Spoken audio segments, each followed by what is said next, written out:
Same play. and then do the Yeah, like from the animated dog series.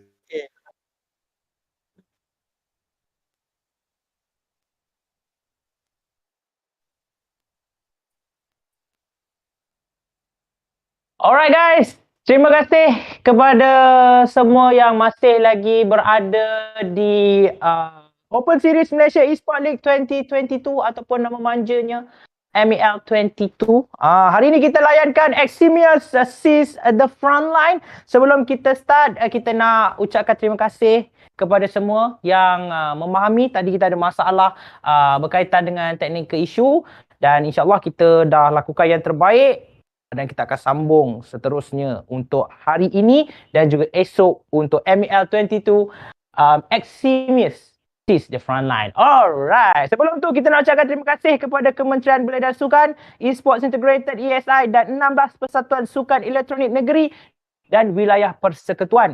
Dan kita nak ucapkan terima kasih juga kepada rakan media kita iaitu EGG Network, Rakita dan juga TikTok. Dan kita ucapkan terima kasih kepada kita punya sponsor bronze iaitu Nescafe dan juga Indomie. Dan rakan Safe Sport kita, Safe Sport Malaysia dan rakan anti-doping kita, Agensi Anti-Doping Malaysia Adamas dan MEL22 menyokong #Impact Tolong Hantar. Okay. Dan kita juga nak mengucapkan terima kasih hari ini tournament kita disokong secara penuh oleh penerbit EXIMIUS Seize the Frontline ini iaitu Box dan juga MDEC. Jadi saya tak nak bercakap banyak sebab ramai yang tengah menanti kan. Jadi saya nak throw kepada saya punya kawan, mereka merupakan caster, semua orang saya percaya mengenali mereka berdua ini. Seorang memang sangat berjaya dalam hidupnya. Sebab itulah nama dia YOLO Lee, You Only Live Once. Dan seorang manusia ini mempunyai pelbagai perasa dekat dalam diri dia. Kita ada flavor. Let's go! YOLO Lee dan juga flavor. Get to you.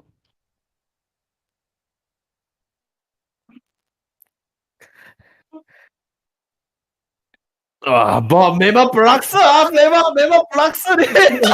most definitely, of course, together with our bronze sponsors right here. Ladies and gentlemen, my name is Slaver. Together with my good partner right here is none other than Yololi. We're going to be a casters for the match right here on the playoffs.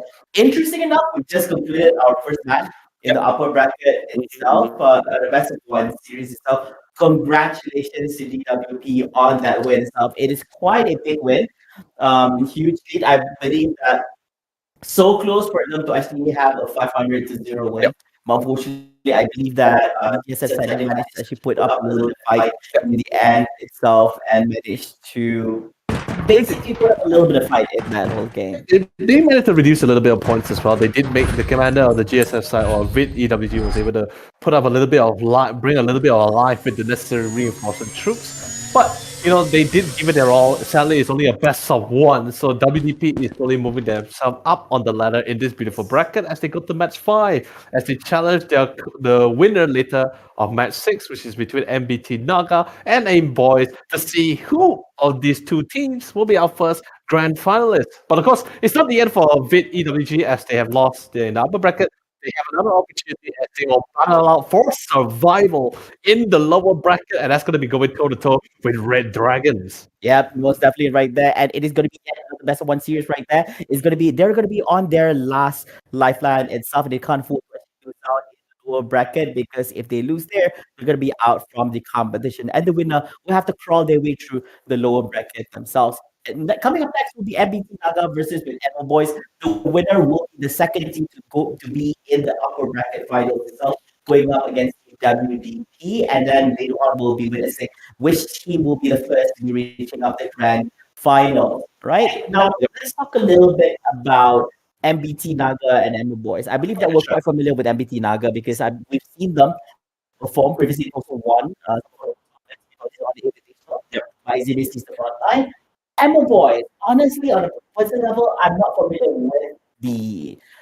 with the team because I've never heard of them. But do you recognize any of the players themselves? I do recognize one or two of the players, but definitely not the whole entire team. The thing is, yes, individually we do know them, but as a team, that's the thing is that's the key difference here. How good is their synergy of the team synergy among themselves And will it be enough to overwhelm and overcome MBT Naga? Because it is going to be real tough competition. There is a difference.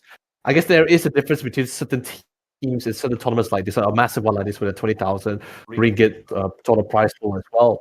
MBT Naga is somewhat, I guess you could say, a squad or a team that was built competitively. Whereas Ember Boys, this is going to be one of their first introduction here, and of course their debut as well. Can they overcome the existing veterans who has been playing this for a relatively long time as well? We'll just have to see as we jump into the map of Sunday Mall, a best of one series, winner takes all, and one of them will be our upper bracket finalists. It may be a Saturday here, but this is Sunday Mall, ladies and gentlemen. If you haven't done your shopping, this would be the best time to do it in EXIMIUS. Seize the front line, and remember, only one will proceed through to the upper bracket itself, and the other one would have to drop to the lower bracket. And starting off strong, MBT Naga, they've captured A as well as E. So Sunday Mall, interesting enough, I think this is one of those maps in EXIMIUS which is not balanced. It's not very linear. Usually,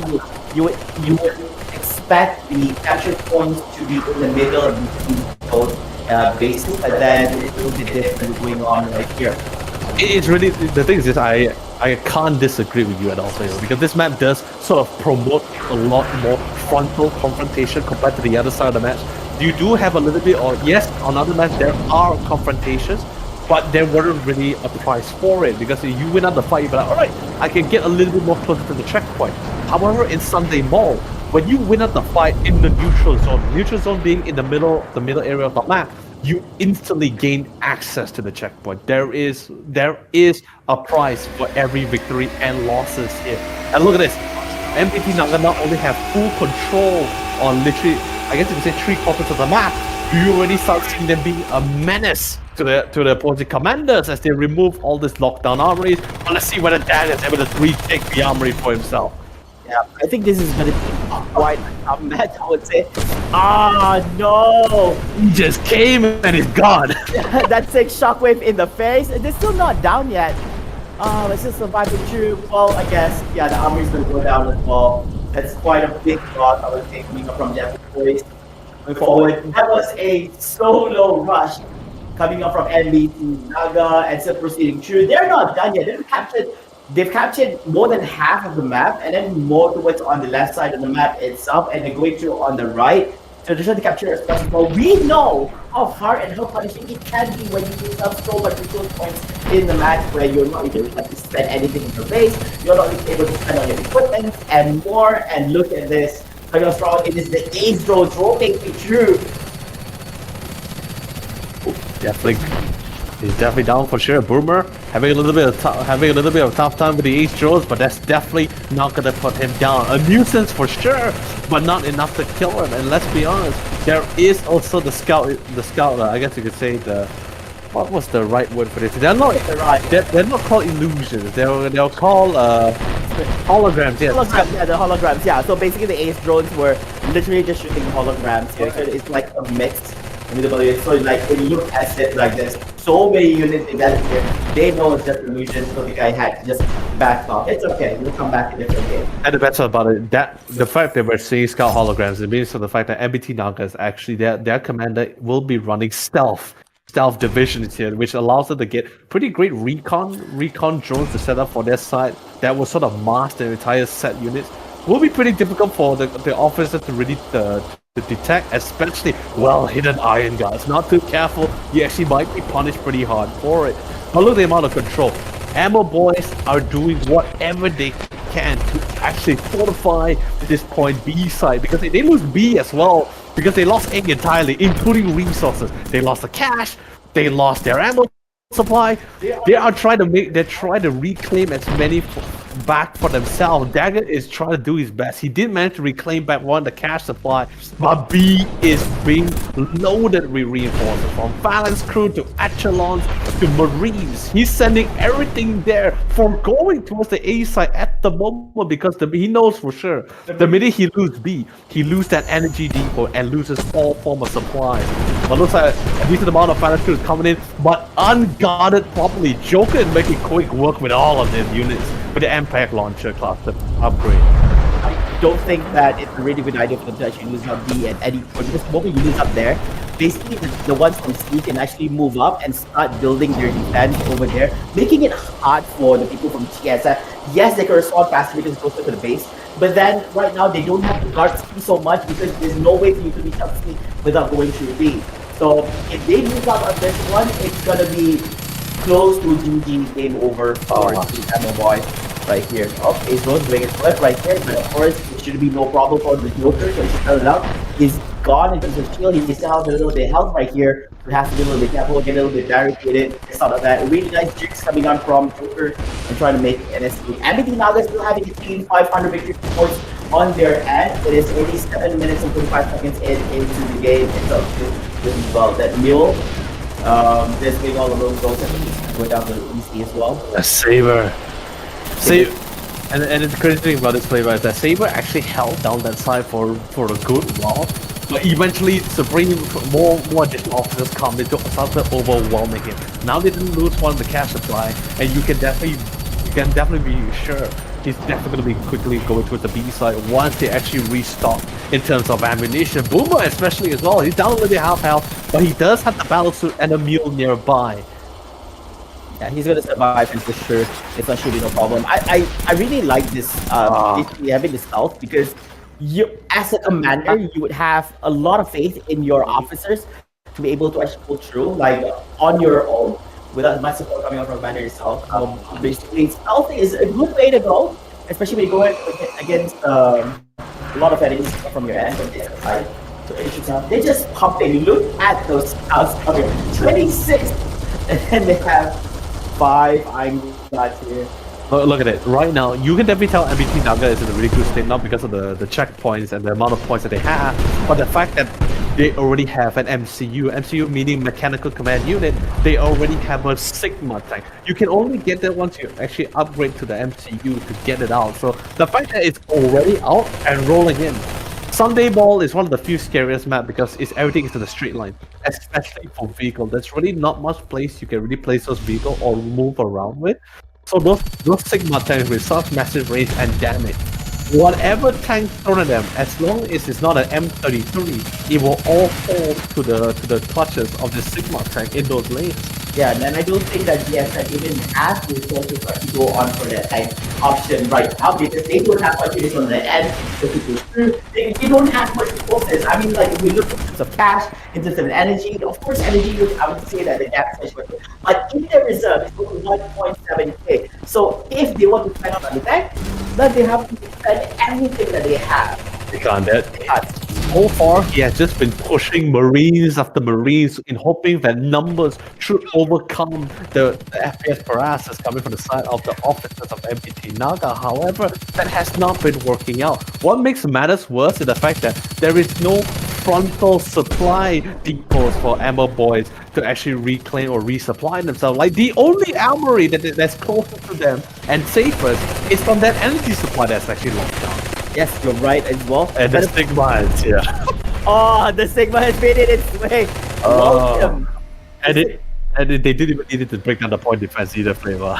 Yeah, I guess so. Yeah, you're gonna see how scary the Sigma is. Look at that card going in. Okay, here's the thing, right? When we look at the population itself, you're looking at 12 from GSF versus 184 from Extra Side. They're maxing out their population cap right here. That's something else. They have the resources. They have a lot in reserve compared to what Emerald has right now. 1.7 is a cash, 3.5 into the energy, not much into the munitions, 1.7. They don't have anything right now. They have to rely on the offices. As a commander, I think this is very painful because you can't do much. It's either you have to rely on the office to go impact to these resources so that you can do stuff in your base. It's either that or basically as a commander you have to go down and do it yourself. Because if 4 people to give you help, you have to go in 5v4 and help people down there. And that's why right now the current state of EXIMIUS isn't really sort of dedicated one-sided. Both commander and FPS player must play hand in hand to support each other pretty definitely to actually try to overcome and try to win this fight. There is finally a drop-down armory, but Saber is just overwhelmed in numbers. If the scout units wasn't gonna pick them off, then it would have been put by the hands of Boomer. But it's literally the second armory that's placed close enough, but sadly it won't last for too long. Joker has managed to fortify himself ever since from the beginning. He's been playing, but literally, he hasn't left this spot, nor did he die here. For the past 8 to 9 minutes, he's been chilling here, and with relatively reinforcements and of course a dedicated mule, he could sit here all he wants. Let's be Yep, honest. I think he's doing exceptionally well right here. I believe that as an officer, he's doing an amazing job. I think he's just going back for a little bit, just recovering back and coming back into the whole fight right here. They have the high ground Uber as well as Techno holding up things right here. If Uber tries to go up from the low ground to the high ground, this is not going to be an easy feat right here. He managed to get it way up here. There's also shots coming from from down there as well, but nothing's going to happen. If he can drop as well, that's a whoa! That's the beauty of Sigma tanks. Like I said, if it's not an M33, it would not survive the power of the Sigma. There's nothing to do. I guess maybe the Phalanx can tank out the Sigma because, you know, as long as it's not an energy weapon, nothing pierces through the Phalanx shield here. So he can have his time. I think he should have set up with the mortar strike, actually the artillery strike over the 50 cal here, because the 50 cal doesn't do any damage to the armored vehicle. He managed to stop it out, so he should be able to deal with the Sigma tank just ever so slowly. Yes, just ever so slowly. I think that's just a defense mechanism, not really a way to resolve this. Oh, damn, got him. Yeah. So I guess point to reset right now, but there's still more. They have 2 Sigma tanks on their end, so there's going to be double trouble coming up from the MVP Naga. And for boys, we have only 15 victory points. I didn't realize there's only 11 15 victory points. Although MVP Naga, they managed to flip the B, and what makes it worse right now is on neutral, so Evo Boys can hold on to the points, and it's going to be a full 3 capture points for MVP Naga. Man, what? This was the definition of a landslide coming from both sides. A really well done job coming from MBT Naga, or at least maybe I could say it's definitely something that's not expected. This is definitely something you would expect from MBT Naga. This kind of paralysis and performance out of them as well, which makes me more curious. As not only have we finally crowned our second upper bracket finalist, we're also able to see the outcome of the battle between both MBT Naga and WDP. Yes, most certainly, right here. And honestly, I'm not surprised because MBT Naga being veterans in the game itself, they have been in multiple tournaments before this itself. They've even won for themselves as well. So basically, having this team really just shows their dominance and just their hard experience in the whole competition itself. So congratulations for the overall win, our first 500-0 in the playoffs themselves. We've had it in the group stages, but the playoffs themselves was definitely a great feat right here. Yeah, it is a really great job, and very interesting enough. Like, it's very rare to see a commander that's not really overconfident, because especially when you have really strong FPS officers on the field. Usually, when you see really strong FPS officers, the normal thing you tell them is, "I'll send you guys a meal, and then that's it. I want the tacked up. I want to get all the necessary upgrades to get those sort of energy out." I will send you limited amount of units to actually be with you. Right. Yeah, with hopes that you don't kill them up. Okay. Yeah, exactly, but in this case, the commander was just like, you know what, I'll send you the necessary units. So a couple of scouts, some mules, 2 or 3, whatever you guys need to stay alive out there. Yeah. And once I know that you guys are fine, I'll tech up. That's why the Sigma only came out around the 9th or 10th minute. Yes, considerably fast. Yes, it's considerably fast. Considerably fast, but he's still having the mindset of, I'm still going to support you despite us winning. Which I think is a really good mindset coming out from a commander. Yeah, I think because this game that the officers were doing exceptionally well, and the commander was actually busying back up in the base itself. I think it would have been a little bit different if, basically the officers are having much time, you have to find more units. But before all that, let's have a look. This is the bracket that we have right now. Everything now, the Ammo Boys will be dropping off, and we'll be going up against Team Frozen later on this evening. So we will also be looking at MBT Naga going up against WDP tomorrow in the upper bracket. Oh, so today, today. Yep, Today itself. And of course, we'll also be witnessing EWG going up against Red Dragon in the bracket. So basically, this is going to be Red Dragon's first match in the playoffs themselves. Will this be their last? Will this be their first and last? Or will they be able to actually drop the IP EWG from the competition and move forward and crawl through the lower bracket. Yeah, pretty interesting and really great stuff coming from all the teams here. I mean, our upcoming, I guess you could say, our upcoming game later in the lower, we're going to be going straight to the lower bracket. Enough of the upper bracket, actually, we're going straight to the lower bracket to see where the pressure is really on. And that's going to be between Red Dragons and VIT EWG. We did cast their first game initially against WDP. Let's see how well will they fare against Red Dragon for their survival. Yep, this is do or die, most definitely here. So we're going to be past. So I guess this is going to be a do or die situation in the lower bracket itself. And remember, if you lose the lower bracket, it is still the best of one series. Yep. There's no second chances. You have to make sure that it is a win or first match. So there's no hidden strat. Oh, yeah. That is the only strat you have to play itself. All right. So, anyways, guys, I believe that's it. Congratulations once again to every team for winning that match. So don't go away. Right after this, we're going to be back with more actions right here at the MEL22 EXIMIUS the Frontline tournament.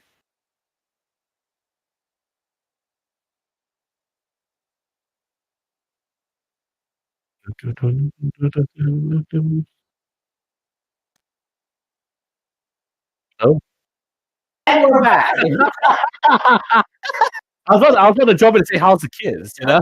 How's the wife and kids, you know? They're good. And we're back.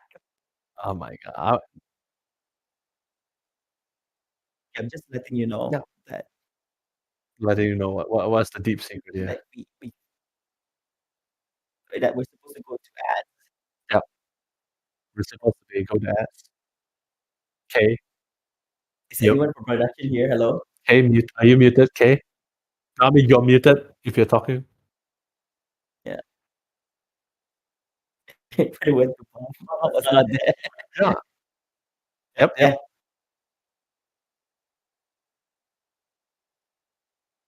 Oh, yeah. So we're going straight to the game. Okay. Okay, so sorry guys. Actually, we're actually continuing on going to break. We're going straight to the next game itself. No breaks needed right here. Okay. So sorry for the miscommunications here, you know? Okay, so we're going to lower bracket first match itself. We have two matches ready for us. This is going to be this is the semifinals. This is semifinals. No, this is if we're talking about lower bracket. This is Lower bracket, right? I know it's the first round, right? yeah, this is the first round. It's the quarterfinals. I don't really like. I'm not. It is the quarterfinals. It is the lower bracket quarterfinals because later on for the semifinals, they'll be going up against one team from the upper bracket. No, That's towards the lower bracket finals. There's one towards later on. Okay, But honestly, to me, I wouldn't really care because I'm just like lower bracket semifinals. I still see it's lower brackets, you know. Yeah, it's the lower brackets around one. Okay.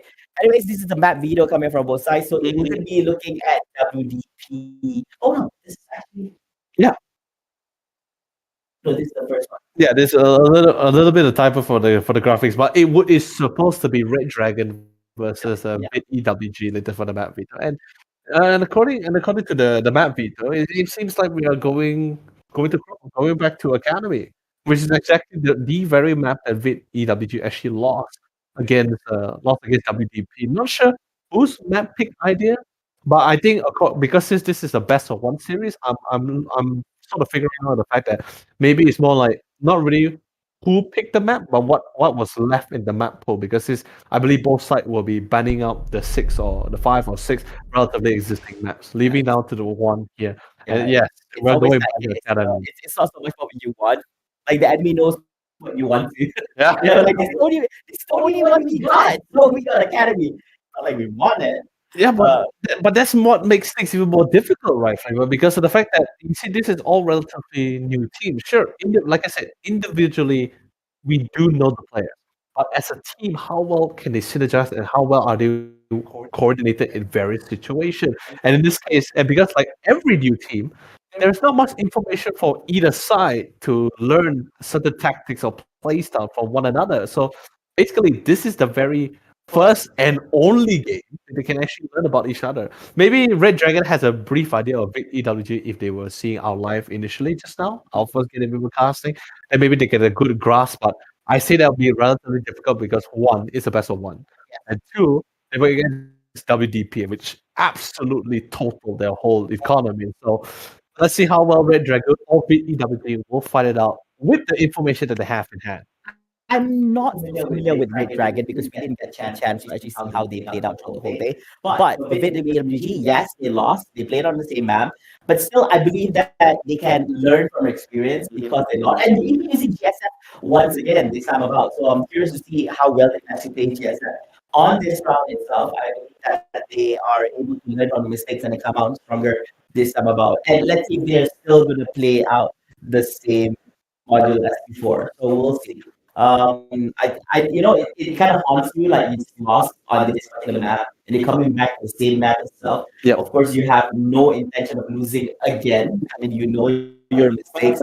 Before this, I did this and this, it didn't work out. So let's try not to lose the same way. Yeah. So yeah. So this is going to be quite an interesting one. I'm really interested to see what kind of division they actually want to try to go for here instead. Because like if you're thinking about it, right, especially for the GSF side, you do have three divisions, them being the infantry, the armor, or the fortification for themselves. Although we did see a couple of people like to play alongside with the infantry, but actually we did have a little bit of quick switch up here. It's actually we're not going to be seeing Red Dragons against VEWG. We're actually going to be casting a game for the second lower bracket game, which is actually Team Frozen versus Emma Boys. And Academy would be their pick, I'm assuming, from this map beta. I'd be surprised if they're actually going with Emma Boys because Emma Boys just played a game. I mean, but it was a best of one, so yeah, it was a best of one. Yeah, so they have their blood pumping. Like, let's just play another one. But blood pumping from the fact of fear, or just the fact that they just have this massive adrenaline. Like, we're going full berserk, come on, boys, let's go. We were still not happy what happened. One more game. There's always that. I mean, it will be their last game if they don't overcome that. No, like that's what I'm saying. It will be their last game if they don't overcome their adversaries right now. True. Nobody wants to go home early. Yeah. So Team Frozen is going to bring their A game as well. So I'm curious to see how well they play on this.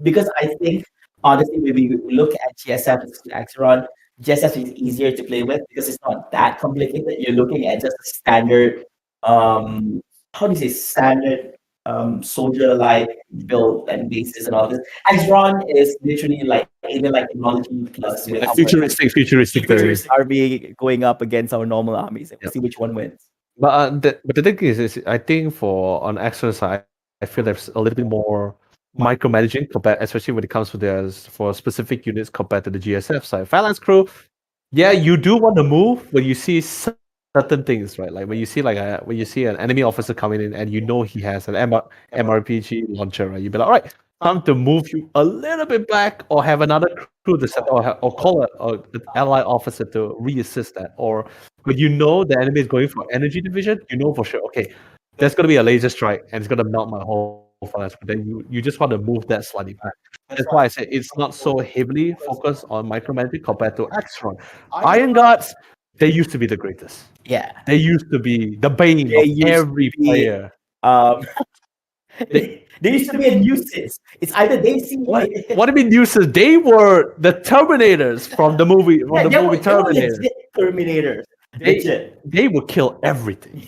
Everything. Last time back in the beta, all you hear is one sound. That's it. You can't even see it. You can't even know it. You just hear one sound, bzz, and you're dead. You just don't know why. All you can assume was it's an Iron Guard somewhere around that area. Then they nerfed it a little bit. Then he was slightly doable, but they were still pretty solid. But however, with recent patches to certain GSM weaponry, they got a lot more stronger, a lot more ways and easier to deal with certain Iron Guard units, or even mass Iron Guard units as well. So there's a little bit more dedicated control micromanagement on Axeron units compared to the GSF side, which I think it's pretty cool because at least that way you have the commander a little bit more focused in supporting their on-ground officers compared to GSM where they just plant the phalanx units. Like, all right, you guys are fine. That's so true. I agree. As a person who plays a lot of GSF, yes, usually that's the most common thing. You just plant the phalanx crew here and then you bring it up. Although it's not really micro, I think you just have to rearrange a little bit of phalanx crew from here and there and everything like that. You just gotta be focused. Just like maybe maybe for 5 seconds, you'd be like, all right, I just gotta just like shift your camera pans into the phalanx and be like, right, there's no enemies, there's no He says, "All right, I think I can leave you there for another good 5 to 10 seconds of that." Yep, that's so true. But when you look at Axron, you really have to babysit your iron guts right now. So you can't leave it too long there. I think over time, I think because exhibit season Frontline has been around for quite a while, so people have already found out ways on how to handle iron guts. Because back then, I remember that every time you look at exhibit season online, one of the top questions will be like, "How do you kill an iron gut? How do you kill an iron gut?" Because these guys look like unkillable Yeah. at one point. Because if they see you first, you will die. And you pray that you're not in an open area when they see you.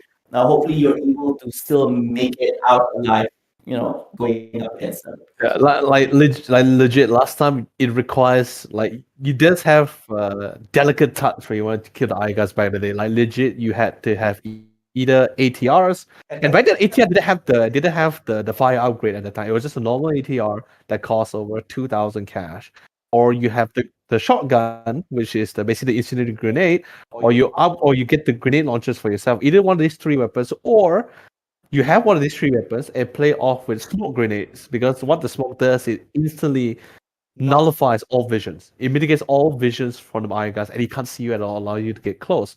But now, at a simple cost of an SMG with a tactical upgrade package, which is only 500 cash. With 500 cash upgrade, you can melt an iron guard. And Yes. an iron guard costs, they're not cheap. They cost over 2,000 cash along with 200 energy, right? It's not a cheap unit, and they're the slowest in the world. Yes, that's true. They are upgradable to make it slightly faster, but that's it. You see, that's the magic word. Slightly. Like I did check how slightly it was. It was legit slightly. I did had a debate with Rico, like one of the developers, Rico Nathan, right? And he said, "No, you can make the iron gun faster." I was like, he said, "Guardian troopers are also pretty slow." I say, "They're still pretty faster than the iron guards, and they wreck iron guards." Don't compare with how so iron guards? If you try to envision iron guards, right? If you look at the Terminator movie, right, you don't see the Terminators chasing down. They just walk, No matter how much you run, they will just walk and march. So that's literal iron guards right there. So that's how it is. So that's how scary iron guards I would say. And then with the upgrades that's happening right now,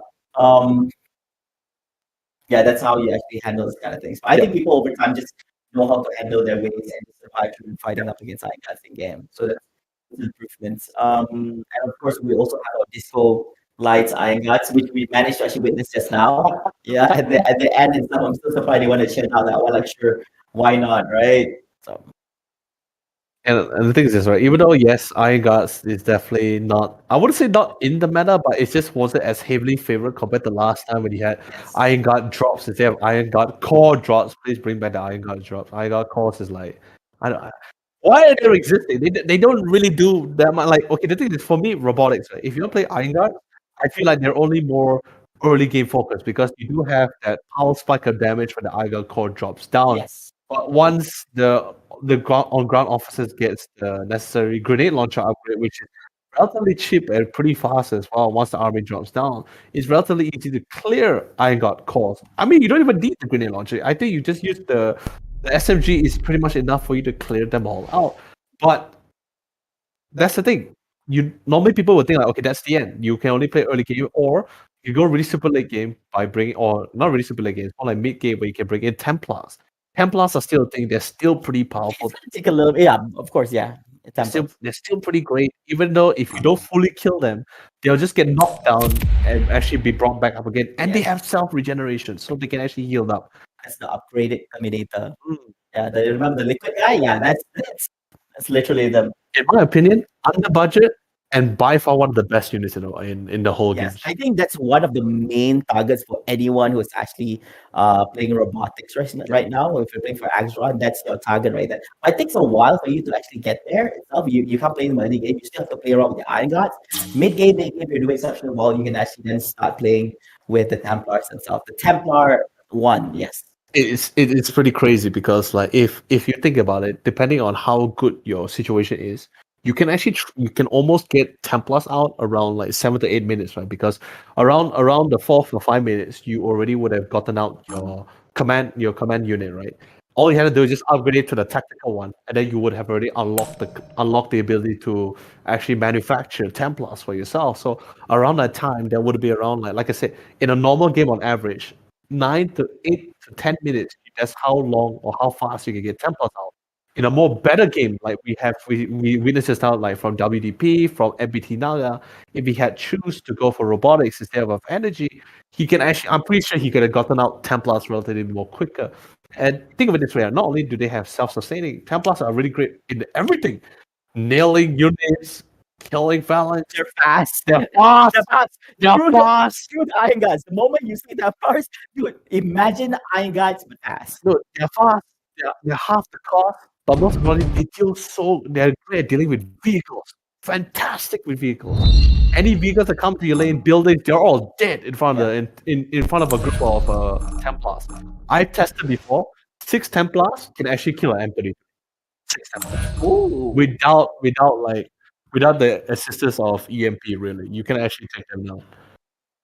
It's just that crazy. But of course, this is the M33 without the missile upgrade, of course. Okay. If they had the missile upgrade, then probably take more Templars. I would highly recommend anyone the game dev, right, to actually come up with another, because we have the intel side, right, and how to handle and like weaknesses to certain units and all this. You know why? You know, when we talked about the Iron God thingy, like everybody was wondering how to handle Iron God, right? Right. If you play the tutorial, I don't know about the current tutorial, but back then when the tutorial, when Season 1 was just released, the tutorial tells you that you have the Aegis. So basically, you have the Aegis shield, right? Yeah. So here's the thing: you have Iron Guards in the front. There's a lot of people shooting stuff. Now we're trying to teach you how to use Aegis shield. You just have to rush through with Aegis shield and survive through the whole thing. The whole idea. So basically, the game doesn't teach you how to use the Aegis shield, right? It's like, here's the thing: you're just telling me how to just break through the Iron Guard and some other turrets and machineries right in front of me. But you didn't tell me on how to resolve the issue. Like, here's the thing: the Iron Guard is still there. They didn't die. You know, I just went to. They can just turn around and kill you, right? So I do highly recommend that there are ways that you to actually put in part of it down. Like, how do I tackle these people? I mean, that's the reason why, like, in the homepage itself of EXIMIUS, there is actually a direct link to Amber Box Discord channel. Yeah. So, and let's be honest, I'm one of the few coaches there as well. So basically, all you have to do for any newcomer, just have to drop a message, just like, hey, and which is very common, by the way. How to deal with Iron Guards, how to deal with certain units, what's the build order, what's the build style. A lot of people are very friendly and they're very open to suggestion and also teach you their tricks. The only thing they can't help you is to be a better shooter. Like legit, if someone ever asks how can I be a good shooter as you, the first thing a polite Thunder would say, depending on Thunder's mood, okay, Thunder is one of the best FPS players that we have in EXIMIUS as well, and he's not allowed to join the tournaments as well. Unfortunately, he got banned, sadly. But literally, yeah, he got banned. He's just too good. For this tournament, maybe in the invitational he can come back. But that's what I'm saying, right? Thunder, if you depending on his mood, he will either tell you or more practices. You gotta more practice, gotta keep your mind flexible. But if you catch him at a very like busy mode, he's just gonna be saying, "Get good." Isn't that like a standard reply? Get good. That's all you need. That's all you need. I believe that when it comes to shooting, you're still able to improve. You just need to make sure that I learned like a few things. For example, just make sure that you line your crosshair. Right. Like you don't look down or up. You place it where you think the enemy's head is gonna be and all that. You know, you don't look around and thinking that it's gonna be somewhere else, and then you want to get ready by the time you saw the enemy. So this is some of the ways to improve. But of course, practice makes perfect. Or in a better way to say it, get good. You know, just get good. Practice and try to learn from the best. You have all these tutorials available on YouTube and all this, but of course you can also drop up to our community Discord to actually get to know more. We have a lot of people who can actually help you out with all and beyond, not just like for both sides. If you guys want to know more about GSF, how to get good in using GSF or even the actual technologies, you can actually feel free to actually ask. Yep. And we'll be more than happy to actually help you from time to time as well. We're a very friendly community, so don't be shy about it. Whenever people say we're a very friendly community, it's like, really? Sounds very sus. We're a very friendly community. I mean, you trust us. I mean, you could call the nearest police station. Just call like, hey, do you know by chance about this guy? Does he have any records? Yeah. But coming back to the matter of hand, right? Like while we're waiting for the next game to actually prepare itself, right? So, what is somewhat your expectation, especially since this is most likely we're going to Team Frozen's game, right? Team Frozen's versus I believe it was what was it again? Ammo Boys, yeah. Uh, Team Frozen against Ammo Boys. We've seen Ammo Boys, like I said, I don't have the right to really like sort of I will use the word judge, but I can't really classify or categorize where they actually stand in the ranking because MBT Naga has already set the bar that high. They had set the bar so high you can't really determine where do they actually stand in all this. But however, Team Frozen, not much information to play around with this. Maybe ideally, if it's on the same level with Ammo Boys, there might be a chance for them to come back because this is still a best of one series. But remember, it is lower bracket, so if either one of this team loses, it's history already. Yep, that's for sure right now. So they have to play their best hand uh, right outside the game itself. A little bit hard for Team Frozen because the thing about Ammo Boys, they've already had a match, so they've already warmed themselves up. Yeah. I understand that they played the group stages earlier on as well, so everybody had a chance to just play a game just to warm themselves up. But Ammo Boys that's fresh out of the oven themselves, so I would assume that they'll probably be bringing a much better game compared to Team Frozen. But as you mentioned, it's very hard to tell because we didn't get to see how Team Frozen actually plays. In both sides, even for Axeron, even for GSF, and this time about they're going to be in the Axeron side. So I'm curious to see how well they're going to be performing this time about. No, but so the thing is, right, as we talk throughout the whole game, any particular division, I haven't really seen you play as a commander that much.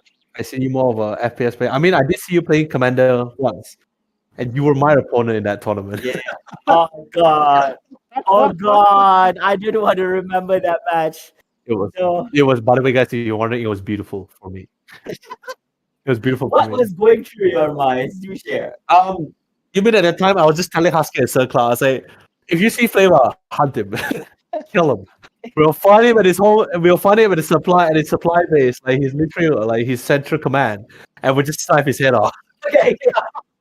They gave me here's what happened, right? My enemy team, which is Leonard and his teammates, literally gave me warning on social media that they will hunt me down. So I'm gonna tell you what I did. I went inside the base and then I went to commander mode to make sure that I don't get sniped up because when you start the game, right? You usually start at the top of the headquarters base, right? So you start with that and then you start building and all that. But after listening to that, I'm like, no way I'm gonna stand on top of my base. I didn't start building until I was inside the base. So which is I think during that time I didn't play much. So basically I was not and then I was having issues. I couldn't find how to enter the base. So I literally had to drop down and then I know where the entrance is from the front of the base, right? And I went inside, I know what I'm saying. So yeah, that's a bit. That's another story itself. Yeah. But ladies and gentlemen, here we go. This is going to be the match. It is going to be Team VIT EWG versus Team Red Dragon. Yes, Red Dragon, you are definitely right. And this is, of course, although yes, we've been getting, I guess you can say we've been getting a little bit bamboozled by our production team. Yeah, but of course, we're finally back into lower bracket 1, not 2, which is VIT EWG versus Red Dragon. Of course, Eagle. Gotta watch your 6. Bravo was shooting up his ass. Mm-hmm. Not as well. Definitely not having a fun time, but look like the fight for the energy as well. There is somebody talking to you. Oh, this is so unfortunate as well because literally they managed to reclaim back. They managed to win out and reclaim back their energy supply. However, and their cash, it's still in the hands of Red Dragons here. But in terms of checkpoint, get an EWG, managed to get certain control. I believe they're going to be having their phalanx crew along with 6 Marines to come in to re-assist them once that barracks actually drops down. Of course, the typical build order for actual side usually are just like 2 power supply in the front with maybe a couple of units or fabricator. It depends on the style of the commander here. He is trying to lock down 2 power supply just to get at least some general flow of energy for the meantime. Yeah, I think so far right now, I think from both sides, I think it's still doing quite okay. EWG getting the upper hand by having 2 of the capture points. You can see, still too early to tell. Axeron or Red Dragon side may only have the A, so it's not that hard for them to present going for B the tackle. You can see a little bit actually going on right here. For B, at this level of time is quite big. This you have to be inside the premises. So we don't see what's happening inside until you go inside. So Delta getting shot down, and he's going to be down by Beal. And you can see on the left side, oh, that's also Castle's off. Okay, same location. Bravo having the high ground here. Eagle doesn't want to get shot in the butt once again. I think he learned his lesson. He knows that someone there.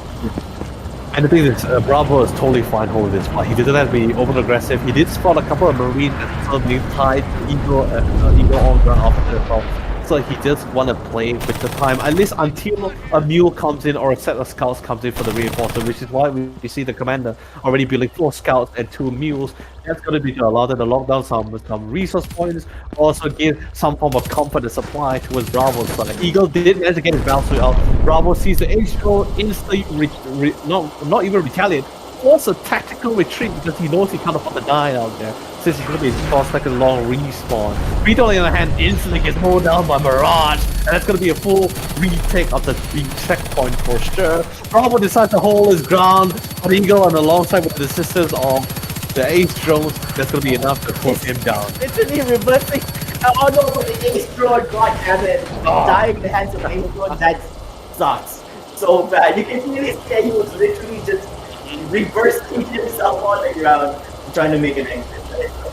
It's okay. But if we can see a little bit of fight happening, wow, all tactical points leading towards TSF right now. PWG and RD going down real fast right now. 121. They need to put a stop right now. They don't have anyone in position. No one's going towards A. They're trying to fight at B right now, and C is still free here, and still nobody's trying to exempt. It would be a great idea for Green Dragon to actually send out one of the officers to try and scout out CDC if it's a possibility for them to actually go in for the capture. And I think that going towards A instead right now for capture. Which I think is really cool, right, Flavor? Because of the fact that if you notice with EWG, I think with the initial adrenaline that they had for the first game of the day, I guess you could say they really took a chapter out of WDP's book here, because now look at how aggressive and offensive they are, actually overextending themselves, trying to catch them from behind. Even Eagle, a beautiful flank from behind, he drops down from the second floor here. Bravo not be able to sustain as the field support also comes in with assistance, and Bravo will die for the second time, and that's going to be allowing Eagle to once again not only ensure security on that A side, but also lock down the necessary resource. Anchor also denying them the energy supply, which is pretty crucial for Red Dragon's side. And if you notice, the 2 divisions on both sides actually selected. EWG actually went for armor, and our Red Dragon went for energy in this case here. So, the crucial thing when you're playing with armor division is you need energy.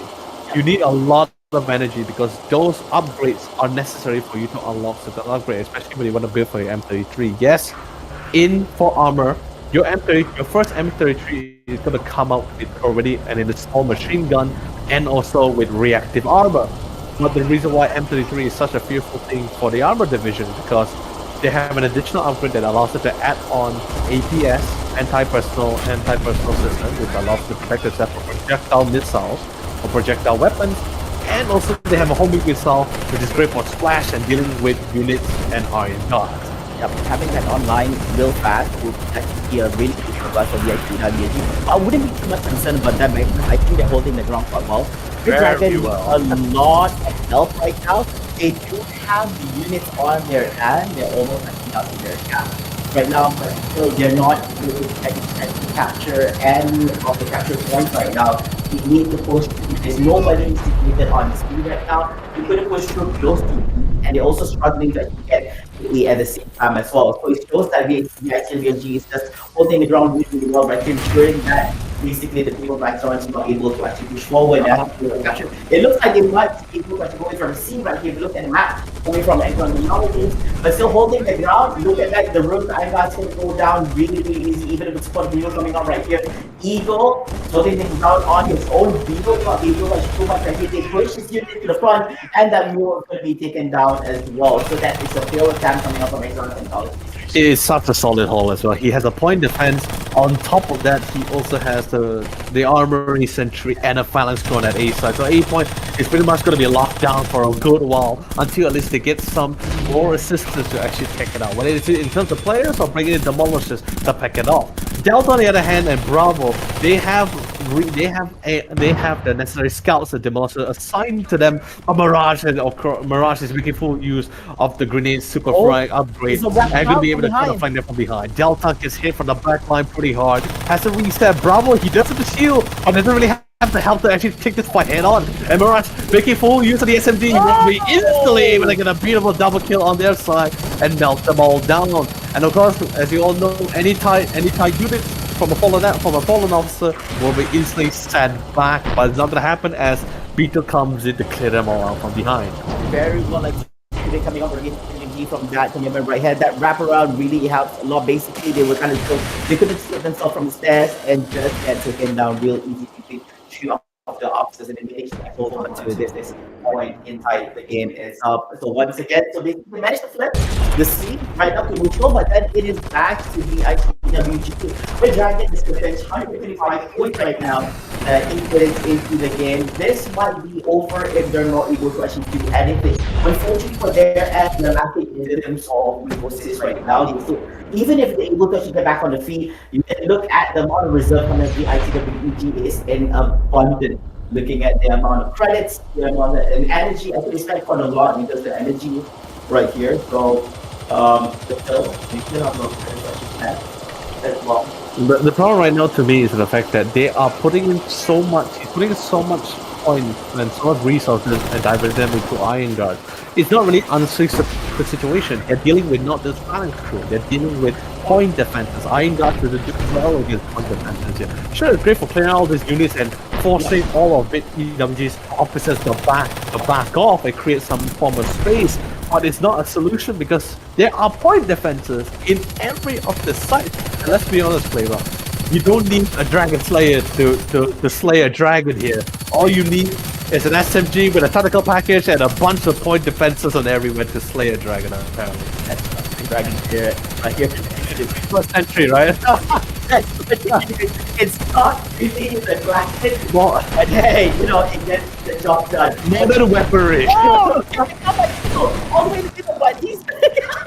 That was. I don't know whether that's just like foolhardy or just absolute bravery because he just dived into 4 Iron Guard. He thought this was WWE. He went into the Royal Rumble match. He was a soldier, I would say. Yeah. But Red Dragon, they managed to promote. They need one more. They need to push to B right now, and if they're not going to do this in the next 1 minute, it's going to be game over for them. They look like there's a little distinct little gun. He's in to go for A, but still turrets. They're still going with the Iron Guards. It's not really a solution. They're pumping more Iron Guards right now. It doesn't matter what we said. We need to settle the defense. Those turrets need to go down, so it's not really the solution for it. That crawler's not gonna last too long either as well. Although yes, thank God they managed to get one check for themselves, so they can still like the points that's being dwindled down isn't as fast, but looks like literally all four officers coming from the BWG is literally gatekeeping every scout, every crawler, every Iron Guard that comes out from the stone area. They could not find any formal leeway to push out. Not when that phalanx crew has already been set up for themselves.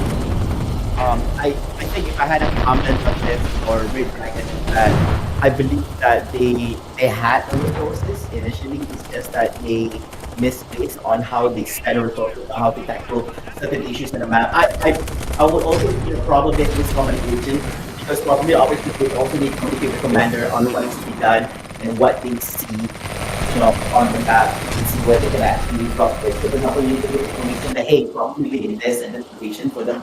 So you need to set in this to the backup. The Iron Guards will not really solving the issue at hand. So it doesn't matter how much they have. If you see what GSL kind of ran into units, they had way better what I saw sometimes. Yeah. So that's that we're waiting for Galaxy EWG. It would suck to lose twice. Yeah, but hey, it's a win. Esports guy. I mean, at least like, I guess really playing against WDP just sort of like set the bar like exactly how it's supposed to be done, right? Although yes, WDP their level, I guess you could say their person every player skill levels is slightly above the players coming from EWG, but that doesn't mean they're too far off. There is still potential for growth and potential to learn. However, let's see how far they can go throughout the lower bracket. They survive for now. Although yes, we had the bid farewell to Red Dragon. Kudos you guys for surviving the group stages, but unfortunately, this is the part where your road ends here in the playoffs. But still, good run, great try. Hope to see you guys again soon, especially online in one of the club games for sure. I can't wait to play with you guys or against you guys. But for now, the competition and show must go on. And Vid still proceeds forward to the lower bracket, waiting for the winners against our second lower bracket for today. That was between Team Frozen and Ammo Boys. Yep, Amber Boys. They have also lost the previous match in the upper bracket. It's very unfortunate because being an upper bracket is actually quite a blessing because you have two lifelines. But right now, dropping down, will they be able to actually make a win right here in the lower bracket, just like how EWG has done in this previous match itself, or will Team Frozen be able to show that they are better than moving forward to the lower bracket itself? Right, so you have to remember that I think in terms of performance-wise, Team Frozen is actually initially from the lower bracket. They didn't do so well in the group stage, so I would assume the Ammo Boys did a lot better. So basically, based on that statistic itself, you would say the Ammo Boys is a slightly better team than Team Frozen. But who knows? From anything can happen, especially when the best one. Everybody has their own tricks and tips and tricks around the sleeves, and I would expect them to bring their A game the next time. Which I feel is sometimes a little bit unfortunate as well, because sometimes, especially in the best of one, right?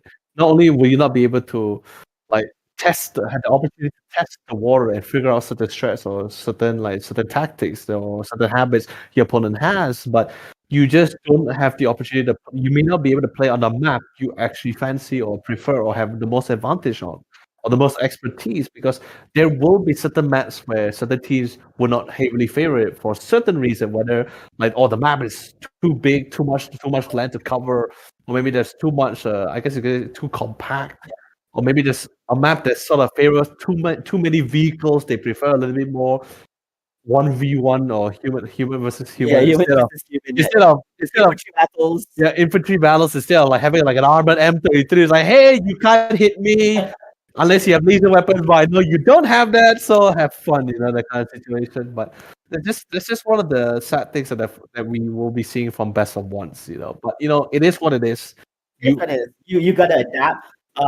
Always remember that there's always a solution to every single. You also have to make sure that you have to capture those resource points that your commander and your team is able to actually do stuff in the game as well, right? So, anyways, that's going to be coming up next. Are we going to be taking a break? Oh no, looks like we're not going to be taking that break because we're really? slowly Okay. moving on. All right, so we're going to go straight up. This is going to be the match between Amber Boys versus with Team Frozen. I'm not sure whether is it going to be another half an hour segment before the match. Still waiting for the production to update us on this. Yes.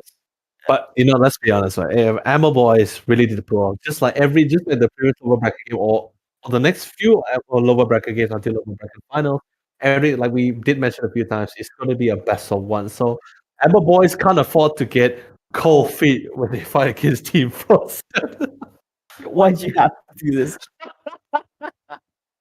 I mean, it's important. You can't get cold feet in the best of one, best of three. You can't. And funny enough, when we saw the Ammo Boys logo on the team, right? I had this hunch that is Ammo Boys a team that was formed by the game developers secretly sending their ace. They send their employees to participate in the competition because they're owned by Ammo Box Studios, right? I mean, the Ammo Box Studios is a company, right? And they require certain funding for certain projects. So this is pretty good funding. Like for some people, it's great. It's a great, I guess you could say, 5 months grocery cash for the next 5 months. But maybe for Ammo Boys, if Ammo Box did send in a secret squad, this would be a good squad to say, okay, we got the income for the next project. You can't lose. All you need to do is just win the competition, right? But that is quite the tall order with the teams that we have witnessed so far, isn't it? That's true. Curious to see how well they actually do as well. And even the whole logo and all that is almost close similar to Studios itself. And funny enough, we had this discussion because one of the thing that I think we had to talk to Jeremy. Right? Yeah, we had to tell Hey, Jeremy, he set up a whole thing under the company, which is unfair, to be honest. But yes, clarify, but no, this is not has any relations to everyone in any way. Yeah, of course. But you know, the thing is, even though you have the knowledge, do you have the skill sets and the FPS power to back it up? That's the real question here. Because I I have known really great commanders besides myself, many great commanders, and there are times that we even admit where we just can't do against certain players. Like last for Orange Pass, one of the currently the commander and one of the core winners currently in the team contender in the champions contender under the team name of Desperado. He integrated a style called Battle Commander where he's actually on the field, right? Playing on the field while also coordinating his AI units to his teammates.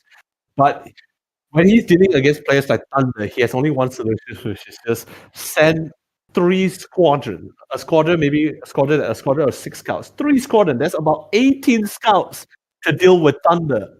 And there is still a 50% chance he still lose out the fight. That's how difficult it is. But thankfully, you know, they did add the weight penalty for the LMG. So players like Thunder would not have the agility and mobility that they used to have last time as the on-ground officer. But they still have the tactical SMG, so they still can do significant amount of damage. Yeah, so that's gonna be quite interesting. I like how you're sending 3 squadrons to handle one guy. Yeah, because you just got no choice. You just can't do anything about it. And I like that it's like a 50% chance that you might You'll lose. lose from that. Even with having that, the guy could juke out all the squadrons itself. Yeah, It hurts, you know. yeah, it hurts a lot. Okay, so like enough of production, I'm going to show us the map video. For the map, it is going to be Town Square. So Amazon playing Exron entries and he goes to yes. This is gonna be a really great one because like the map isn't significantly large, but nor is it significantly small as well. So it's pretty 50-50 in terms of size. But also the way the map was designed, it does allow vehicular units actually to be spawned, whether it's M33s or even Sigma tanks as well, because you can really get really nice lineups. And in terms of rotation, I think it'd be really great to have like certain units to be transferred around, whether it's on the APC with a group of Marines on the GSF side, or you have the crawlers being set up with this group of scouts on the Axelrod side. Great mobility, great rotation routes that can come from the vehicles. And now with the new upgrade as well, which is where when your vehicle that's carrying units is destroyed, it doesn't kill the units inside the vehicle with them. I mean, logic-wise, they all should have died, but thankfully they added this new patch where your units will actually just get dropped out once the vehicle dies, so you still will be able to have safe costs instead of losing all your economy. Here we go, ladies and gentlemen. This is going to be our low bracket. Round number 1, game number 2. Ammo Boy, Axron, and Frozen on PS map. Right, this is quite an interesting map. This is a lot of straight lines, as mentioned just now, to make giving way for vehicles to actually shoot from far ranges as well. So there's ways for you to line up shots really, really well. You gotta be careful in an open field, so you gotta be stick to the walls. And sometimes you don't get caught off or guard. But this is a very interesting map because if I envision the world being in a zombie apocalypse, it is exactly how it would look like.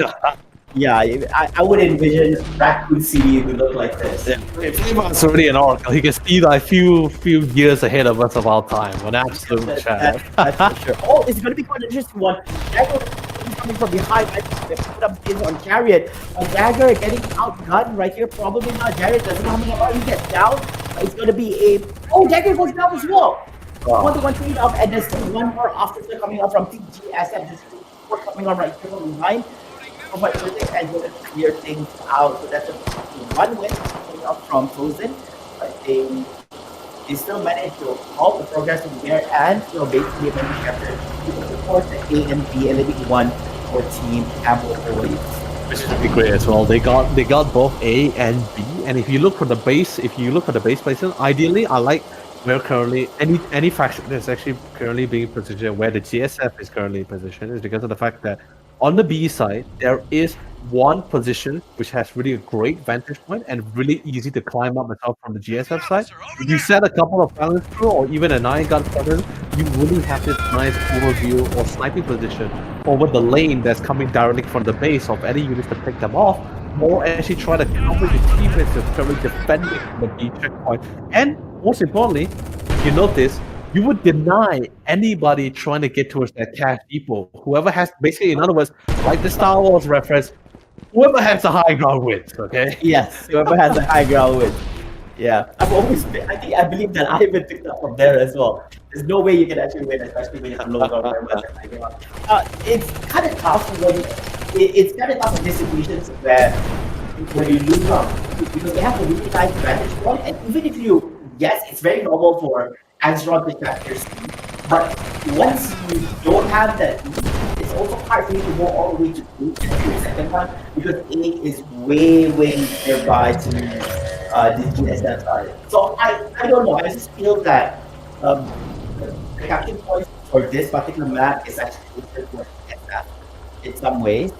So basically, it feels like a little bit biased, and once you capture B, because for DSF side, it's not so much about raw power when you try to like at the start of the game, you'll be the first to arrive because there's no way, and if both teams were actually there's no way I can the DSF is actually so probably it'll give them a little bit advantage in terms of capturing B.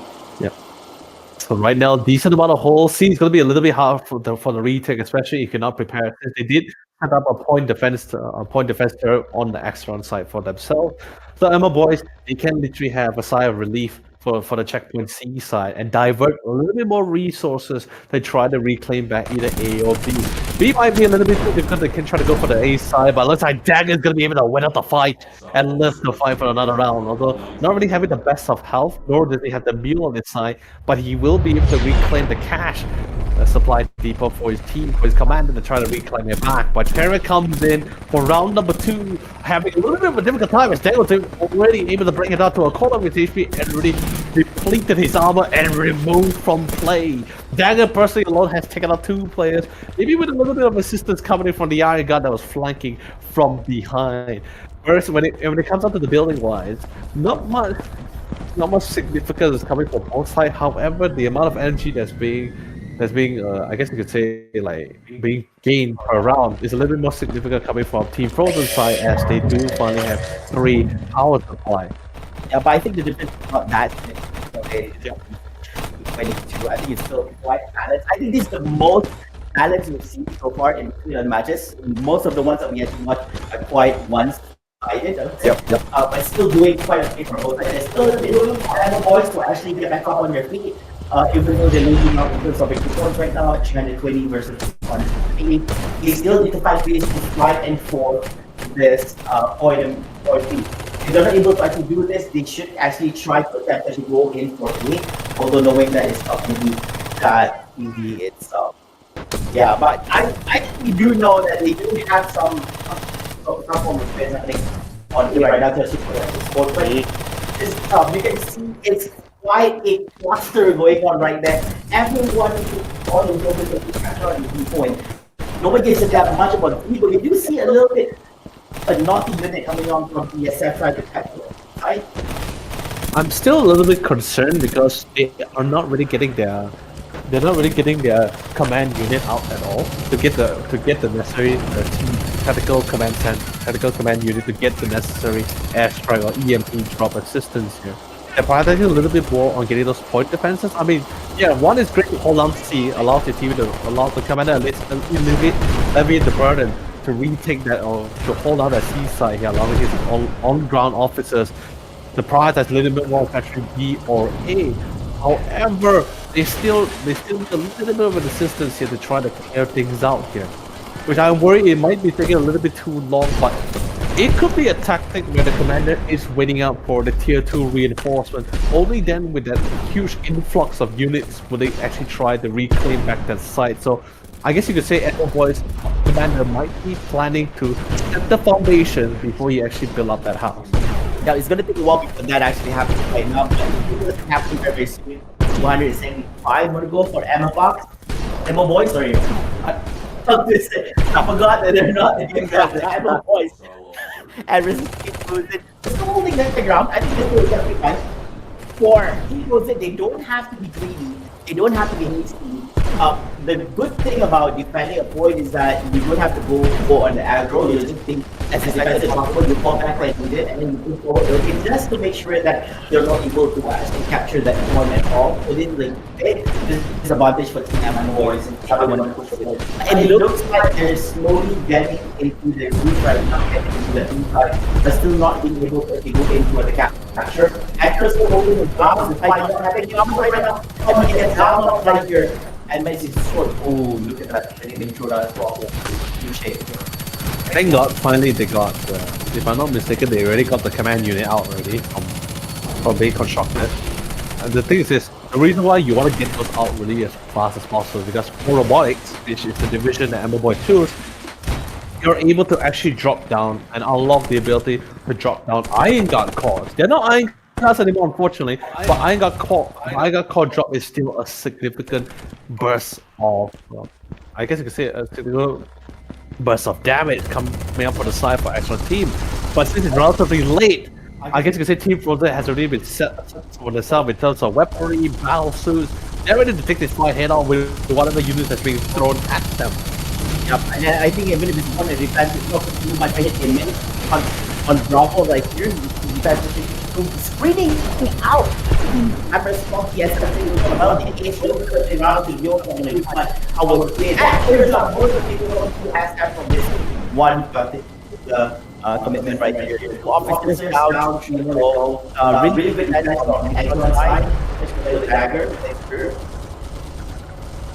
Wow, that one single turret was able to clean up so much right now. Oh, Exxon is also standing a little bit high, but got a defense just to beef it up a little bit more. And there's more. Is that room? No, there's Iron Guard core drops. Because finally they got the command unit, right? It enabled the ability to actually drop them down. Yeah. And with this assistant, and then by the way, like I said, he was building up the foundation a little bit late in my particular because you do want to have this Iron Guard core drop a little bit earlier because they're a lot more easy to deal with in the middle stage of the game. Early game can be relatively hard for the GSM, especially if they're not financially supported. But now in this case, they can easily deal with them.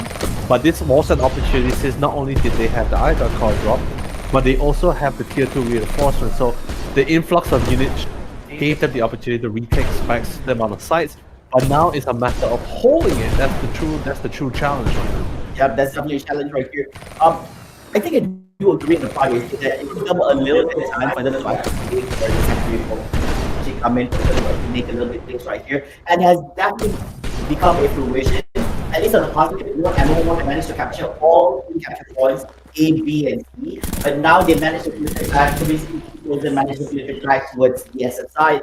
East now belongs to them, but MO Boys still has majority. They need to hold on to this beat to ensure that they have a steady progress towards a win for this match itself. Team Frozen, if they manage to actually back this beat, it is going to be quite troublesome because everyone having the ball behind their backs itself and still and with hope that it's going to be also will be able to actually make it a turnaround for there. And it's a lot more difficult because of the fact that Team Frozen they don't really care about Team C. I think they found out there is a turret there. Yep. They found out there's a turret currently on C from the Exxon side.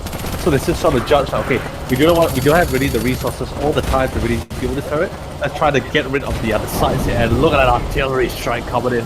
One of the few new gimmicks on certain divisions is that their artillery strike is actually relatively different. Infantry would be, I guess you could say, in a circular area where they have this nice bombardment. Whereas if you're going for armor, it's actually artillery strikes in waves, but in one straight line. So in this case, they're going to be able to clear a majority, or at least, like, I guess you could say, dampen Iron Guard cores, tickle the Iron Guard core a little bit, allowing the rest of the team to easily clear them out. And of course, with a little bit of ease, they already clear a majority or basically all of the Iron Guard cores, but they still need to get rid of Ghost and one Iron Guard that's currently inside that's constantly being healed up by Ghost with the Aegis suit. Yeah, I think it's able to hold their fort right here. Oh my god. They're going to have to make a run for it. Look at that. Look at the whole battalion. Yeah. in, so he's still surviving. He's trying to make his exit. On the other side, I say it is flooded with people. Oh no, that guy gets taken down as well. There's 2 officers down coming up from the Exeron side. They lost the B. Now they're back to square one again. They need to figure out how to recapture that. It's very difficult to point it once again. And that's so greedy, Billy. That turret, that you better have like some sort of support because that turret is not gonna last long. Thank God Anchor did fall. Cherub will be alone on the site itself, but I don't think he has any anti-armor equipment on his hand at the moment to deal with the turret, nor will he can be able to deal with the caller. However, there is a fast crew. Commander, you gotta switch the mode. You gotta bring out that anti-armor turret here to really pop it off. Because that turret's gonna have a lot of fun mowing down a lot of the units here. The repair zone is there, being dropped literally on top of the turret itself. Mostly good to actually put the turret right in the middle with the 2 multiple units and surviving through. It is working. But yeah, the turret is literally right in the face of the turret right now. Can they actually do it? I believe the turret is gonna go down. Yeah. Let's just check it out. The turret is a little bit distracted for the moment from the air drone. So this might be a positive when it comes from Iceland's side. They still haven't slipped the capture point yet, but they managed to clear out a lot of units coming up from the SF side. So just need to push forward right now to just stand clear and dig behind that barricade, that container, to make sure that the tower doesn't get taken down. Now there's a little bit of reinforcement here, but I believe things will definitely get a little bit more different, especially once Team Frozen gets enough equipment to actually deal with that turret. Because trust me, once they actually clear out that sea for themselves, because there's literally only one turret on the sea. There's no iron guards, there's no units. All resources was diverted and committed just to claim back B and B alone. Once in a while we see what officers, especially coming for Saber, he's trying to do his best to be this one.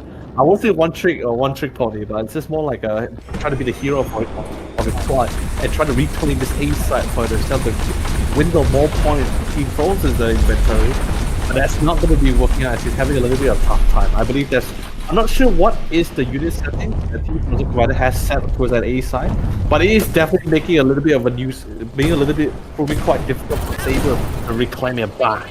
Oh, this is gonna be tight. Finally, and boys, back again right here. We see that Team Frozen has to be on the offense right now.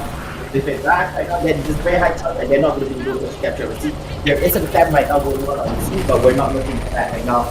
This is I think it's on. So goals being used by Duke FC, but I think it's like the new UI. Yeah, so Bravo, having back, he's actually low in terms of shield right now, doesn't have much HP as well. Goals still standing clear. Oh, look at that. He doesn't realize there's a new army that's coming from right now. Oh, no way! No! What? I'm curious. Okay, he died in the end. He didn't have to go out, right? No. The thing is he didn't know there was iron guards. He wanted to reclaim that site. I think because he also had the ATR upgrade as well. Yeah. He was actually trying to solo and pick up the one lone turret. What he didn't expect was Ghost to be there. But what I didn't expect was the fact that was Ghost not having any other weaponry, because he did have the impact launcher with the cluster upgrade, but he wasn't really connecting as much as he was hoping for. So I'm pretty sure like if he had swapped out SMG or even his rifle, that would have been a free kill bar and a simple kill bar. I think he would have to go down as well. But the iron guards, I get it. I think the guy didn't really realize the iron guards were coming from side and two of them. So I guess it would explain why he actually went out. But if not, he would just move on where the body was and then just carry it back his clothes, try to make an escape from it and block it. That's very good stuff. Oh, loads of resources, loads of iron guards coming on from Acheron's side right here. They have a lot of resources. They have a lot of cash.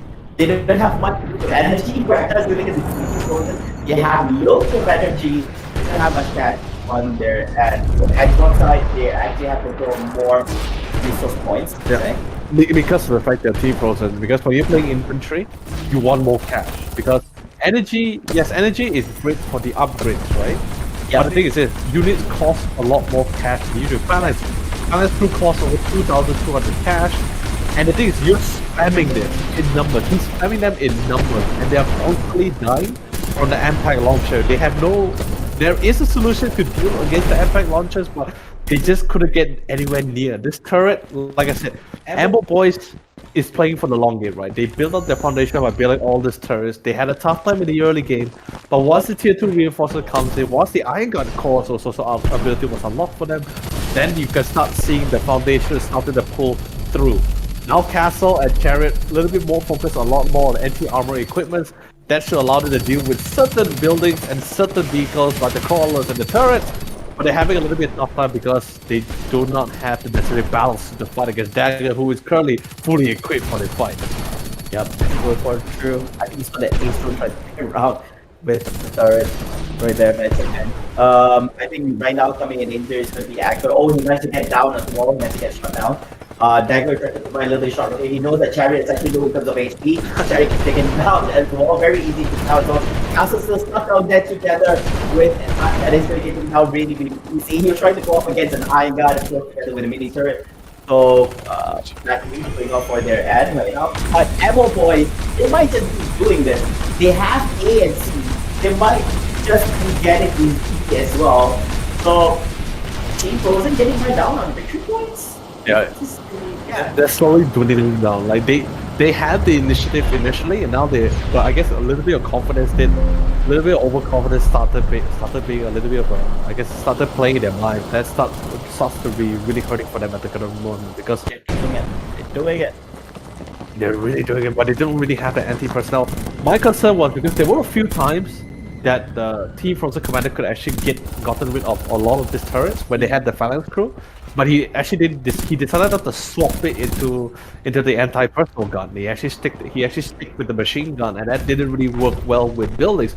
Even though Axel can drop down the repair drone, it cannot heal the amount of damage that the anti-personnel weapon can do compared to the artillery one. So The damage is actually much higher than what the repair is actually being done. So it's just unfortunate for one day situation, you know. Yeah. Although basically the repair does help in just prolonging the whole duration of the things looking there. Which should be okay. Look at that coming up from both sides, hitting up on units or shooting it from quite a distance here. So the thing is this, there is still one more opportunity for Team Frozen to turn things around, and that's going to be tier 3 reinforcements. He currently has an IAV, but he's not sending out the IAV just yet. He's waiting, I guess you could say he's waiting for the tier 3 where you have not only 2 IAVs, but even an M33 as well. That should be able to clear out a lot of these Iron Guards, a lot of these turrets as well, as long as they play their cards well. But Ghost at the moment, he has a mule with him alongside 2 mules on top of that. He can try to slow things down and make quite a bit of decent towards the tier 2 reinforcement, but we just have to see. I don't think I think that if the M33 was there, it offered them. And I think it's not such a 50% to actually get this. I believe that M4 knows that this is coming. Probably will actually tell themselves to actually handle the M33 by then to ensure that it's not able to actually clear out any units on the Xbox side. Oh yeah. Yeah, we'll have to see. Yeah, but I don't think that presence of one M33 is going to make much of an impact. I would say if Amber is usually in this situation, if you knew that was coming, they're probably going to have the countermeasures ready for the M33 tank already. Oh, it's not just M33. We're talking about 2 Guardian Troopers, Elite Marines, a lot of Elite Marines is a different case. Yeah, it's an anti-infantry unit. So it's a lot of units coming in, and like you said, they are preparing. Ghost is slowly falling back to reclaiming to the resource point. And I think it's a really big play coming from Saber, because Saber reclaiming back A makes time really more difficult for Team Frozen, because they're already having their points dwindling down. Now it's dwindling down even more faster than usual, since all 3 checkpoints being secured here. So the fact that Saber takes it back, now Team Frozen, although yes, they had the tier 3 reinforcement, but it still takes about 10 to 15 seconds for all those units to get to one of these checkpoints, and they still need to clear it out. So yes, it's very difficult with 3 checkpoints against you. Time is really not on your side. Two checkpoints you still can fight it back. 3 is impossible. Look at that. they just drop down. It takes about 5 seconds to drop down and everything, and another 15 to get there. They're slowly moving out. You can see from the map, from the outlines. It's just too late. Oh, that hitting up, and yeah, Penguins in real danger right now. I have to just go in for retreat, and I think this is GG. They managed to flip the A, but then this is not going to be enough. Apple Boys is going to be taking the win right here at the lower bracket, and yet another win for the team from the upper bracket. They're really trying to keep themselves in the game here. Although yes, I was a bit concerned initially, but I think just a little bit of lack of control in certain areas actually did pay a little bit of a price for them, since Violence Crews, they're not cheap at all, and it's very expensive when you lose them relatively quickly as well. Yes, they're not cheap. Yeah. Although still cheaper than you creating Iron Guys.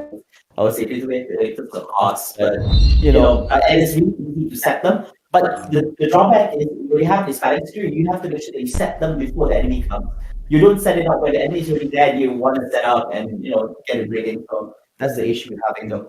Yeah, it's just one of the few things that both the commander and the on-ground officers really need to keep into account, right? Accountability, because you forget this. Like it seem like a very small thing. Like, okay, I'm just gonna leave you be for a good 20 seconds. 20 seconds, and then you come back, you'll be like, oh, dude, I'm so sorry, they're gone. What happened?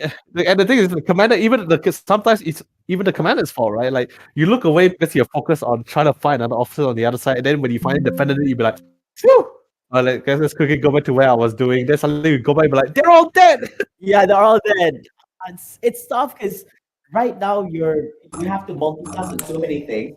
Then you also have the ability to execute on team fights and all that. But anyways, before we continue on with all our thoughts on that, this is the current bracket that we have.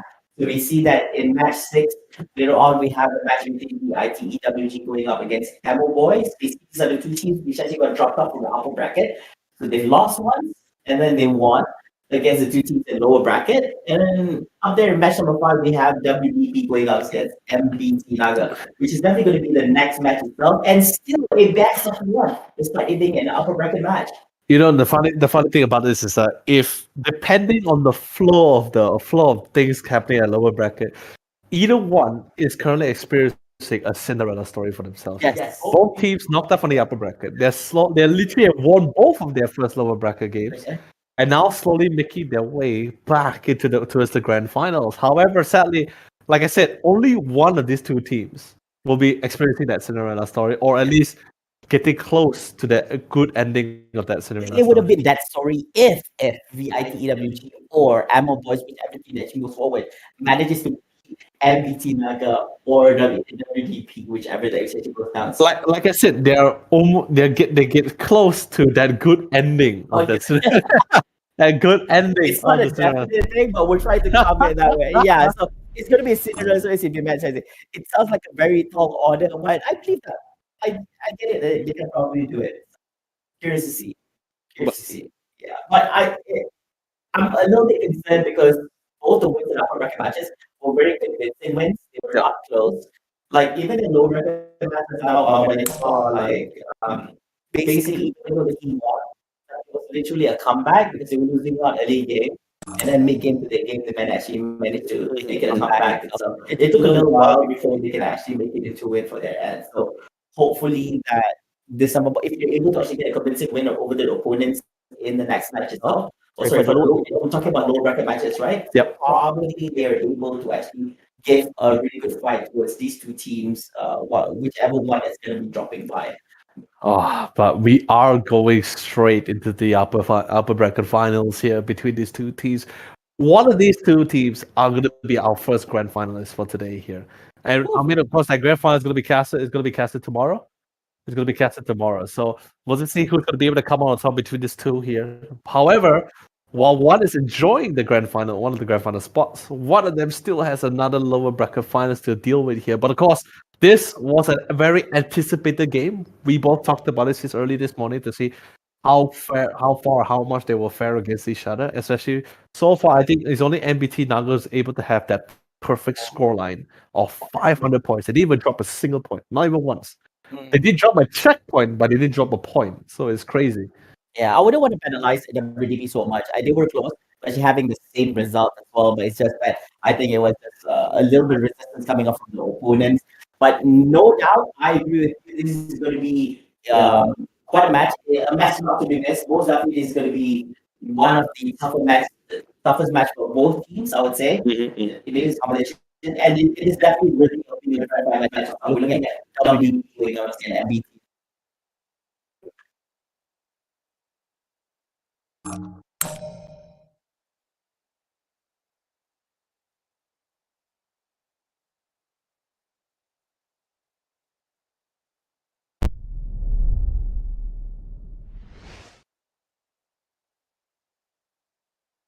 Betul.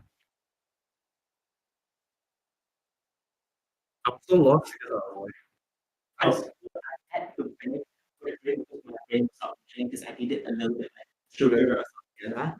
I was drained, man.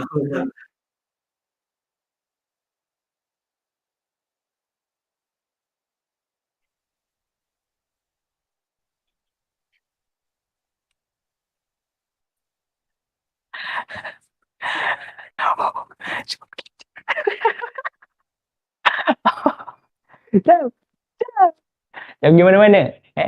Okey. Semua. Nampak? Masih tak nak berganjak daripada saya rasanya. Itu dia. Itulah kemeriahan yang ada untuk EXIMIUS Seize the Frontline. Sebuah, permainan bergenre FPS dan juga strategik. Lupa dah. RTS rasanya. Begitulah. So tengok dia punya latar masyarakat. Latar masyarakat latar tempat lah. Post-apocalypse. Saya orang yang main macam Last of Us kan. Minat lah background macam tu kan. Kalau tengok dia punya senapang dia pun agak lain macam sikit kan. Itu yang kita suka lah untuk EXIMIUS Seize the Frontline. Seperti yang kita tahu, kita kena support game ni juga. Sebab apa? Sebab dia dibuat oleh anak Malaysia, iaitu Box. Alright. Okay. Ini dia. Saya kena pakai ni dulu untuk komunikasi yang lebih jitu. Okay. So, jangan pergi mana-mana. Kejap lagi kita sambung upper final. Let's go.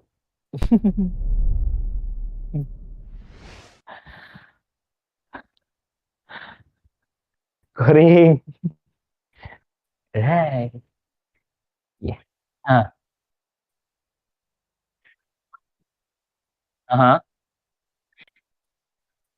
Boleh. Tapi tak. Okay, boleh. Tapi sebab kat sini bila aku cakap dia bunyi faham tak? Macam aku cakap ada bunyi suara aku pula. So double layer. So aku jadi macam bila aku nak cakap tu dia ganggu sikit lah. Mana aku dengar 2 kali. Okay. Alright.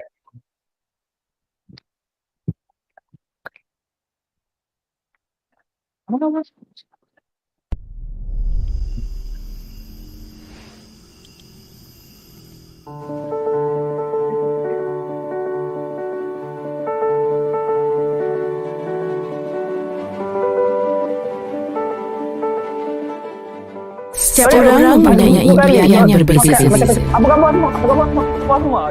Nak jadi banggaan ibu bapa. Okey. 15 minit, okey. Ada yang nak jadi usahawan berjaya. Nak jadi gamer. Senang kata, kita semua ada cita-cita. Dan tak kira apa pun impian kita, semua itu boleh jadi nyata. Yang penting, rebut peluang, usaha, kerjasama. Kita terus mara sehingga impian menjadi milik kita bersama.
Tak ada lah.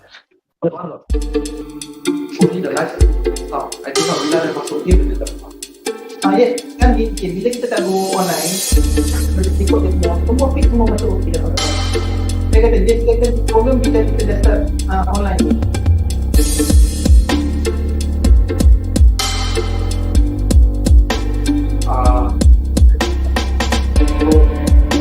Basically kalau kita buat live dan tu guarantee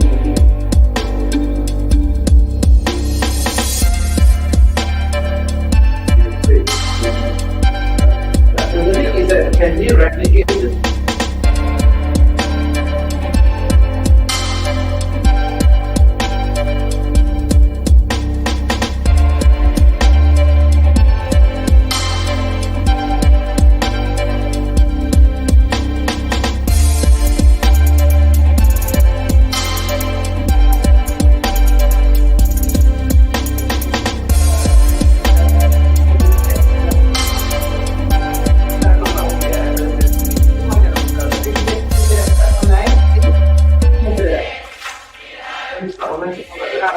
Dia sampai kat mesti audio pun tak ada. Kita sehingga di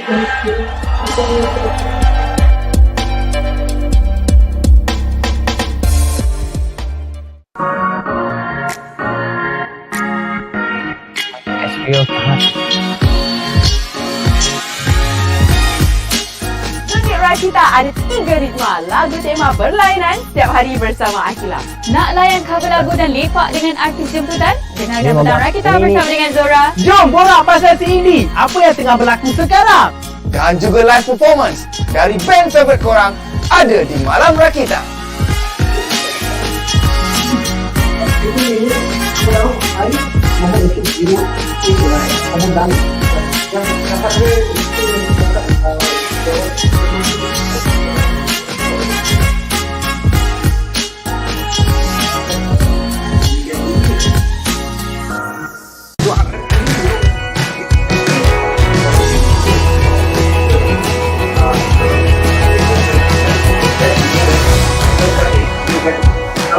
Tonton cerita Indomie di kanal YouTube Indomie.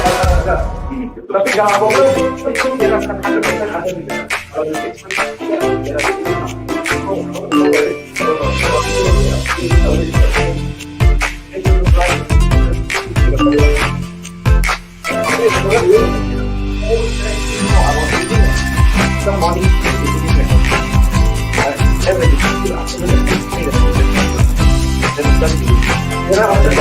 Indomie, flavor favored by the world.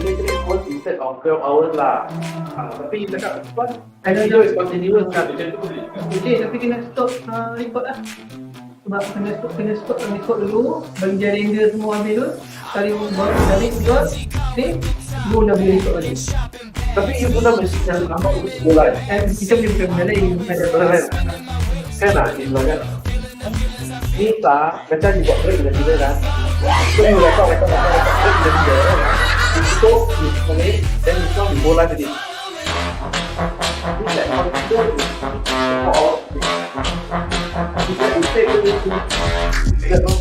I would prefer all the games to all the I don't think so. Let's go to my house.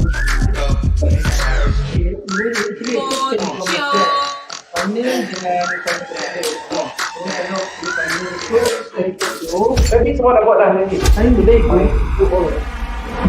Welcome to the inaugural Commonwealth Esports Championship. It's time to be bringing the heat. Let's find out. I mean, I'm suddenly excited to see how this one goes. I really want to win the Commonwealth. You feel the greatest when you win the championship and like you get to wave your flag. 一开始我们是不被看好的队伍，结果我们反而夺冠了。Winning TI is life changing. TI 就是对每个玩家都想赢了一个荣耀吧。MPL Malaysia, musim ke-10. MPL Malaysia is the longest esports tournament in Malaysia. We initiated together with Muntun back in 2018. Kita nak buat satu history lah dekat MPL. Jadikan career game ni boleh pergi jauh. 我人生没有这么的骄傲，因为这是从马来西亚夺的那个牌。Malaysia has a very thriving esports community. Esports is only going to get bigger. Banyakkan kejohanan. Kena ada yang berprestij, yang memang endorsement by government. Bagaimana kita di Kementerian memberi informasi kepada masyarakat masa depan yang ada dalam esports. There is no, say, grassroots progression into those professional leagues by creating MEL, creating MEC. There's clear progression. Frustrated me that in many ways motorsports was turning into a sunset industry. For me, esports is the only solution.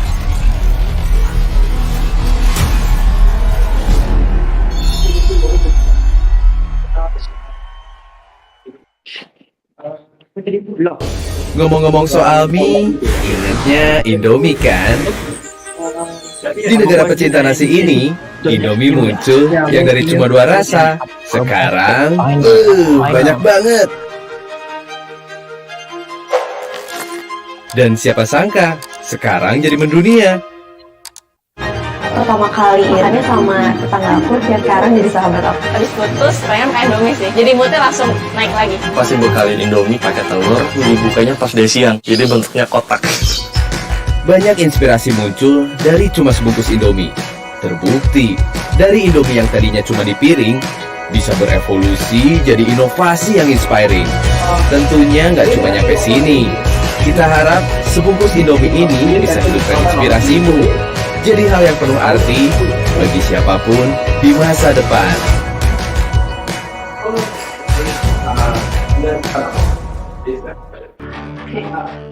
Datuk saya merupakan seorang ahli gusti. Pada 1970-an dia menjadi juara gusti freestyle.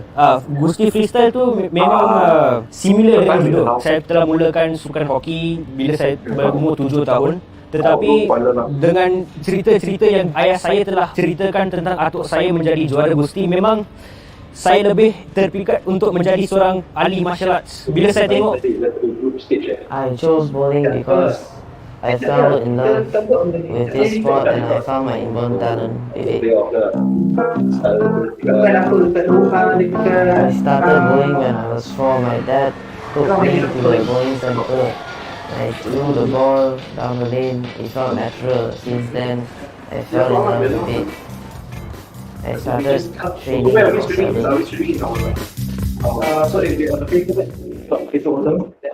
Jun Hong adalah pemenang 6 pingat emas dan 1 pingat gangsa dalam temasya sukan C itu sendiri. Jadi dalam 6 emas dan 1 gangsa tu, adakah Jun Hong rasa mana temasya yang paling dekat di hati? Saya rasa bagi saya semua edisi Sukan C pun agak masih boleh ingat lagi, macam baru berlaku semalam. Tapi yang ada a few times that saya ada mengalami kecederaan, which is the first time saya masuk sini.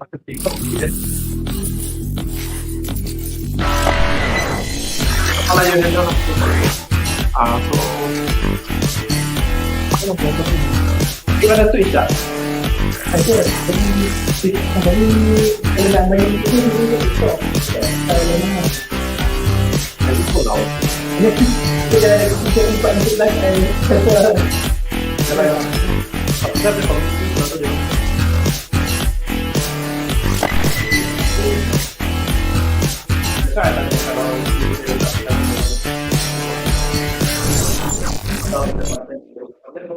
Pasukan GFAM yang diwakili oleh pemain dari tanah air berjaya membawa pulang $150,000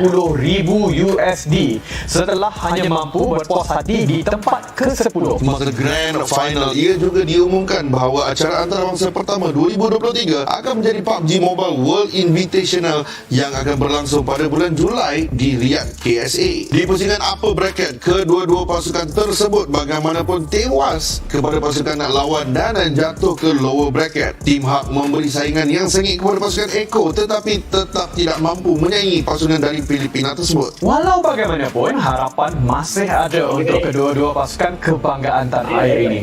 Pasukan Todak dan Tim Hak akan meneruskan perjuangan di lower bracket pada 10 Januari. Jadi sama-sama kita berikan sokongan buat mereka. Bagi memeriahkan lagi M4, Muntun Malaysia mengambil inisiatif dengan menayangkan kata-kata peminat buat pasukan Malaysia dengan projection mapping. Riot Games telah mengumumkan Lotus, peta ke-9 yang akan dikenalkan dalam Valorant. Selain memperkenalkan peta baharu, episod 6X1 yang akan dilancarkan secara langsung pada 10 Januari akan menampilkan juga Battle Pass baharu dan skin Araxis. Lotus akan menjadi peta 3 tapak yang serupa dengan Haven dan terletak di Omega Earth, India. Forspoken mengikuti kisah Frey, seorang gadis dari New York yang dihantar ke dunia ajaib Athia. Dia kemudian mesti menggunakan kebolehan ajaibnya untuk cuba pulang ke rumah sambil bertempur dengan musuh yang menakutkan. Kementerian Belia dan Sukan (KBS) melalui inisiatif Esports Integrated ESI dan Institut Penyelidikan Belia Malaysia baru-baru ini melancarkan soal selidik dalam talian. Untuk esports ini, saya nak perlukan lebih banyak data lagi dan dalam 1 bulan ini saya belum berjumpa dengan mereka lagi dan saya berhasrat untuk adakan pertemuan dengan mereka untuk mendengar cabaran yang mereka hadapi. Dan untuk esports ini, Kementerian sedang melaksanakan satu kajian untuk mendapatkan lebih banyak lagi informasi daripada mereka yang sukakan e-sukan ini untuk bantu kita jalankan polisi dan program untuk membantu pembangunan sukan esports. Let's go.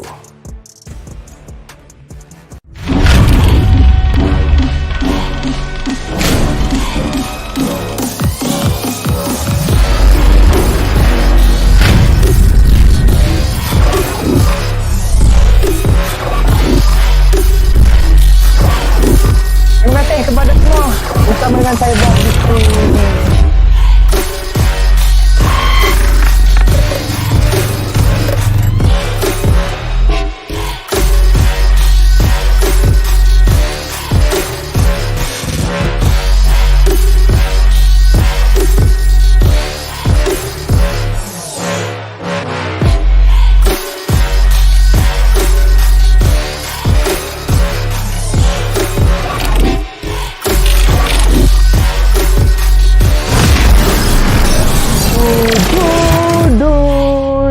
Cuca bersama saya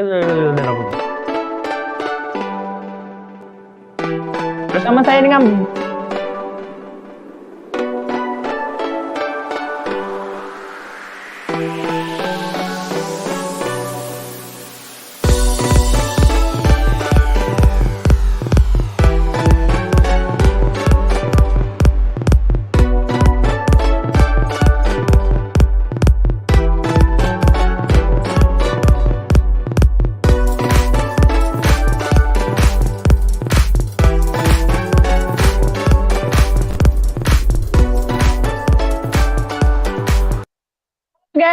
bersama-sama dengan saya Bob di sini guys, dan kita masih lagi nak meneruskan debaran MEL22.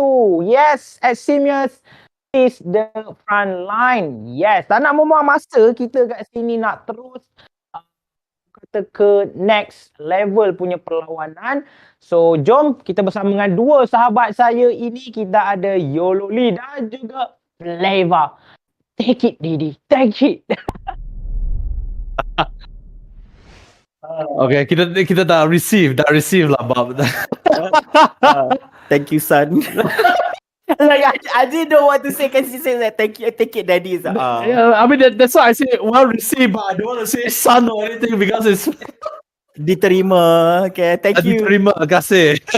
Thank you, Bob, for this. Hey, our amazing host, Bob. Thank you so much for the amazing Very great introductory. host. You guys are back right here with the MEL 2022 or the Malaysia Esports League 2022 EXIMIUS East the Frontline tournament. My name is Faber, together with my good buddy right here, Yolo, and we're back doing commentaries on the tournament itself. And we just concluded quite a number of matches today. We went through the group stages. We went through the upper bracket round number 1. We went through the lower bracket round 1. And of course, coming up next will be the upper bracket finals. Yes, upper bracket finals. You are correct. We're going swift right here, and it is going to be a match in between none other than our MVP versus WDP. Ladies and gentlemen, before we go to the match itself, we're going to the lower bracket semifinal first.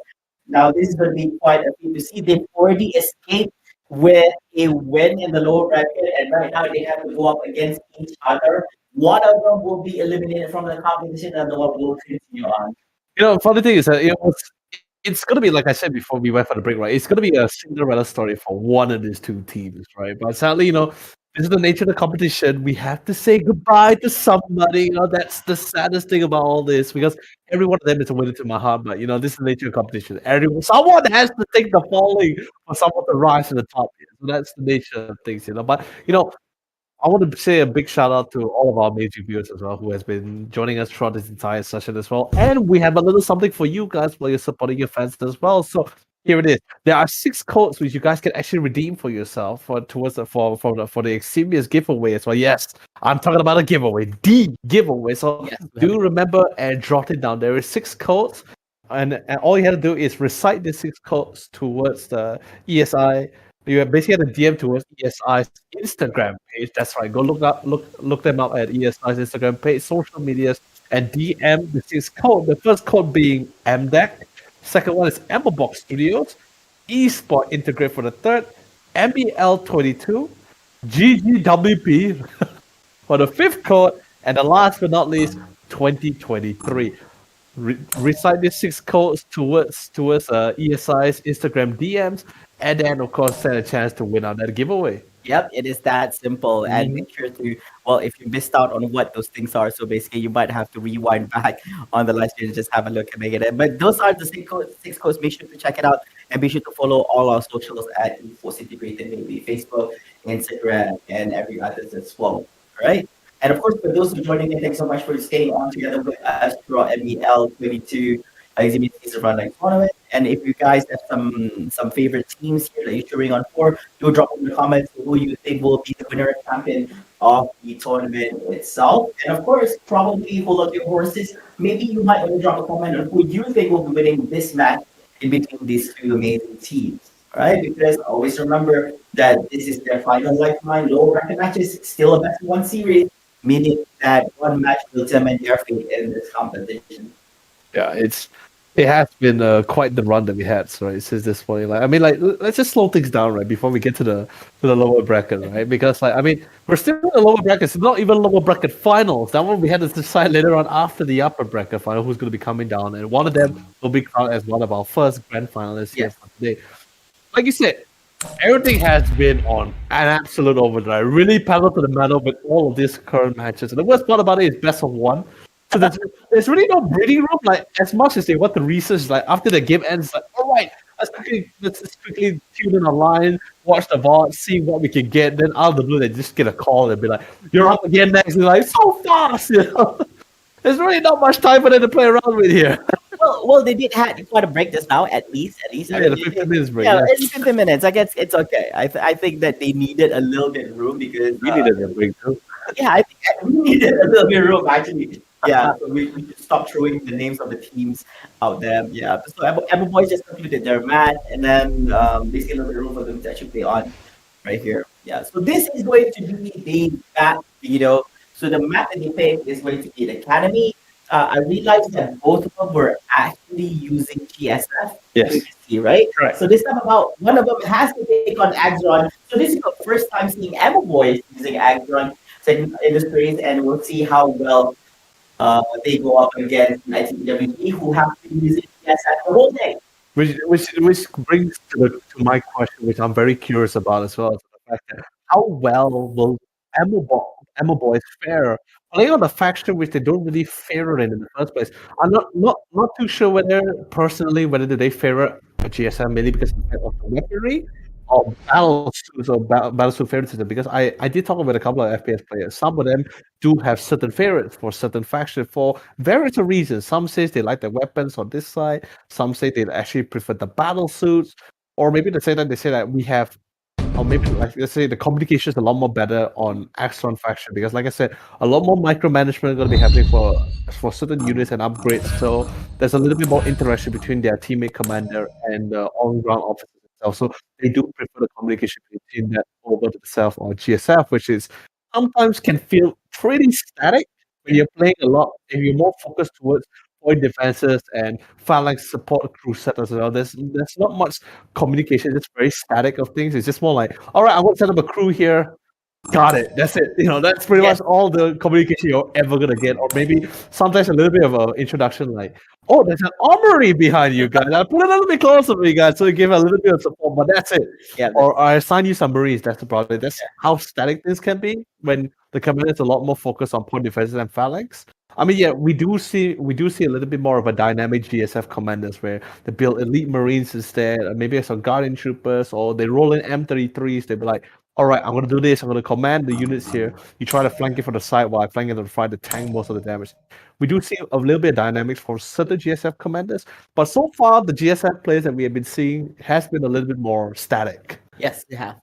Yeah, it's not that simple to actually go around. I think it's a much more easier, cleaner execution compared to the other choices we have. I believe that during the whole discussion, I believe that the commanders have the heaviest burden. Like as the officer, you don't really have to think so much about these kind of things. Your expectations are, hey, the commander, you do what you do that. For me, my element is just shooting, using the right equipment against the right enemy.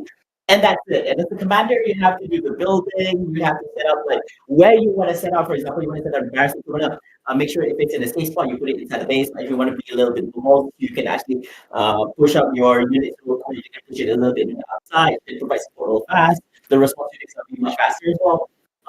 Yeah, I think that most of the burden is actually on the commander themselves. So as an officer, I'll be like, hey, my job is easy. I just shoot, right? I just shoot as much as I can.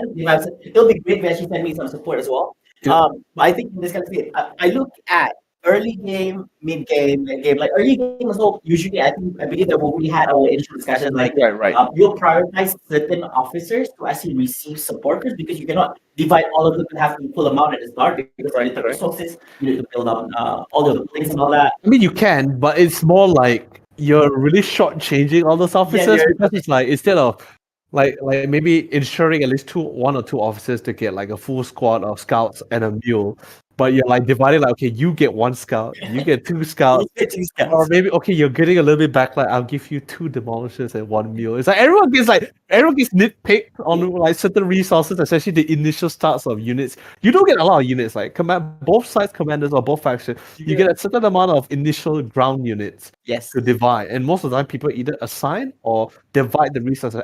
The beauty of Axron, and same goes to GSM units.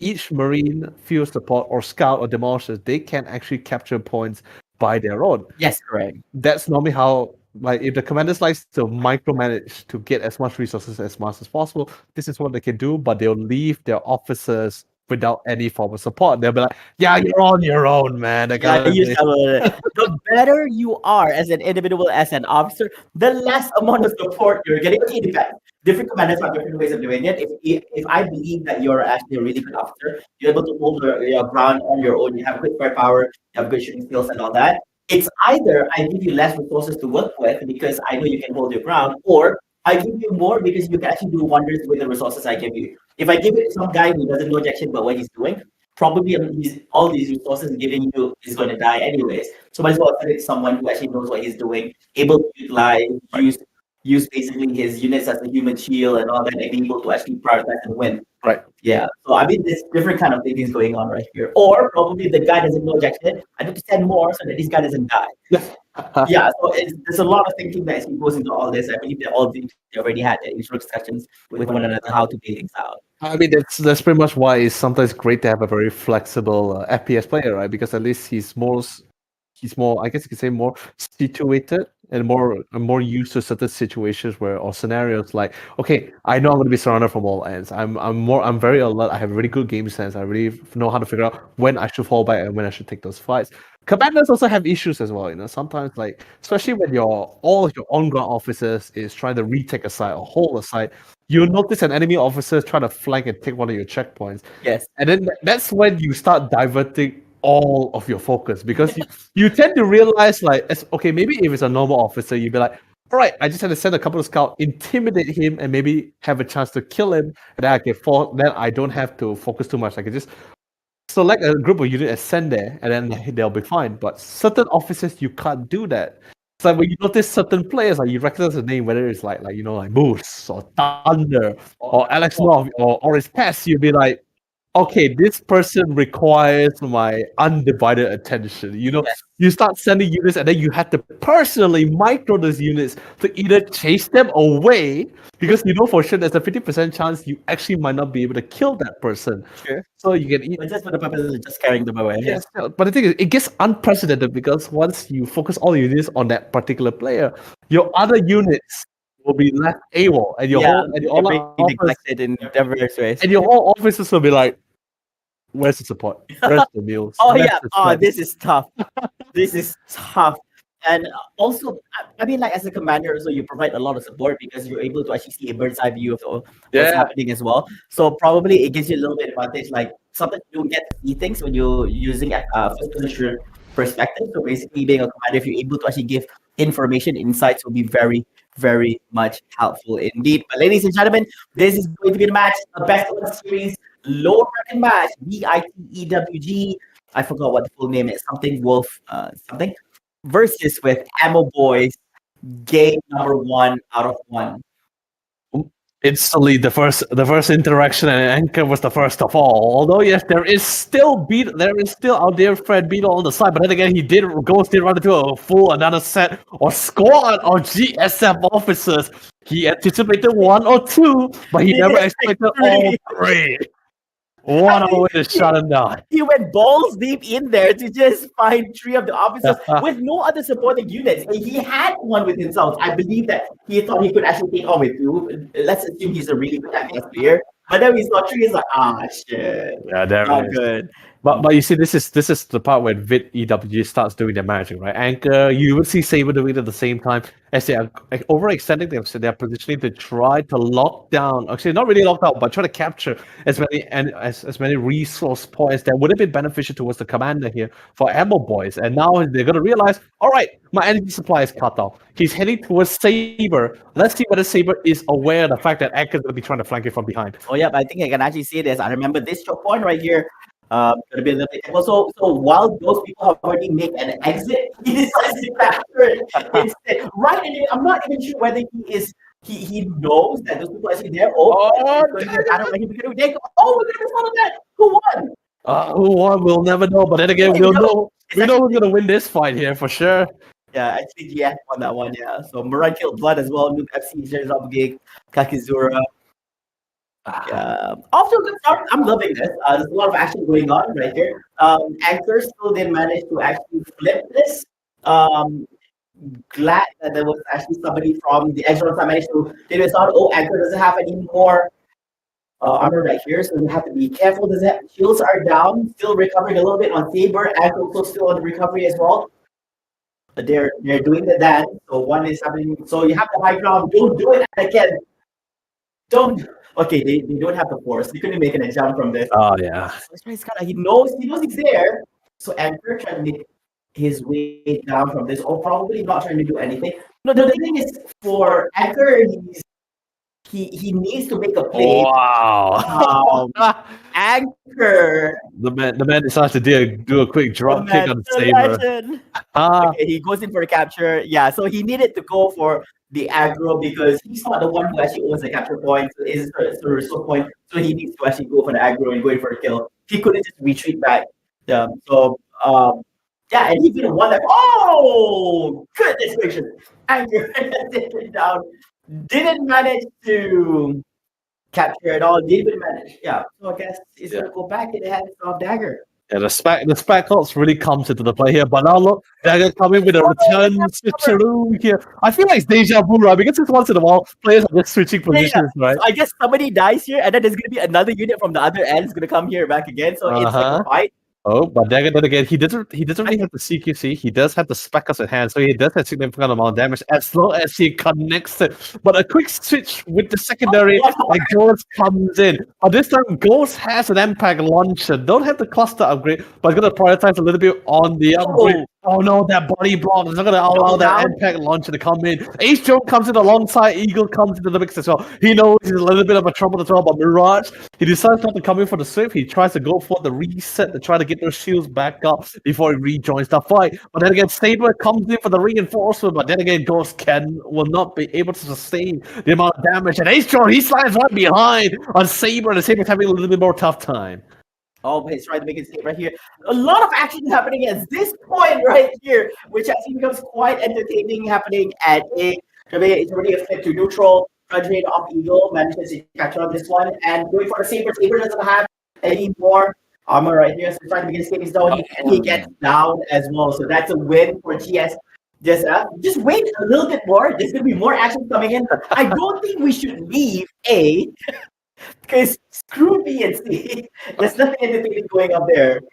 No, thankfully the commander was able to lock down their meal in time because the reason why they were so invested to try to get back this A because that A side, that cash supply depot was actually by right Axeron side to claim for themselves. It's basically a free point for themselves here. So if they were to lose that part, it gets even more harder. And if you notice on C, even though Castle on the side, Ammo Boys is currently on top of their cash supply depot, it's already been locked down by the GSF commander. So there's no way for him to take those side back, making that A side a more of a priority for them to claim back for their own. Before that, Beetle tried to go in for the clutch right here, going against Ghost. There's a little bit support from behind. Ghost trying to make an escape right here. He's down to some armor. He's trying to go in high behind barricade. He is low in HP as well, trying to go in for passive generation. Beetle going in for a chase. And why is September so far? Is that actually still not done yet? Ghost trying to make an escape. Both has already fully regenerated themselves. Look at the bomb being thrown in the face. Cluster bombs is still hitting from behind. Beetle managed to recover. In terms of his shield, just gonna wait out a little bit. It is a unit here, a marine unit, but back to get a little bit of cover. Should be able to just survive for recover. I guess here's the thing for GSF side, he's just screening out Ghosts. Because they need to go in for the capture. If you leave him be, then basically, GSF is going to be going on for the capture. Saber's going to go down here. I think low to 500 HP, still recovering fastly. Okay, so the thing is now they already got a commander unit, so they're going to be able to do a couple of Iron God core drops for themselves here. They're able to secure back the A side because thankfully they managed to lock down their mule. Their mule was so crucial for them to lock down for themselves here.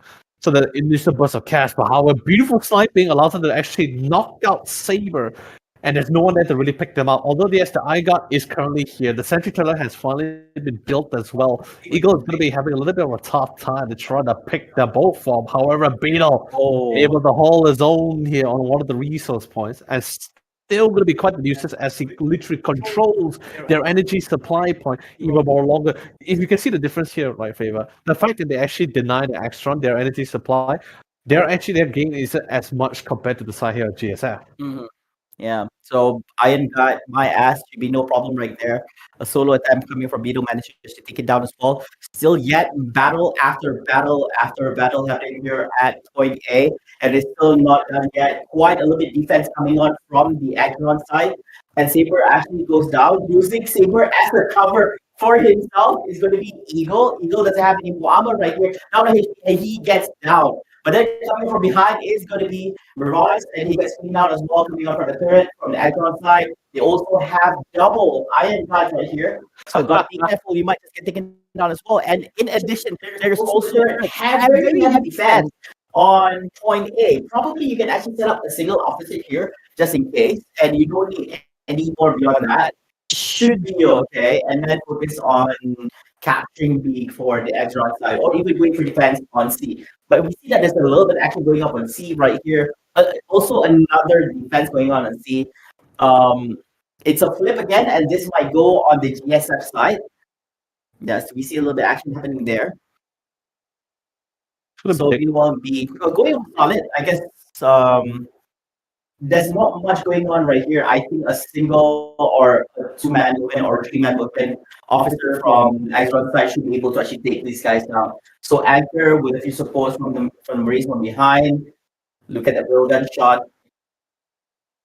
It's gonna be a tough time. Although yes, they did manage to reclaim back the energy supplies. Anchor does finally go down. Belia is gonna go for the reclamation. But if you notice, right, EWG has already all the necessary buildings. He's already maxed out. He's already maxed out in power plants. He already got the armory down. He also has the barracks and even the heavy armory buildings down as well. All he needs is a quick upgrade to advancement, and then he can really try to get those M33s. He did prioritize getting 2 IFVs, which is really great, by the way. Really great at shredding units and infantries and even iron guards as well. Rooks is not going to be able to do much to his IFVs, and he's going to have those 2 IFVs patrolling back and forth. It doesn't matter what turret there is around here, although yes, it's going to take a while to kill the turret with the IFV.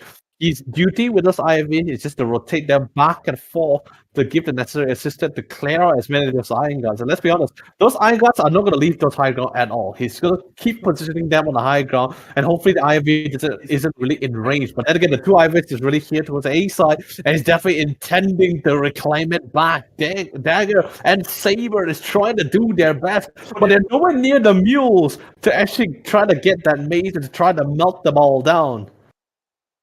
Yeah, I think this is a very strong time. I think by the time we actually reach that God. point into itself, it's going to be quite hard for Team Ambos actually going for defense. Having M33 is actually quite a big game-changing thing for the GSF. So I think they'll be having a really easy time trying to defend point B. They already have a hole on C already. They don't have to be greedy and try to capture this A. As long as they can actually hold on and retain and B and C, that should be okay. But of course, you want to hasten the whole process of capturing the victory points from Team Ammo Boys. So if you get A, B, and C, I mean, sure, why not, right? So I think defense is already coming up from the A side from Team Azeron. You already have a down officer. The repair drone is that let's go for the turret. So I think they're not pushing it down fast enough. Why is that iron gun? Oh my God. Why is that iron gun literally behind it? Does it go through? No, right? No. The thing is, he can't show that oh my God, the vehicle flipped from the explosion, and he's currently stuck in position. Oh no, okay, he's back in the G12. The G12 did bring it back into motion. Multiple more G12s being fired towards a group of demolishers. I guess the 2 demolishers. He finally got the upgrade from the tactical unit, command unit. So the demolisher will be equipped with the G12, and they should be able to make quick work with those IFVs. What I'm really sad about is the fact that he left the 2 IFVs, didn't really get to control them properly, nor was there any on-ground officers to provide the necessary amount of support. Yes, the IFVs are not as expensive. It's not as expensive as the M33s, but they're just still as costly. And to lose 2 on top of that, they didn't lose a significant amount of cost, or at least their fire force, because that was all he committed to build those IFVs. I'm not even sure if that was a mistake or was it really intentional, because by the looks of it, I'm like, did they use it as a form of distraction just to show that it's a little bit of action going to happen at A, but actually they're actually just defending their side on this. Yeah, but I mean, for now, couldn't tell.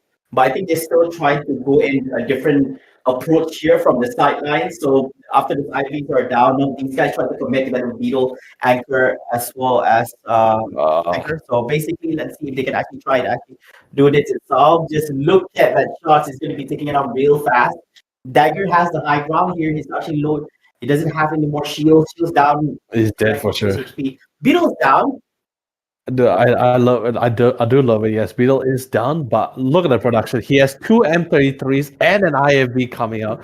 I'm not sure whether he's willing to send out those M33s just yet, because yes, for the armor division, like I said before, M33s will be equipped with not only reactive armor but also equipped with the machine gun. However, you do want to get the full upgrade for the M33 before you send them out, because they're the strongest in the game, but they're not at their peak. Once they get the missile upgrade and the ACS upgrade, G12s will not be able to do much, will not be able to do any damage to the M33. As it is, even without the ACS, right? APS, the M32 reactive armor will reduce damage from projectile anti-armor. You need laser weapons like masers to really melt, to really pierce through that reactive armor to really do some significant damage towards those tanks. So Once he gets those All APS this time, and missiles, he should be able to clear them all out. But Saber gets down real quick, and then this will disable as well, and down goes the Iron Guard together. So this is going to be the time when the SF manages to actually capture at this point. This is the moment they actually be waiting for to clear out all the XCOM units. But XCOM they managed to capture the A and C, still not able to actually do anything towards the B side. So also basically they have a few units away for defense, so gotta be careful. But I think it's gonna get taken down real quick. The crawler is gonna be demolished. yeah, the M33s are here. Yeah. So even the Igon is still surviving through, still surviving here. So he goes for a push, can't do anything, couldn't revive the teammates, so I guess it's gonna be crippled, walking and making an escape right here. There is movement here, and they're gonna get the Iron God, should be no problem. Beetle doing mano against an Iron God from high ground, and he's gonna get taken down really easy. Still dominating, has 2 extra points. BNC, VIT, EWG is still in the lead with 451. Ammo Boys, most definitely in a pin. Hopefully, VIT, EWG, they don't make the same mistake with just leaving out their M33s, just like their IIPs. You don't have to worry about that, my friend, because he has another M33s in round. Actually, if I'm not mistaken, that should be his third one because I saw him building 2 just now. Like the first came out. Yeah, I was actually wondering how come it was left 1, but I guess one of them has already been destroyed. So now they actually have 2. So quickly by what? That's yeah, what. Quickly, yeah. That's And they what I'm have wondering. more resources to spare. They're able to actually create yet another one by just going for the upgrade first, and then actually try to create another one for this one. Yeah, he's this machine gun upgrade is probably for one of the armories for themselves here. And what's even more difficult, Ankel wanted to try to sneak in for B, but he didn't notice there was a point defense in there as well, so that's gonna cost him his life. Saber, on the other hand, trying to find a way to sneak into the site, but not only is he dealing with Mirage and the squadron of Marines, but there's also an IFB sitting right outside of checkpoint B. Oh, Saber goes down as well. Oh, dead. Gone. Shaggy really shaking him up there. Look at that IFB just shooting through from a range. As well, absolutely Battlestrike just parking himself in the middle of the road, thinking that it's his father's road. It should be no issue. There's nothing. There's nothing. Look at the line of sight. It's clear. There is. And how are you going to proceed through? So basically, these guys have to hug the wall. Just to, and even with that, the moment they show themselves, the actually bell times can be shooting at them. So you got to be careful. So you have to find different ways to actually go into rotations. Beetle as well as Eagle trying to shoot through on Saber from this end itself. Just shooting rockets through trees in the middle, and you got to be careful. We also have some scouts walking through in the middle as well. Which is what I'm saying, right? Like the thing is, if you currently see the tech tree and the building order coming from Ammo Boys, there is no anti-tank like units that's going to be coming out at the moment. Yeah, I mean, except for that one demolisher with the GTL, but I don't think that's going to be doing that much. That one demolisher is going to solve all your life problems. No, he won't even be able to do anything. Not unless the reactive armor has already been broken from one of the M33s. But what that means is Ammo Boy's commander is slowly dependent on his officers to deal with not just one M33, but potential 3 M33s on the field and an IFV. There is a lot to deal with. Yeah, I think this is a little bit too much. Lucky enough, Ammo Boys still has that A capture point here to just slow down the progress of victory points being drained out. Absolutely guys just fighting up against the Iron Guard at close range. Gotta be careful. So he's trying to actually stay behind to make sure that he doesn't get hit by both as well. Oh, both Iron Guards, they take him down. They managed to actually take down one of the units. They managed to come Mirage together with the IMVs still surviving through. I mean, he's not going to be able to last for too long. Yeah, because Anchor's on that end. I think, so I think both Anchors are actually just trying to figure out. I think there's a little bit of repair as well. Okay, you see, finally, although a little bit late, but he is finally getting the necessary upgrade for the tank upgrade here, which is that one. You only can unlock that upgrade once you at least advance one of your buildings here, whether it's at the barracks or the supply depot. You can, once you advance that, you can actually unlock this upgrade for your tank. Any advancement is fine. I don't think they want to wait until they do a full upgrade. They go for M3. I think at this point, I think they're comfortable with just having M3 better to get in place. And then right after that, even after this upgrade, they're able to actually create more M3 battle tanks just to replace the ones that's been destroyed. And the existing ones are still there. So basically, you just retain it with the current upgrades that you have. So rather than doing upgrades and then building the tanks. So they build the tanks first and then doing the upgrades later on. So just to ensure that they actually dish up some entry level tanks in place. So they're not relying much. So you can see here, they just have a few engineers, they have a few marines in place, and that's it. They don't have anything else. Right after that, they just rely more towards the entry level tank plus with officers, and that will sort things out. And for defense. I think it's really fantastic what the VIT EWG members online on ground officers are really doing, because in normal thing, like you said, yes, not necessary. He's not planning to wait up for the necessary upgrade to bring up the tanks. I mean, yes, they are still strong, but in the case where if let's just say the Axelron's on ground officers paralysis is just as good and as superior as well. Normally those resources, exactly, M33s won't be able to last that long. But I guess with a little bit more confidence in how his team is playing and the current situation, he's just qualifying something up, because, like I said, they are one of the strongest units in the game. And I think also at the same time, VIT EWG Commander just sort of have a good gist of the situation where, like, okay, Emma Boys just want to keep spamming Iron Guns. Yes, so be it. Send all the Iron Guns. Send all the Iron Guns. Send them all. Let's do this. But Exron looks like they're trying to force this fight on B. They're not trying to commit to try to actually go for C. So you can see that what GSM is doing is quite intense. If you look at the map, right? So they're trying to close themselves up between the B and C so that they're able to actually respond if anything to happen at C as well. Because the whole idea here is they don't have to be aggressive. They just have to prevent anyone from trying to capture the point, and that will secure the win for VIT EWG. They don't have to worry so much. So they're literally just squeezing themselves between those two areas, B and C right now, just go in defensive mode. So Ammo Boys, they have to force a win on this whole area and ensure that everybody dies in the same time so nobody will disturb them trying to capture this point. Little B, Dagger goes down, not what they wanted here. Still going on, Ghost trying to make an escape, gets down as well. So basically, you can see that all the GSF forces are still available, and they even have an entry battle tank here in the middle. Oh, this is tough. But they did manage to flip the B. Yes, so in B, finally they managed to halt the progress of the victory point from M Boys from dropping down the more. It gets split once again to neutral and goes back into GSF side. So I guess this is going to be tough. M Boys still left with 40 victory points left on their end. They can't do it. I don't think with the time given, they're able to actually reflect back B or even C to make it into win. If they're able to actually do so, it'll be a huge comeback. Look at the position I'm thinking about like here to actually provide a little bit. So you have to go through these officers. They're just active all the officers. They couldn't care less about A anymore. Not even thinking about capturing. They could, knowing that right now Emma Boys is actually quite desperate. They know that they couldn't pay much attention to A.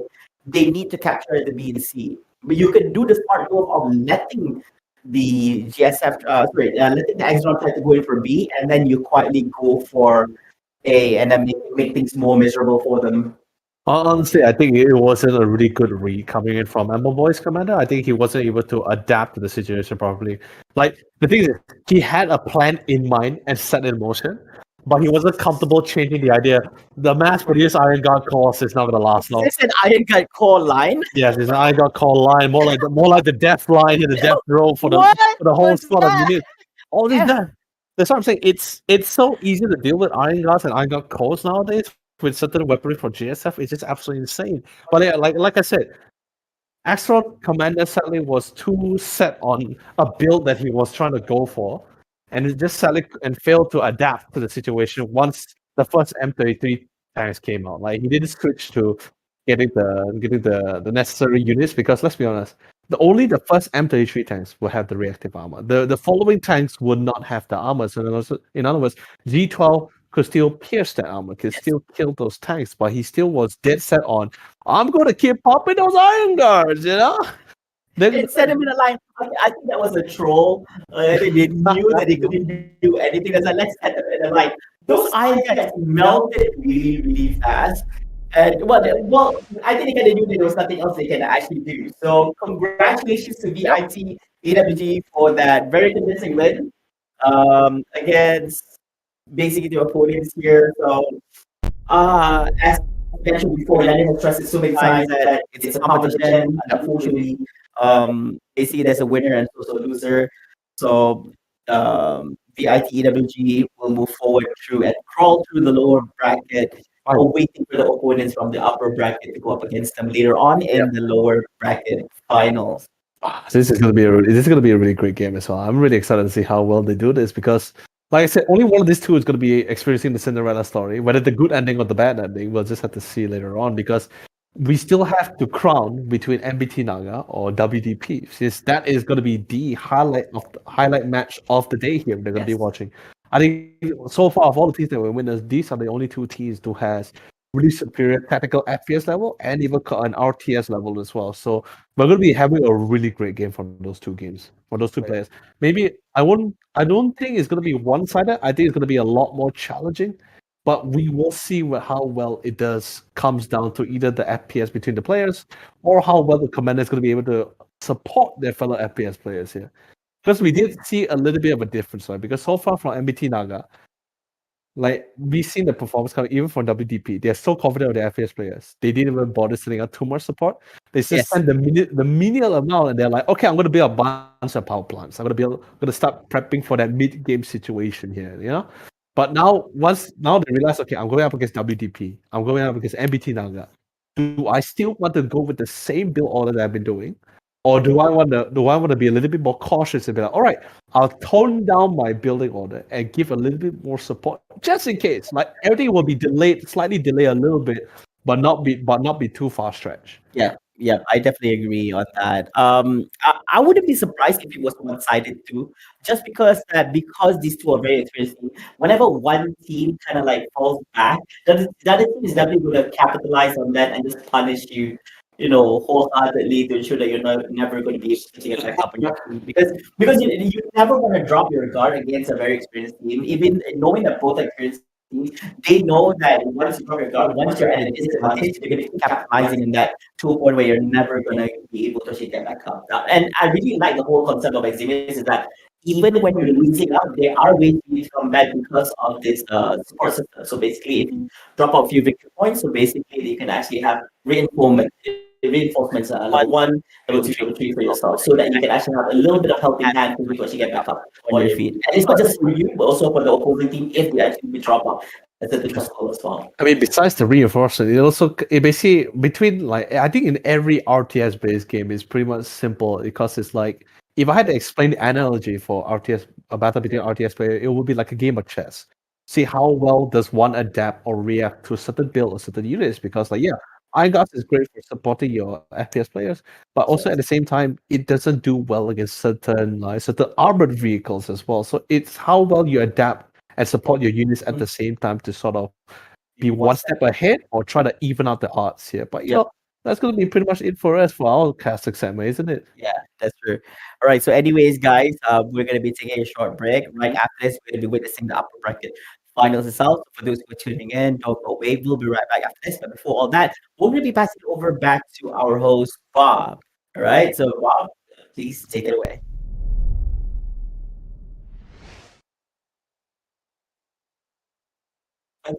Voice.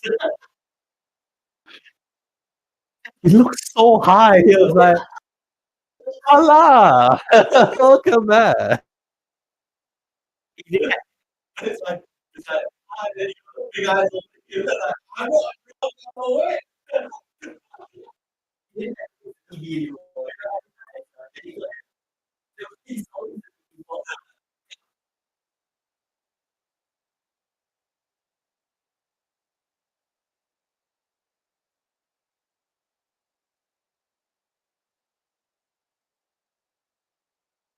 Sekarang ini kita dah semakin rasa debaran apabila banyak juga pasukan-pasukan tadi tu sebanyak 6 keseluruhannya. Ada orang target dia ni patut menang, dia ni kalah. Ada yang target menang tu kalah. Tak naklah cakap siapa. Tapi itulah dia dalam dunia perlawanan, kalah menang ada permainan, sometimes tu kita tak boleh nak orang kata expect. Alright, itulah dia keistimewaan game EXIMIUS Seize the Frontline ni. Dia menggabungkan dua genre tau, FPS dan juga RTS. FPS tu adalah first person shooter dan juga real time strategy.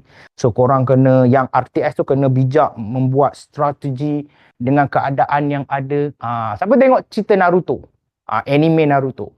Dia gabungan antara Naruto tu, karakter Naruto dan juga Shikamaru. Kena sama-sama. supaya nak merangka strategi dan juga kena ada orang kata corak permainan yang sangat-sangat bagus, sangat-sangat gempak. Macam saya suka FPS lah. Sebab saya jenis Rainbow. Pergi tapi saya main COD, Warzone kan. Sekarang tengah main ni lah. COD. So kalau nak ajak main, dan jangan lupa pergi kat saya punya Instagram bob.edward. Kita boleh main bersama-sama. Alright, first of all kita nak ucapkan terima kasih kepada Kementerian Belia dan Sukan dan juga Esports Integrated dan juga 16 Persatuan Sukan Elektronik Negeri dan Wilayah Persekutuan kerana membawakan MEL22 EXIMIUS Seize the Frontline ini. Terima kasih juga kita ucapkan rakan media kita iaitu EGG Network, Rakita 107.9 dan juga terima kasih juga kepada bronze sponsor kita iaitu Nescafe dan juga Indomie, dan kita ucapkan terima kasih juga rakan Safe Sport kita, Safe Sport Malaysia, dan rakan anti-doping kita, Agensi Anti-Doping Malaysia iaitu ADAMAS, dan MEL22 menyokong penuh #impact tolong hantar. Selain itu kita ucapkan terima kasih juga kepada penerbit game EXIMIUS Seize the Frontline ni iaitu Box dan juga MDEC. Alright, ini dia. So saya Bob dekat sini, kita selepas ini akan berehat seketika. Tapi sebelum kita berehat tu kita nak borak-borak sikit lah kan. So far kita ada 6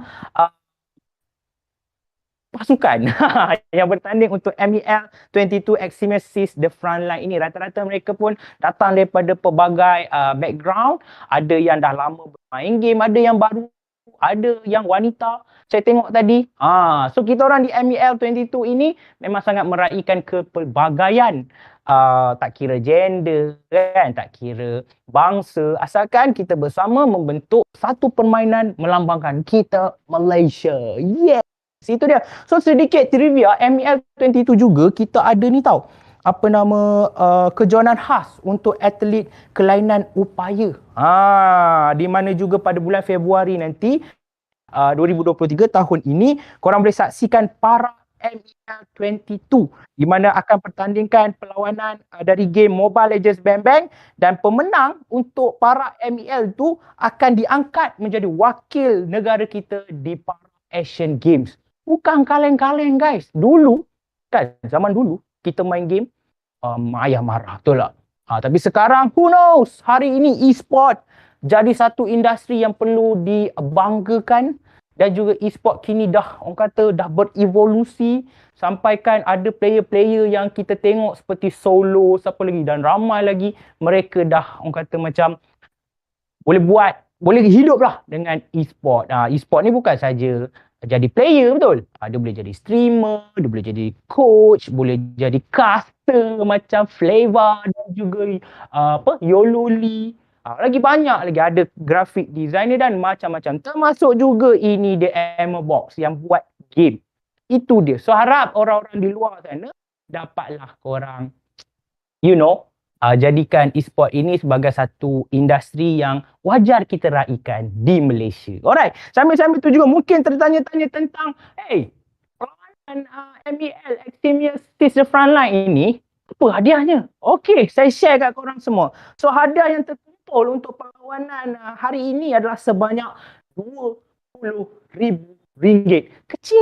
Kecing. Okey, so untuk champion, kita mula dululah daripada Champions Contender. Ni adalah satu perlawanan exhibition di mana kita akan memilih satu geng akan berlawan dengan tim daripada luar negara. So nak tahu, korang kena tengok MEL22 untuk EXIMIUS Seize the Frontline. Okey, korang boleh saksikan nanti di mana ada hadiah siapa menang dapat RM2,000. Kita ada untuk tempat ketiga RM2,000 juga. Tempat kedua kita ada RM3,000. Tempat ketiga RM3,000, tempat kedua RM5,000 dan juara adalah RM8,000. Nampak? Dapat RM8,000 tu. Setup PC tu kira sedap lah tu. Kan? Dah betul kan? Keyboard mechanical sikit kan? Mouse pun yang tak ada klik bunyi tu. Kan? Saya suka betul. Sebab apa? Boleh main senyap-senyap malah kan? Malam-malam 3-4 pagi kalau ada bini kan? Kalau tak dulu dia kan? potong sikit dah. Alright, itu dia kita ceritakan. So, mungkin yang tertanya-tanya, kita orang bersiaran langsung di mana ni? Nampak tempat ni macam best kan? Ada lampu-lampu di belakang saya ni kan? Kita orang berada di ESI Hub, bertempat di Space Rubik's Puchong. Korang yang menyaksikan juga dialu-alukan datang untuk check out tempat kita orang ni. Kita orang dah buat baru, cantik tempat dia. Ada nak main game komputer ada, nak main PS punya tempat pun ada, konsol dan sebagainya. So datang ke Space Puchong, check out ESI Hub ini. Khas untuk korang yang sukakan game-game, di mana kita orang kat sini sangat meraihkan. So datang beramai-ramai, bawa korang punya team-team untuk try out kita orang punya gadget, kita orang punya setup kat sini. Okay, alright. So kita juga kat sini nak bagi tahu mengenai sepanjang korang yang menyaksikan MEL22 iaitu EXIMIUS The Frontline ini, korang berpeluang untuk dapat hadiah eksklusif daripada ESI. Senang je caranya, korang kena tengok sepanjang perlawanan ini, nanti akan adalah pop-up satu link, you know. And korang kumpul link tu, ada lebih kurang berapa saya kena rahsiakan, tak boleh. Tapi korang klik, nanti korang DM link-link tu semua dekat media sosial Instagram ESI, dan mereka akan memilih pemenang untuk memenangi barangan eksklusif daripada ESI. Try lah geng, mana tahu diorang nak bagi graphic card ke kan, diorang nak bagi PS ke, Nintendo Switch ke, TV 4K ke, monitor ke, tak tahu lah. Okay, so korang kena, okay, alright. So selamat berhujung minggu kepada semua yang berada di mana-mana saja tengah menyaksikan MEL22 ini, EXIMIUS The Frontline. Sebuah game yang bagi saya sangat membanggakan sebab dihasilkan oleh anak syarikatnya bertapak di Malaysia ini. So kita wajarlah support kan, sebab kalau kita tak support, siapa lagi nak support? Betul? Membebel pula aku kat sini. Okay, kita nak bagi tahu juga mengenai pelbagai lagi benda-benda yang kita nak share dengan korang semua. Jangan lupa juga untuk korang support MEL22. Boleh komen apa saja kata-kata korang, nak menambah baik ke, nak kritik ke, nak apa ke, nak ajak saya fight game dengan korang ke, tak kisahlah game apa, FIFA ke, COD ke, EXIMIUS The Frontline ke, Mobile Legends ke, boleh. Jom korang hashtagkan MEL22. Nanti saya baca. Okay? Alright, so kita lagi banyak lagi nak borak dengan korang ni kat sini. So macam-macam. So kita nak kata juga MEL22 ini wajar untuk korang support. Sebab apa? Sebab kita orang di sini meraihkan dari sudut bermula seseorang itu dalam e-sport. Di peringkat amatur sampailah ke profesional. So jangan ingatlah macam tengok tempat style kan. Memang saya akui tempat style, lawa dan sebagainya. Korang ingat macam ini untuk pro player je ni. Jangan macam tu. Di MEL22, especially ESI, kita orang memang menerapkan, orang kata, pembangunan daripada akar umbi. Bermula daripada peringkat amatur, insya-Allah kita akan tolong mana yang boleh sampailah ke professional. Player ke, coaching ke, apa ke, termasuk juga nak broadcast ni. Tadi kita orang ada problem, lepas tu adalah brother-brother yang terror-terror untuk fix the problem. Alhamdulillah, semuanya berjalan dengan lancar. Okey. Memang power lah. Bercakap je kan. Okey. So, kepada korang juga jangan lupa, kalau korang ada main game apa-apa saja, especially korang dah try untuk MEL22 The Frontline ini, korang dah try sendiri kat mana-mana tu, jangan lupa tag kita orang di ESI. Kita orang nak tengok macam mana korang try game tu, bermain dan tunjukkan skill kepakaran korang. Mana tahu tim-tim yang ada pada hari ni rasa macam nak ambil korang jadi ahli mereka. Sebab nak main game ni, otak kena macam batu cincin, kepakaran kena macam ular yang sedang nak membatuk. Okey, jom sekarang ini saya dah borak panjang. Jom kita ke next match bersama dengan kita punya caster. Ini dia Yololi dan juga Flavor. Take it, Daddy! Macam batu cincin. Memang lah. Aku pun tak tahu apa tu.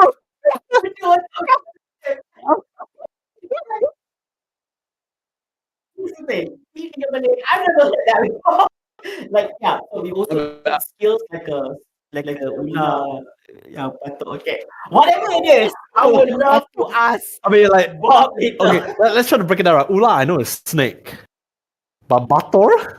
No, batu cincin. Oh, batu cincin. What batur? Batu cincin. Oh, batu cincin. Batu is a rock. What is cincin? You know how the cincin has rocks, right? Yeah. So what he's saying is like basically brains like which I don't know how that relates. But you know what? Forget about all that. We will ask Bob later. Okay? Like whatever that means, I think he's having issues right It's now. like he's really testing the limit of my Basamalayan knowledge. You know? Yeah, exactly. Like I hope I hope that's legit. Like probably it's my fault because I'm not familiar with that. Something that's even worse. That's even my bad. Okay. You still have my back in this. All right. Anyways, guys, before proceeding on further, I just want to highlight to you guys that we also have a giveaway, especially for all of those who are truly tuning in to our live stream right here, right now, the MEL22 EXIMIUS Frontline. All right. So we're giving away 6 codes for MEL22 EXIMIUS giveaway, which will be shown during the matches themselves. So you have to collect all those codes and send them through a message or a private DM to Esports integrated Instagram page. All right, you just DM them, just message them and send them the codes. So basically, there's 6 codes in total. So what I'm going to do is that since there's 6 codes and we have 2 more matches to go, right, which is the upper bracket finals as well as lower bracket finals. So for this segment, I'm going to give you the first 3 codes, and later on, I'm going to give you another 3 codes. All right, so the first 3 codes for the day is very simple. The first one is MDEC, all right, MDEC.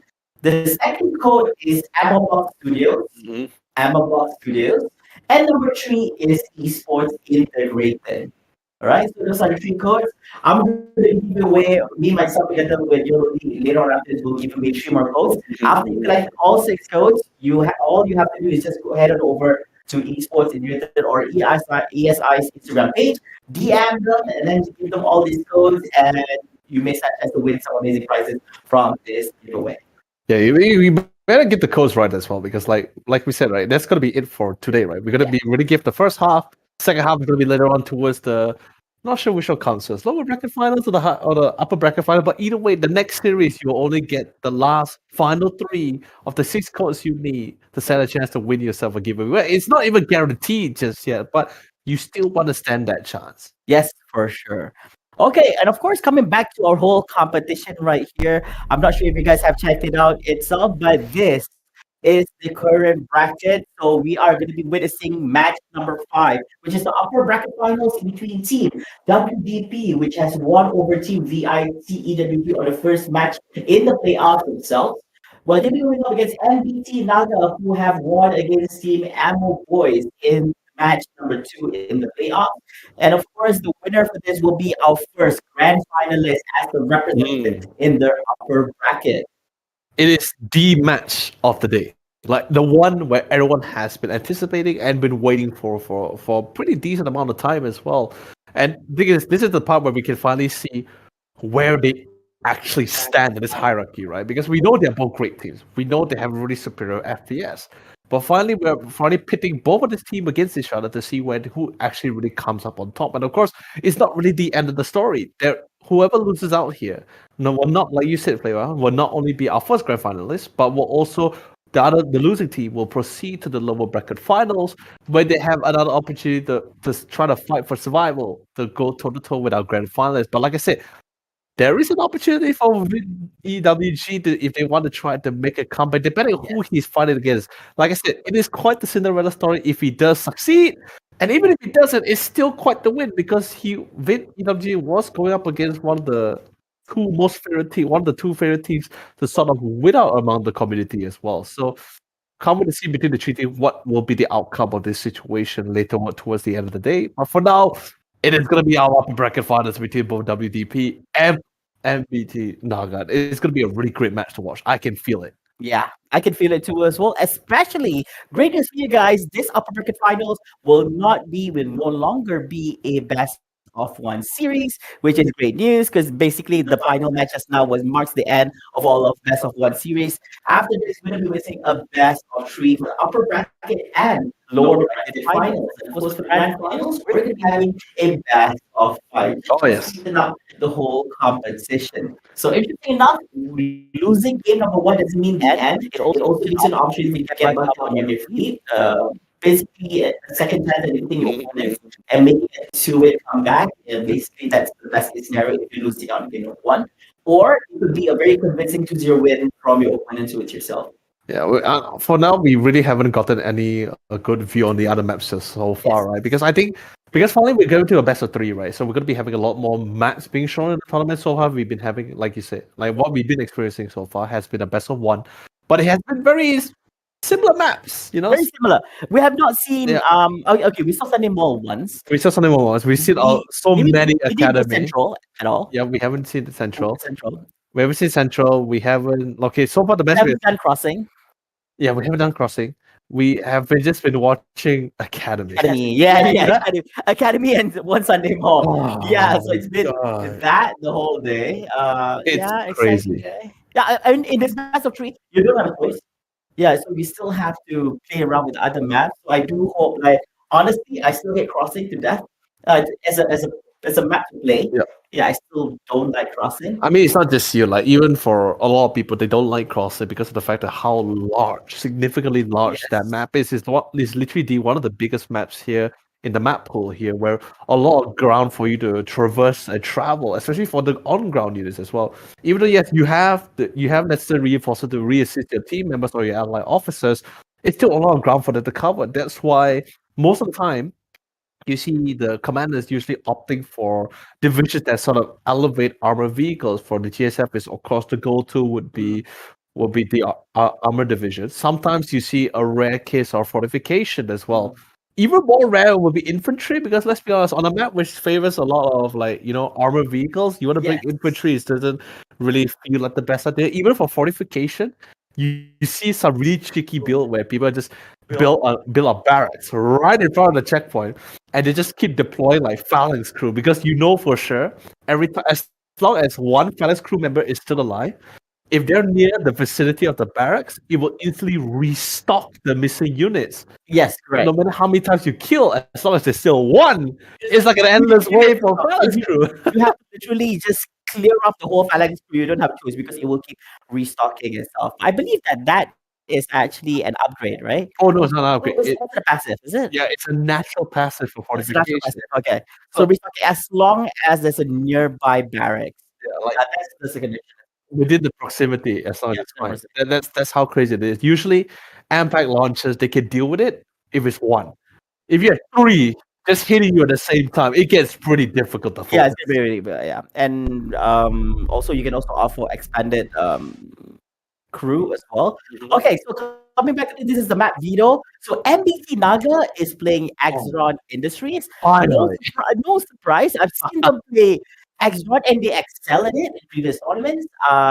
WDP, I couldn't care less because both of them are quite familiar with both factions, so I think they're quite good at this. And the map pick, it's going to be Central this summer. We did have a little bit talk about Central earlier on before we start off the day. It's quite an interesting map, I would say.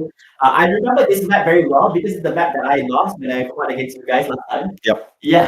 It's a very memorable map. Screw this map. Okay. It's very hard for vehicles to actually make a point of entry. Very hard because A and C is a high ground. B requires you to actually go up high ground as well. So it's not easy to actually make your way up there. You can, but it's literally a choke point. So basically, there's ways for you to play around it. Either you play infantry or you play fortification. I mean, B itself, right? It's not just high ground. It's just surrounded by buildings. And it's surrounded by buildings. You have to navigate yourself through. Vehicles could never get close to it. Like the thing is, I feel when it comes, let's just talk about divisions, right? Like division alone for the Axron, it does favor Axron a little bit better because all 3 divisions does work out for the map of Central. Right. So they are not really solely dependent on vehicles. They're more dependent on amplifying their units or their team members, or making it more better for the land officers to deal with other units on the GSF side. Whereas GSF, fortification still works here. You can plant a lot of point defenses here. The fast crew is also pretty great as well. And it also allows your point defenses to unlock the anti-armor missiles as well. So pretty great dealing with vehicles. But armor, on the other hand, armor is the only division which is, like I said, is a very unfavorable vehicle for this kind of maps, right? Yes. But there is one particular vehicle that on the armor division that you can actually run that really helps you on maps like this, concentrated on compact maps like this. For example, which is the one vehicle called the MLRS. The MLRS is basically an artillery missile unit. Long range. Long range. You don't have to be present within the vicinity. You just have to park somewhere. Launch away. Yeah, launch away. You just have to find some parking nearby. As long as you don't get someone by DPL. And then you should be fine, man. That's the use application of LRS, but then it doesn't have any infantry. It's literally long range, which has its own benefits because you have to go hunt down this MLRS. You have to sort out this issue, and then you return back. For X1, I think it's very standard that it's a very standard thing for them to park some iron guards inside, where you don't have to, because you don't have any vision inside, and then if you're from GSF, the moment you get inside, you get killed out by iron guards very easy. If you're GSF, you will set up a point defense here. So it's pretty standard. That's how this be. You don't play it any other ways, I'd say. But this is what I'm saying, right? That's why the MLRS is such a fearful thing, like, because it's like it desecrates everything in the area. Iron Guard doesn't stand a chance. Nothing stands a chance from the MLRS, but there is a downside of that such vehicle because it has no armor. It's very easy to pick it up. It's a very soft tofu. A very soft vehicle here, despite carrying a lot of artillery missiles. It's a very soft vehicle. Like a single officer with a GTAL could kill all of your MLRS. Everything. Yes. He will literally make you cry. Like you're literally looking at the glass cannon right here. It's as simple as that. Definitely, for sure. So not only some people are willing to take the chance to go for the armor division on the map of Sanctuary and build the MLRS here. But I believe it was nerfed slightly as well, so it isn't as crazy as it was last time, but still pretty as solid. However, coming back to the game itself, so far we see MBT Naga, despite winning out a lot of the 1v1s, they still wasn't really able to secure majority of the checkpoints. But it seems like finally they were able to secure not only just A, but C at the same time. Yeah, and leaving B the only one for WDP right now, having it on the top of two hills, which is actually quite interesting enough because when you have this high ground, it's easy for you to actually place those units right around there. So you don't have to really commit to B because B is a little bit difficult because it's always highly contested. A and C is actually quite far apart from each other. So if you dispatch to A, then going all the way to C to respond is quite hard. The best that's the thing. So you really have to divide and conquer here. You have to set up a few units on A, you have to write some units on C, and then put a little bit of pressure on B with hopes that you can actually get something out of it. Yeah. But in particular here, especially for both sides, you do want to try to at least secure your own high ground checkpoint because you see naturally on Central, there will be two checkpoints for both factions will have the most easiest access to. For example, C will be for the GSF side, A will be for the Axeron. You really want to try to secure this own sides because naturally your units will come out. And let's be honest, checkpoint A and C, their high ground, they have such a good vantage point. There's such a good vantage point, they can literally pick off any units coming out. But just look at the economy for sure. MBT Naga still has a sufficient amount of cash units, but they don't have to spawn anything more as scouts are just so cheap. Yes, you could just mass spawn these guys. And this is literally the map where there's not going to be a lot of vehicles. You can just mass spawn the scouts, and it's a lot of surrounding area for you to flank those phalanx crew. Because you're not really going up against any vehicles at all, so might as well just go spend more on the scouts. And you can see that the amount of resources being gained in terms of cash for Axeron right now is double compared to what GSF is actually having, 82 to 41. I mean, the difference between energy is also quite small because usually energy you don't get that much, I would say, compared to cash because of the amount of resource points as well. But man, combination as well is it's 16 to 2. Interestingly, they are actually for their command unit, they're actually going for the MCU. Very interesting. They go for MCU. I guess mainly no. Okay, so the thing is, there's only two reasons why you go for the MCU. One is to unlock the ability to build a Sigma tank, especially since he's on stealth, right? For stealth units, you don't have the Omicron light tank. You do have the Omicron sonic tank, which is really great for clearing out infantry. But the MCU, you unlocked it because you want to build a Sigma tank, unlock the ability to build a Sigma tank, and also at the same time to get the upgrade to literally increase the amount of your repair for your repair drone here. The phalanx. He managed to make an exit behind the phalanx. He was almost doing it for the kill, and then it was a literal phalanx being fucking ready, and just to make sure that This is what I'm saying. Now they have to figure out a way. I mean, you can sneak an officer to Mazer at GSF, Yes. but there's so much on ground GSF officers.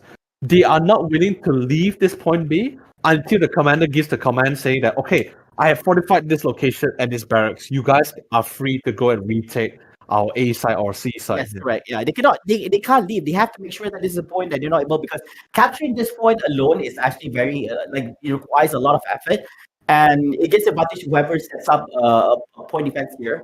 So once you have it fortified and all of that, it's very hard for the enemy team to actually go.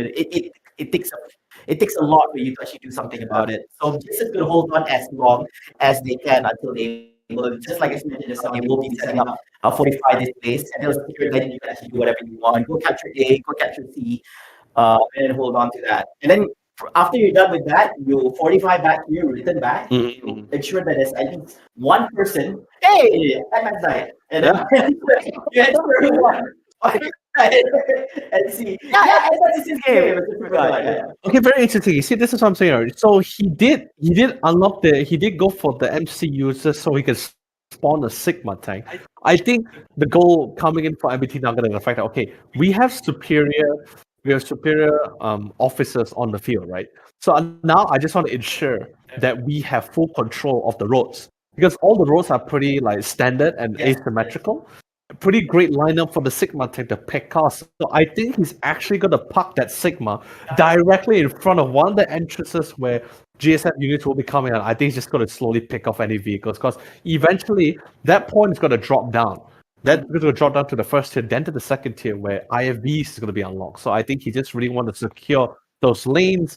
And maybe we use the Sigma tank to actually start picking off back all the armories that's been locked down on those necessary resource points. But it's such a costly buy. It is.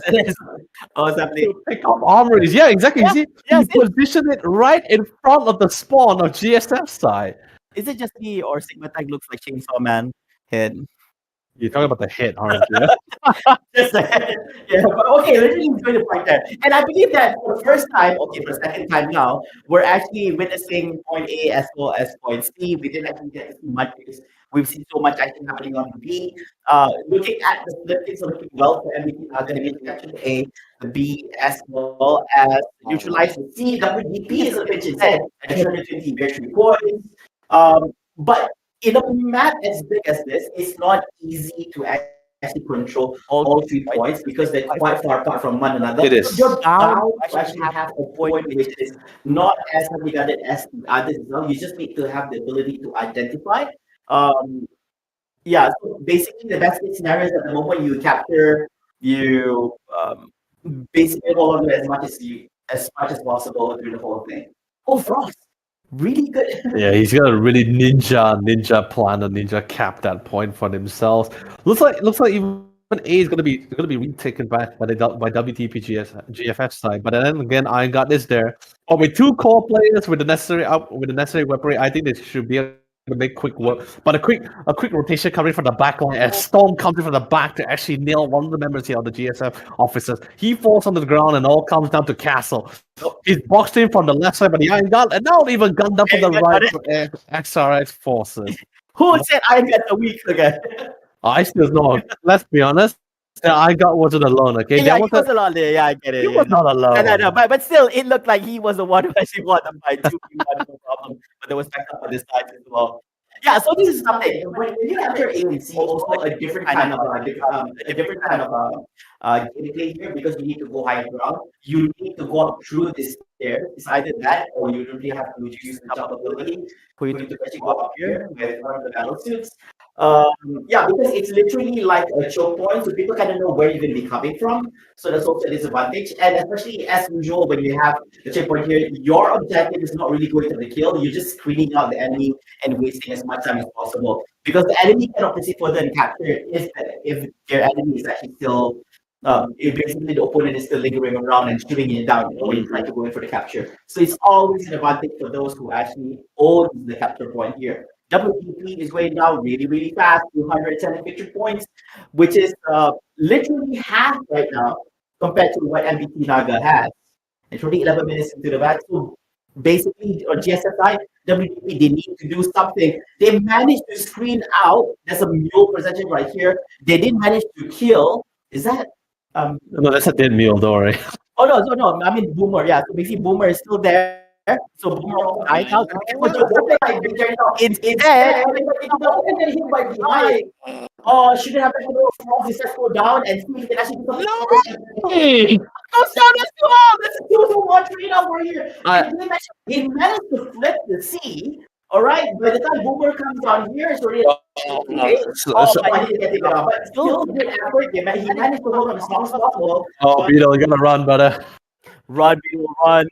Oh my god. Look at that amount of people here. Oh no, but they're friendly fire from the mines. Okay, I think he might be able to actually do this. It shouldn't be much of a problem. They're just scouts. Beetle surviving through. He's down on a little bit more. Down on shields. The scouts are a little bit preoccupied by the incoming flying from the backside. But well done coming from Boomer. But you see what I mean? Now the Sigma's moving in to deal with the IFVs. He's gonna be making really quick work with it. He actually fall back the positioning of the Sigma because of the fact that there was a phalanx crew nearby, and he didn't want it to fall from the anti-armor tank. But look like Storm. Gonna go for fishing for barrels and find faults in the process, and he will die an unfeelful death here. That's gonna be a free kill and a down officer for 12 seconds. He's still on the run. He's on Ryan battlesuit. He's gonna be pretty He's gonna be pretty invisible to all these players here, and Ashes will fall. And let's be honest, literally all three members of MBNT Naga's officers are all holding a mazer. They're getting ready to mow any vehicle. And to ensure the Sigma tank doesn't have to worry about Phalanx crew, and Omnicron Sonic has been built to prep to deal with them. Yeah, I think this is what it means to be veteran players or experienced players. Wait, what's the Sigma? Oh, the Sigma tank is stunned, okay. Yeah, so it's like over the I think it's okay, is it stun or is it? Wait, I need to see a little bit closer, because if you go a little bit closer, you can see there's like a stun icon on the Sigma tank. No, he's not stunned, but he's focused on something. I don't know what, but the Omnicron Sonic needs to be, because the thing is, the Omnicron Sonic, he can, while not only is he great for clearing infantry, but he also can actually like lock a vehicle in place, stunning it permanently. Yep.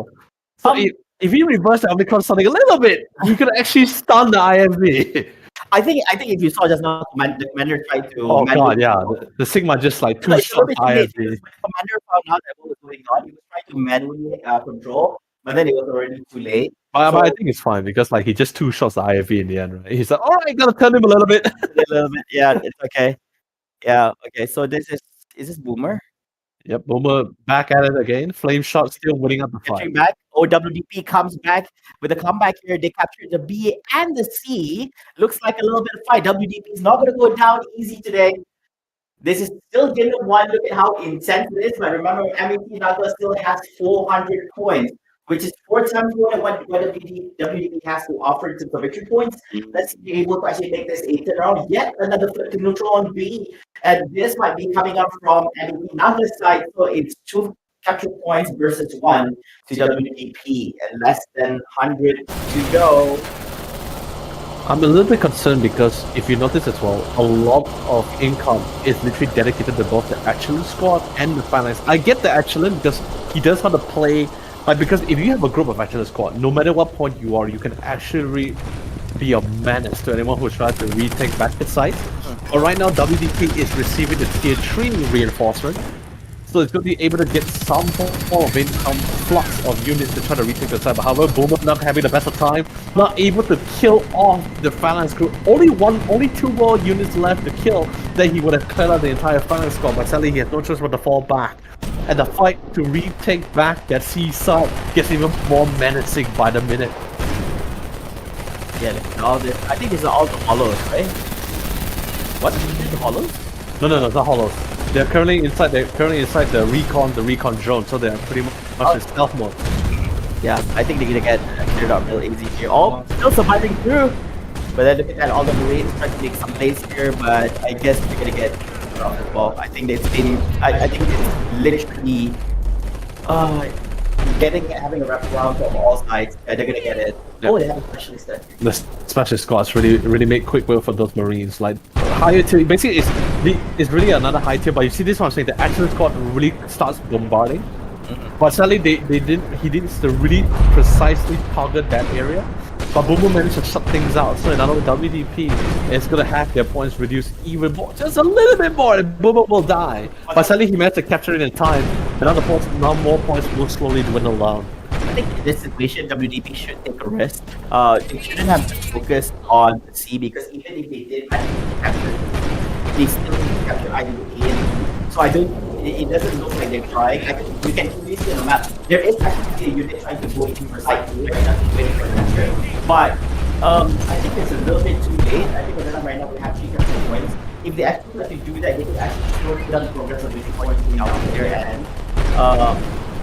Yeah, I mean, it doesn't make sense. Why would you try to actually go in for a capture on without thinking of, what would happen even if they did it? It was a full 3 capture points for the ABC. It's a win. MVP Nugget, it's game number 1. Yep. It's a little bit. I wouldn't say it's like a bad call or anything. I think it's just because of the fact that it's the closest to their base. So they just really wanted to ensure it so they don't have any of the necessary units picked up. Because let's be honest, if Axtron had the comfortability of that high ground pretty near to their base, it's also very in lines of sight to all of their action squad setup.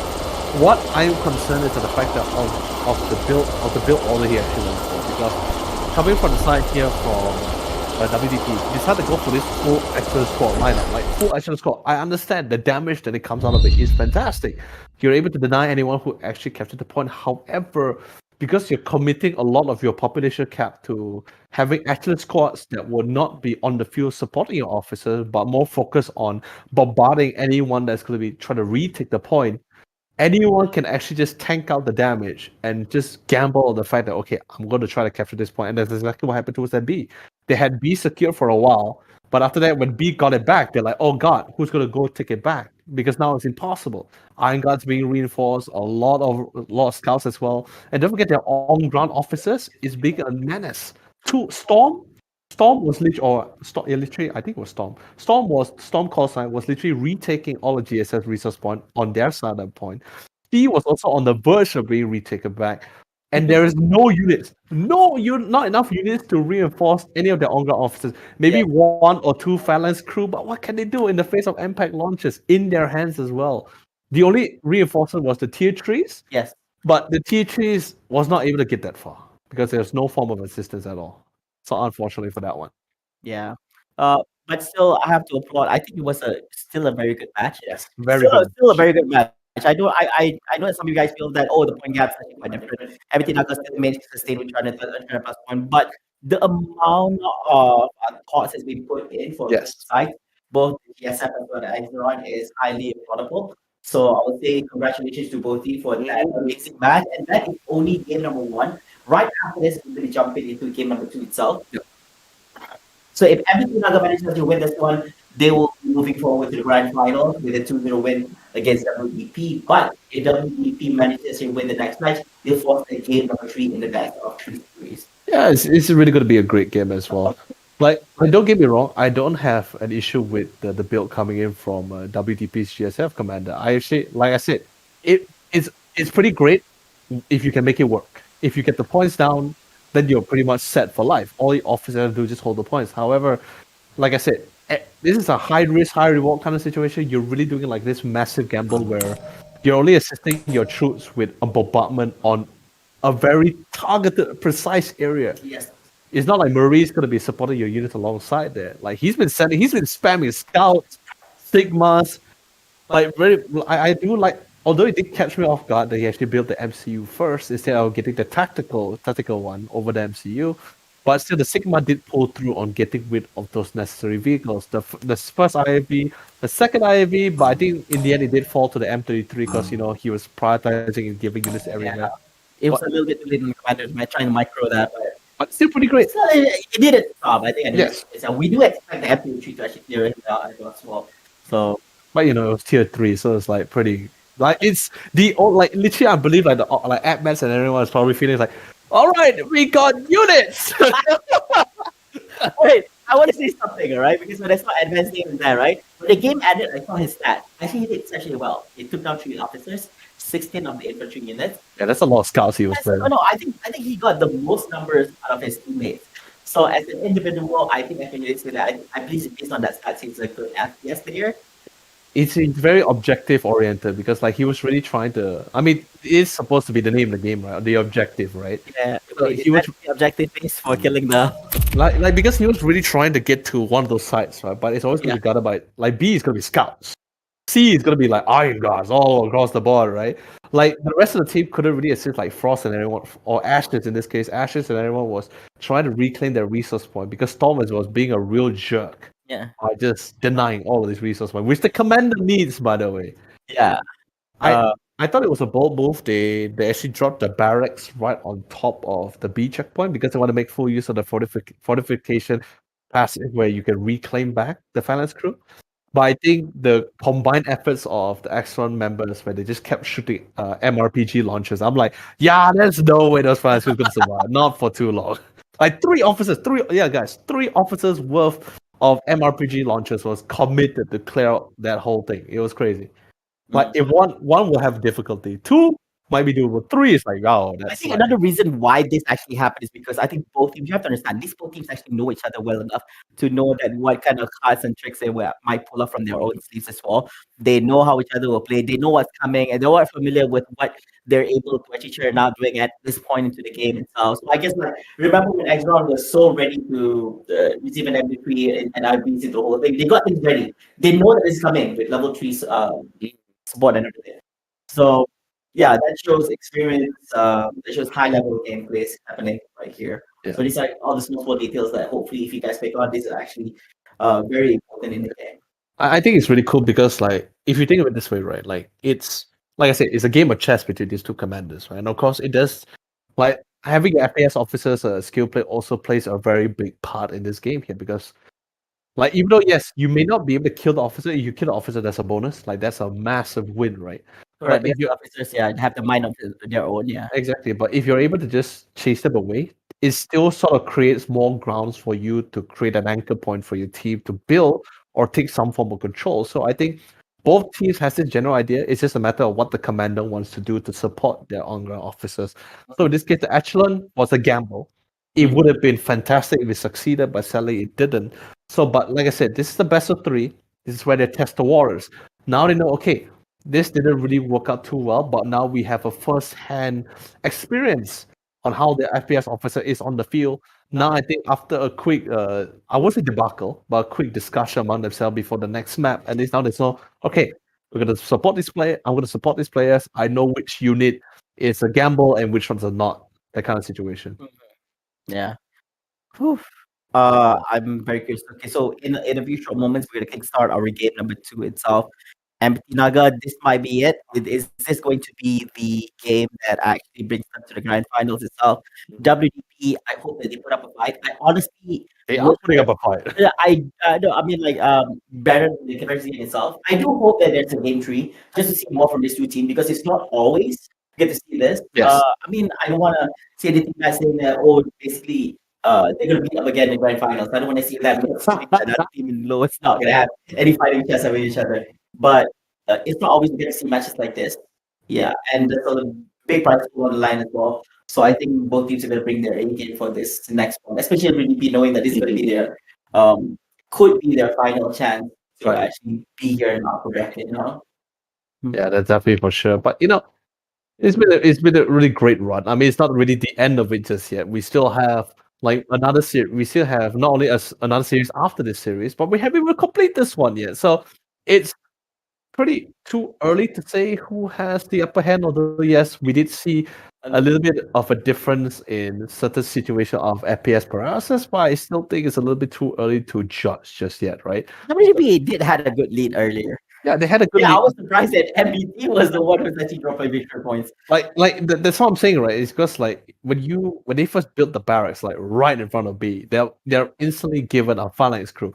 At that point, you don't have the actual officers doesn't necessarily have an MRPG weapon with the cluster package unlocked that early. So that's why you see a little bit of control in the initial stage. It's a matter of how well they hold after that. The commander did drop a really great armory on the side itself to allow the officers to reset and resupply to take on that fight.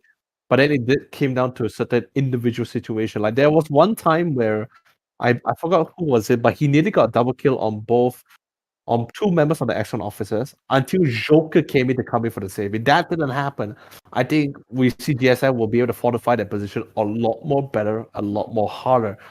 I don't know when the game really went sideways. I think we start seeing more control getting back on the actual side when they capture both A and C, because they did have a barracks on B. Yes, they did. So they did want to like expand more income to build a second additional barracks back at home base just in case this first barracks dies.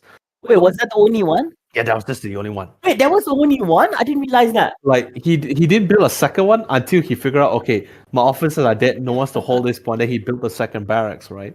Like, so he just didn't want to lose that barracks, so that's why he told his officers, hold the fort until I get enough fortification there. But sadly, there was just too much point being lost here, so he just decided, okay, I already built the second barracks, like let the site go. I think there's just too many officers and they couldn't really take it back. Because like the officers are just constantly running out. They're like, gotta go save that Rex. But inside B though, B is It would have been like it was game changing. But like I said, communication is sort of key in this kind of tactical gameplay. yeah. So especially we're slowly transitioning towards mid game where excellent officers would have enough for MRPG launches. So it's like that's when. And like I said, B is the kind of map where, it's not just B. Central is the kind of map, especially on point B, where there's a lot of cover and a lot allows your officers to really get in nice and close. So pretty much in range and enough cover for them to really pick up those phalanx group with those MRPG launches. But let's be honest, like I said, it's not just one or two officers, it's three. They really want to guarantee, like, yeah, this thing is gonna die. I think that was amazing that they actually did that. I mean, like they knew that here's the thing. We don't have to go up against your echelon at all. Right? We know that the moment we solve your barrack issue, that's it. We know that you're gonna resupply. And then we just go and take on your echelon workers. Yeah, the phalanx, but yeah. Yeah, the phalanx, yeah. So basically, by sorting out that issue itself, your phalanx cannot replenish back the unit. So whatever the issue goes down, the issue goes down itself. So it does not require you to actually go upstairs and solve the issue. From there, you can actually see, yeah, because you can put it up there. So it has a little bit of height, so people can actually shoot you down from down there. That's why usually when people go up to those kind of sites and all this, you want to make sure that you are not being seen from high ground. Yeah, but right now a barracks is it's quite a big building, Yeah, so it's not really that tall or anything. It's quite a little bit flat, but you can actually see a little bit of vision of it. So MRPG just solves it, and they want to take it down real quick because they know that it's going to hurt you a lot. Especially when you mentioned that was actually the only one. It was like shit. It makes a lot of sense. I don't think they know this, but I think they kind of calculate like at this one, guy, if you have a barracks here, it's a very high chance that that's your only one. Yeah, because it's just that expensive. Yeah, it's 2,000 cash with 1,000 energy. You just can't afford to lose that Rex unless you have enough to build another one. But you don't see a commander dropping 2 Rexes, like you because you still need to spend on building the units and all that and other upgrades as well. Yeah, either units or like just getting out the other buildings out to get the necessary like units too. So it's like it's crazy. I guess you're that rich in the game. I don't know. I mean, it takes like really full. I guess you could say like I wouldn't say no confidence, but the fact that you're gonna be so paranoid to the point where you're like, yeah, I think I'm gonna lose this, right? Let's build a second one like right now, despite the Rex not being in danger at all. Yeah, exactly. and how can you tell? You can't tell, and it would take a little bit of time as well. Yeah. Man, it's really such an. That's why I just love like games like this where you don't, especially since the FPS offering big brains. Yeah, it really takes big brains. Like, let's be honest, if it's AI units alone, there's no way they're gonna be able to clear that Rex. No way. They're all gonna die to that phalanx crew. Normally for Axon, you need a vehicle to really clear them out, or a laser ability, but they were running laser. They were running energy, they were running stealth. So no way AI units was enough to clear those phalanx crew. So the FPS officers or the FPS aspect in this game really make things more interesting, and it makes it a lot more tactical for both ends here, which I really love the fact that EXIMIUS has this kind of hybrid option. Yeah, welcome to EXIMIUS Season Frontline, ladies and gentlemen. Yeah, are you ready? Like, I get it. There's a lot of people out there who's good being FPS players, but try becoming a commander. It's a different thing altogether. Like, okay, here's the thing. I don't mind playing other, not saying how to say RTS games, because this is a competition between RTS and FPS. Yep. But the thing about RTS, I don't feel so much responsibility. Like, if I lose all those units I'm handling and all that, I'm not microwaving my own teammates, you know? Like, I lose, that's me, but right now I have a responsibility to 4 kids. Like, I gotta make sure that as a commander, I lead them well, and at the same time also, I do what I'm supposed to do, from my units to segregating, to the micromanaging them, to building the units and all this. Yeah, it's a totally different feel altogether. If you guys are not trying on a ZC run, you're missing out on a lot. It's really fun, and like the thing is, constantly as a commander myself, I constantly have to remind myself, because I came from a very heavy RTS background, right? You know that, right? So it's very difficult because we're so used to winning the game on our own. Yes, like our own plans, our own setup, our certain counters. Now you're in a game where it's not really your fault. It's more like they have an FPS player who just knows how to make it hurt for you, and you can't do anything about it, no matter what you do. Yeah, it's autonomous, and then it's like, okay, you're doing your own stuff. You're doing your own stuff. There's 4 kids. It's like you tell yourself, right? There's no way my Iron Guards or my Phalanx crew will die to this AI unit for sure at this stage of the game. But suddenly out of the blue, you have this random FPS player comes in and destroys your whole plan, and you're like, and it annoys you because you know for sure, like, there's no way this unit will beat my units, but yeah, because in standard RTS, we like, if I do this and this will win. Exactly. Yeah. So this one is like what do you call it? It's a unexpected variable. you know? Unexpected variables. Like, what the hell are you? It's like, what are you here? You know. And then next thing, then that's why I constantly have to remind myself, I'm not a dictator. I'm a commander that needs to play alongside with my team. I can't tell them what needs to be done. You know. Because I've seen like some really dictator commanders in EXIMIUS, like the kind of players where they just tell, I'm just gonna drop this one armory and that's all you're ever gonna need. I'm gonna build for super late game. I'm gonna build this certain units. You have to hold out on your own. On your own. I have seen like really dictator commanders, and that's when I start knowing how it feels to be oppressed. Because sometimes I join a pub game and I'll be like, oh, I can't be a commander. I had to be an FPS officer. And I just enters the voice chat and be like, you gotta handle everything on your own. I'm not gonna support you. I want to build M33s. Just hold on, you know. I'm like, I like how like there's no flexibility in this. Yeah, that's and not- then, like, yeah, I mean that's the thing. I mean, being a dictator is also a flexibility, because you don't really have to become one thing. You can also become another. It's either you become super flexible and adapt, or you become that dick. That literally like literally that's why it's called a dictator, right? So you become the dick where you doesn't matter why people have to listen to your orders and everything like that. That's why it's like whenever I hear someone like ranting saying like it's not my fault as a commander, it's just my FPS player is just as bad. I'll be like, I was like, no, I had to see the situation, the two sides of the story, because there are times when the FPS players are not bad. They're actually good.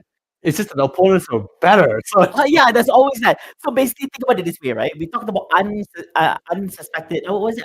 Unexpected variable. Unexpected variable, right? The enemy has 5 unexpected variable. You have 4 unexpected variable plus yourself. Yeah. Everybody is literally unexpected variable. You have the RTS element, and then you have the FPS, which you cannot control. God knows what the hell they're doing. You know, logically, you're like, if I send 5 Marines going up to 1 officer from Acron, logically, they should win, right? Yeah.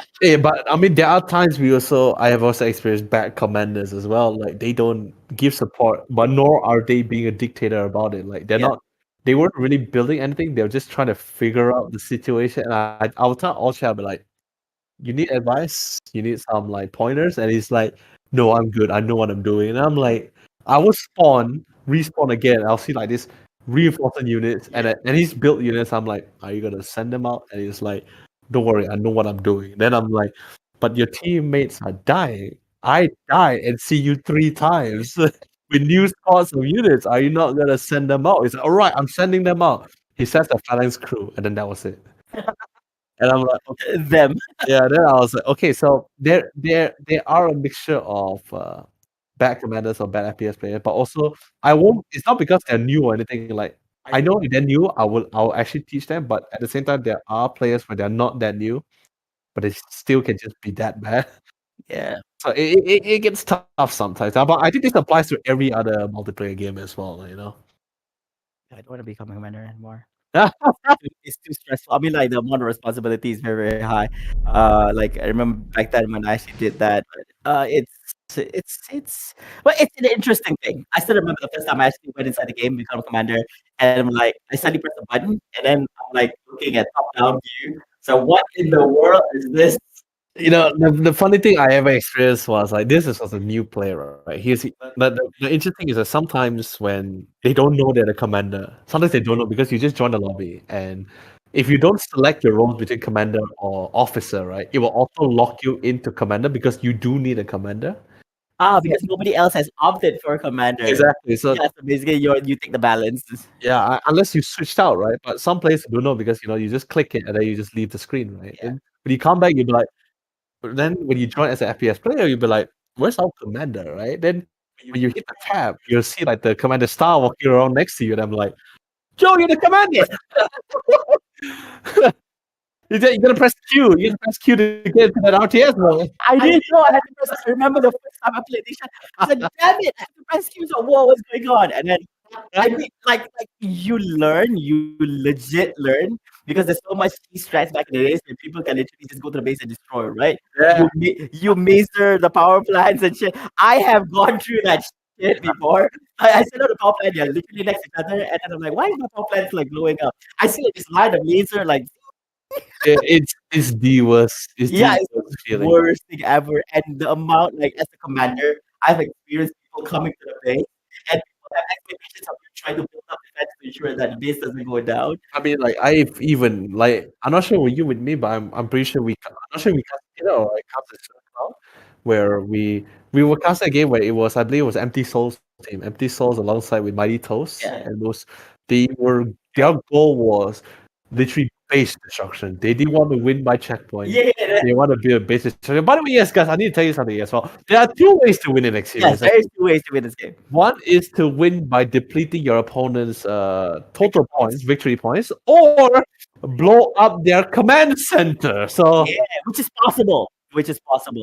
It's difficult if there's not enough synergy because like players will, when you see your base being destroyed partially, the first instinct in everyone's mind is I gotta get rid of the variable. I need to get rid of the nuisance, right? Yeah, of course, yeah. But sadly, like Empty Souls team at the time were not only very superior in FPS, but they were all beta testers. They were all beta players, so they have more understanding of the game. They know what is the quickest way to break down the defense turrets in their base. So it gets so bad that the game ends within less than 5 minutes. So it's like that sucks. Imagine you playing Sword Art Online, but you're fighting against 5 players, which is literally Kirito, you know? Yeah, so they are beta testers and they're also beaters as well. So they get the game to a certain extent, and they will they'll make you cry. They'll make you not want to play. Like we have come far from those days. Like our developers did a fantastic job. I think we learned from our mistakes, so that's how we'll be these kind of people. So damn it, I've been put to shame. I mean, you can still do it. You can still go for base destruction, but you're definitely not gonna be left alone. Yeah, we left alone. And sometimes you can just send one guy for base destruction. This annoying guy. By the time you send units there, the guy's already gone. The worst part about it is that sometimes if you're not aware, you suddenly just notice like, hey, how come one of my base turret is just gone? It's just gone. You normally see like if someone comes across, you see like 2 turrets shooting, but suddenly you just see one. You'll be like, why is one shooting? Then you have to zoom in a little bit. Then you're like, oh god, one of my base turrets is gone. No, but yeah. Anyway, coming back to the situation at hand, our second match, I believe this is our second match of the series, right? It's gonna be finally on one of the most OG maps here in EXIMIUS, the very first map in the map pool, which is going to be Express. Yeah. It has went through 2 revamps, if I'm not mistaken. They went through 2 revamps and certain changes on how the certain design on some of the checkpoints here, especially from all 3 checkpoints, A, B, and C here. So it did improve certain factors and allow more holding factors or offensive ones. And and this allows certain change up in strategy and unit building. So more interaction on the maps, which makes it a lot more interesting. Yeah. So I think this is also our first time actually seeing it in the playoffs itself. So I'm curious to see how well they actually play in this spell. So we're going to be jumping straight into the game, ladies and gentlemen. This is going to be game number 2. MBT Naga, they've already had 1 win. Will this be their will this be a clean 2-0 sweep over their opponents at WDP, or will WDP be able to actually force a game number 3 in this best of 3 series against Team MBT Naga? Let's have a look, shall we, into the game. Indeed. But it looks like we're going to be seeing straight run straight into the side here. So you see Extron is going to be starting on the top side, or top side corner, and GS is going to be at the bottom right. Now, contest of the A side. By the way, this size is particularly crucial for GSF because their energy supply is right next to the checkpoint, and even cash one as well. So if Extron is able to win at the fight, and which looks like they prioritize 4 officers. They prioritize all of their resources and infantry and officers to this side because they know if they capture A, they will cripple 2 resource points that would have been very crucial towards MBT Naga, which is going to be great. But then a quick flank coming from the backside. Not too sure whether they got the information from the commander, but we're just going to see whether they're going to be able to get this retake. I think A is going to fall back to MBT Naga here. Exron, they just captured it, and then I think they might just be losing it. But still, it's still flipped on neutral. C goes, I think in terms of prioritizing, I like how Exron is actually doing this. But then, C got flipped back into GSF. This about they're going to lose it. So there's 2 points for MBT Naga and none for WP. A is still on neutral. I think this having a fight here. This side was going to be capturing this roundabout. I like that they know that they're going to prioritize it right here because of the resources available nearby. So basically, that's why you can see there's a lot of units lingering around coming from both sides. They abandoned B because they know they couldn't care less. A deserves priority. So best scenario is capturing A and capturing B, and then leave out the C. Or you can actually go capture A, capture C, and leave out the B. Now, the fact that they actually failed to capture the A side, but they're totally fine because they did buy a little bit necessary amount of time as they want to prioritize their own segment. Because if you notice, while A does give a little bit more form of control resources in the Axtron hand, but they also want to reclaim C because their additional cash resource point is actually towards that C side as well. So and we see Storm having full control of the C and that cash point, he's not allowing a single scout through, and he knows officers will not come down. But the fact that if he can force officers to rotate towards that C side, that gives B a little bit more leeway for a little bit more defenses here. Yeah. So I think this is quite a huge loss for WDP. Not off to a good start.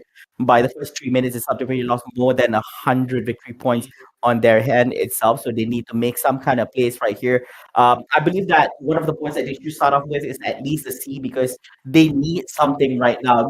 As a commander, I'll be begging and screaming and hoping for more resource points right now because you need it, especially at the stages of the game because you couldn't do much. Oh my god. Yeah. I think it's going to be fine. Joker is going to be able to get better back down there. Castle can go in pushing through, but have to be careful to come from behind. Castle's already out of shields right now, so they also have to be careful. He gets down as well. So that's 2 men down coming on from Exron. Joker takes the W on this one.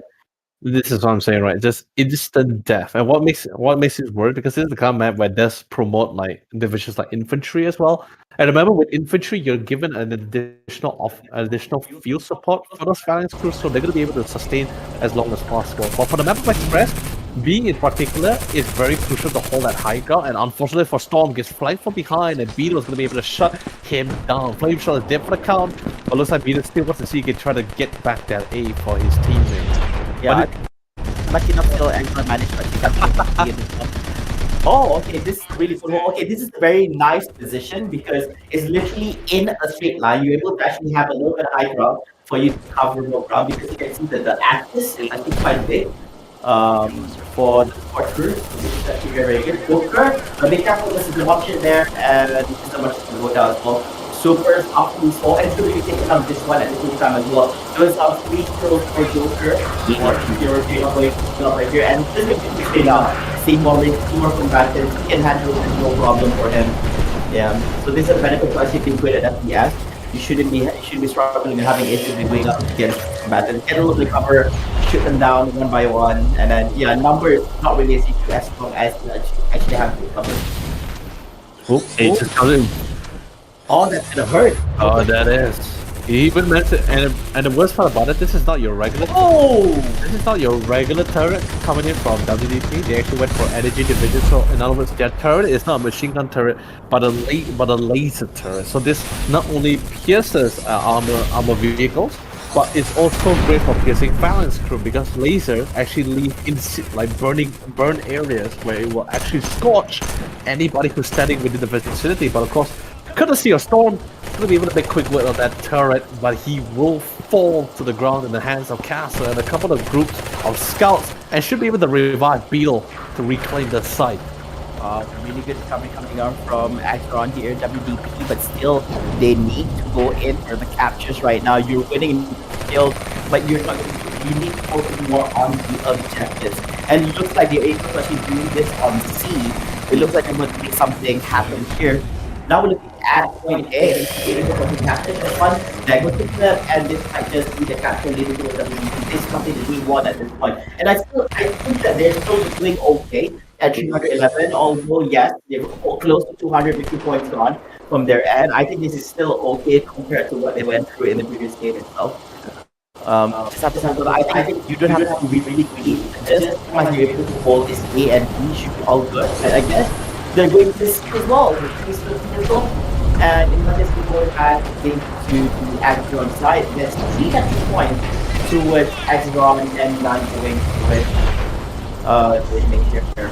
Yeah, I love it. Joker was setting up the foundation as he's throwing a couple of smoke grenades to actually mask the vision coming from the Iron Guards to get in at the same amount of time to try to go for the clear. However, Castle is there for the support, but looks like Storm finally not only has the ATR but also have the fire upgrade, so he's going to be able to make quick work of the Iron Guard, and very soon also going to be able to deal with that turret. But then again, of course, not too far, we see Joker coming in for reinforcements here and trying to deny them from destroying this turret. Yep, this is going to be brutal. The Iron going to be, it's going to be now. This 3-man movement for Boomer, Storm, as well as Joker is going to be able to clear out all this right now. It's going to take a little bit. Iron Guard still getting ignited. Yep, it's going to. I can't get enough of these coordinations, man. Like instant, they knew how to deal with it. How coordinated. One person being the support with the smoke grenade, all the other picks him out with the ATR. And now both Boomer and Joker making their way through, but of course, thankfully for the commander of the WDP, he sent in another squad of scouts to create the next amount of space. But like I said, X-Drones helping it to just clear them up as well at the same time. So I guess, so many X-Drones, my god. Yeah, you said it in Squadron. I'm gonna say it in my own version of Squadron. So X-Drones is actually here a little bit support. These guys are moving in thick and Naga. Shows that why they're one of the best teams right here in our nation. You know, the best part about this as well is like they just sort of understand what is the priority for them. Because like I said for GSF side, from where their base is being positioned, A is particularly is literally the most important site for them, because if WDP, if Acheron has control that A site, they have an opportunity to siege and control the resource point. So I love that the idea they prioritize and recapturing back A and ensuring that they do not lose the resource point. And they even manage to get the M33. So the M33 is going to be really great at dealing with the turret, because I think he just sort of understands, okay, he's going to keep building turrets because it's not the first turret he built. He has already built 3 to 4 turrets so far. It shows a little bit of pattern going on right there, so that's a really good response coming up from MVP Naga. I do agree with the point that you mentioned that I might not be prioritized going up to the 8. I think we talked about this before. The resources they have that would have to benefit the team as a whole. No way! Oh, okay, he's dead. He's dead too. Is that true? Yeah, okay, that's 1-1 win. Can somebody bring up Ekno or just going for the kill? This is what I was talking to Rico about. Rico was saying make it easier to kill the drones. I say reduce the duration because that just lasted too long. Yeah, Rico's gonna be listening. I think he's listening to this. Oh yeah. Okay. You heard me, other Amber Box developers, those things just last too long. They do actually.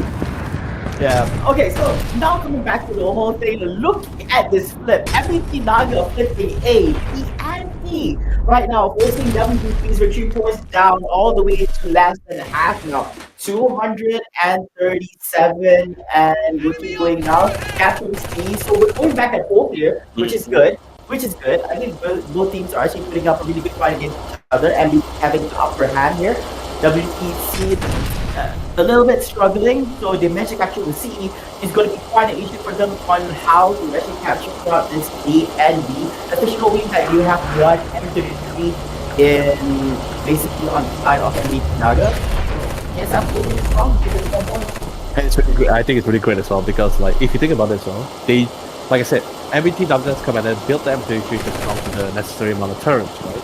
But also at the same time, he knows when it comes for the tier 2 and tier 3 units on WDP's reinforcement, they will also come up with a crawler and an light tank. So the M33 is definitely going to be quick work. So in other words, it is a vehicle that is only necessary later, but the fact he got it this early, you don't have to worry about whether he has the tank to deal with the crawler. He just can tell, he said, hey, if you guys can't deal with the crawler, I got a tank ready for you guys. Just tell me where it is, I'll start rolling him in. However, on the other end, WDP doing a fantastic job reclaiming a lot of the side. They did win a majority of the fights, but oh my god, Brawler getting down right here, but then it's not hitting up the right unit. It's actually all the way on the left. Yes, we're gonna skip on a little bit too late. Brawler's gonna be taken down. Easy peasy right here by Boomer on the high ground. We see White's actually focusing on the other units that she gets taken down as well. That's quite a waste. And the best part about it is, he does, like, if the fight gets a little bit too intense as well, he also have the QRF drop as well, which drops 3 elite marines along with 3 field supports as well at any position at any time to reinforce. So I think at one point that he did drop the QRF since he has 3 elite marines with him along with 3 field supports, but he's building even more. He's building even more marines to come in to support the rest of his ally, and he already has the second M33. Oh, look at that, a triple Iron Guard walk coming on the left side right here. But of course, I believe that is over right there using his Iron Man shot. Yep. Look at those 40 hits on the Iron Guns. These guys are gonna melt. Look at that, Boomer just melting them down back into pure iron, into the whole thing. I don't know whether they made of aluminum iron. They gotta make a something. They gotta make a something. Yeah, but man, Boomer doing so much here. He solved basically the crawler, basically the iron guns. Yeah, like, you guys handle the normal easy squishy units. Let me handle the big guys. Which is why I kept mentioning, right? Because, like, I feel for robotics, like, when you want to build iron gun focus, you have a pulse fight in the early game only, but when you get to the mid game, even just the mid game, the iron guns and even iron gun core starts falling off because you can't deal with certain players or even certain units anymore. It gets too difficult, right? Like, this benefit you a lot if you play like the previous map and stuff, because you kind of know that you can have to utilize it in mid game, early game, and also late game. Yeah, but in maps like this, where it gets like, you don't expect games like this to go down in the early game, knowing that these teams are quite veteran and quite experienced. They'll probably be able to achieve enough in the late game, so they're able to capitalize the whole thing. And I guess people know how to take care of them already. And the best right now the thing is this, he's right now WDP's only salvation. This is not even tier 3 yet, bro.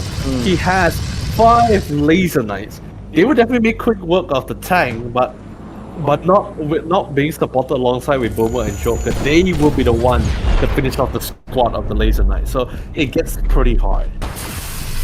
No, this is literally the typical lineup right now. The typical like weaponry lineup for them. Some people prefer the SMG, some stick with the cigar. But most importantly to them, it's always either one player has the grenade launcher or the incendiary shotgun for them, or ATRs in this case. I think there it is. Oh, let's see how this actually goes right here. Disco. Look at that, these guys there. These guys are brutal. So they're not right. They're holding that laser knight I got, but we call them Disco I got. Wait, are the... Oh no, the M33 is flipped over! Yeah, they have it. So I think they should be okay. Someone get it back up. Yeah, I think, so this is a 4-man movement from laser islands. You also have to be a little bit careful. So even though they're laser islands, they also going to actually be destroyed as well. It's gotta be careful. So M23 Barriers, Beltec tries to actually get in position, try to squeeze down these guys and see if they're able to actually do so as well. So it might go the other way at the same time as well. Look at that. With the M23 Beltec doing work, but then getting shot by lasers as well. So basically, Commander right now is literally mind-blowing. This M23 Beltec is going to go down first. Yeah, but the M33 is definitely going to die for this. As long as there's still laser iron knights, which apparently one of them actually missed all his shots entirely. But literally reminds me of Star Wars. They're not stormtroopers. They're not stormtroopers. They're not. At least they're still landing their shots, okay? Yeah. Our Boomer, oh my god, what a choke point. This is gonna be able to clear a lot, but then again, it's points around. No, there's no way. Joker has to make an escape right here. There's no way. Is shooting his whole screen there, but he's trying to make an escape. He knows that he's actually trapped. Tries to make an escape all the way there. Joker's a strong jump. I can't get enough of really good coordination and communication. Like legit, Storm came in, mowed down majority of the demolishers majority of the tier 2 reinforcements. All that's left is two of the Rook Iron Guards, who is barely sustaining, and the two Night Iron Guards, which has no chance to fall back. There's 3 more Laser Iron Knights out of the 5. But they're still slowly making their rotation, and I think they're going to be able to make quick work of that phalanx on the other side.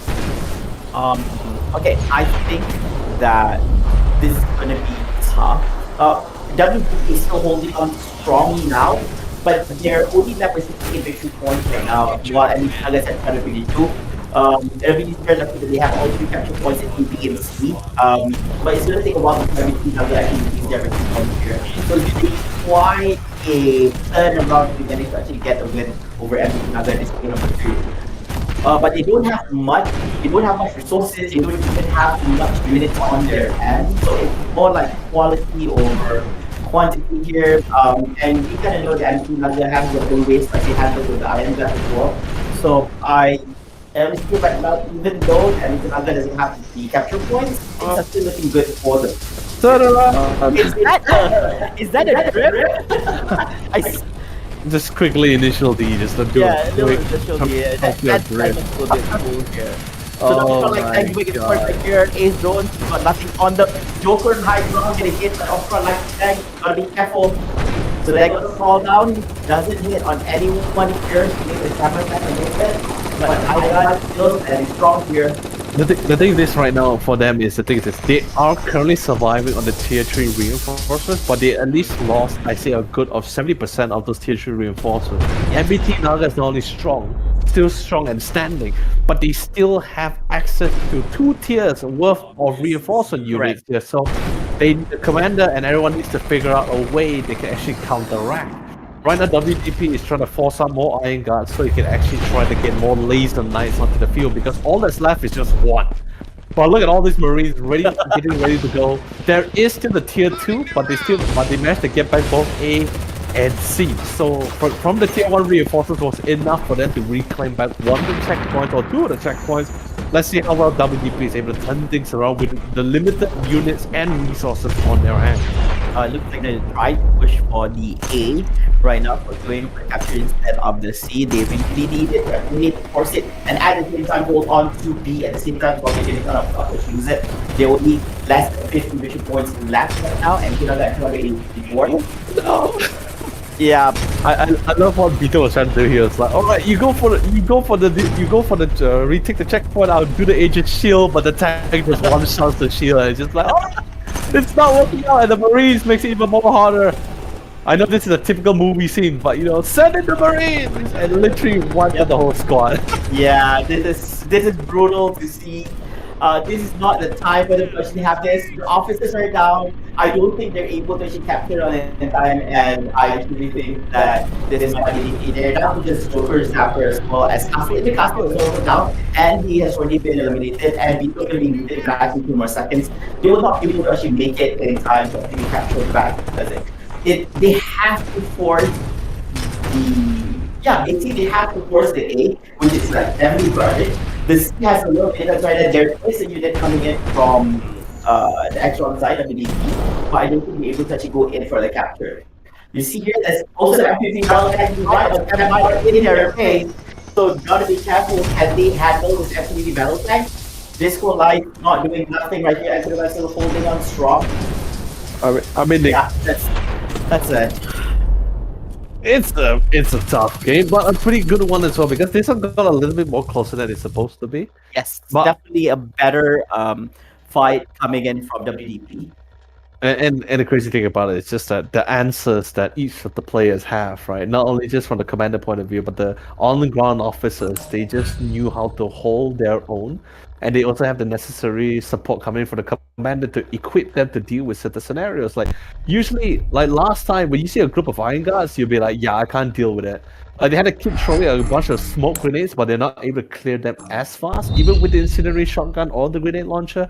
But now with the ATR upgrades, now with more coordination, especially being well executed coming from MBT Naga, they showed us the fact that great coordination and also well supported from the commanders really does go a long way in this kind of tactical gameplays. Yeah, but not to say that not to say that we didn't see anything from WDP. We did see a pretty great skill sets, knowing when to retake back, but it really just comes down to those individual skill play. We see so many 1v1s, although yes, majority of the time it just ends up being a stalemate as both players dies at the same time.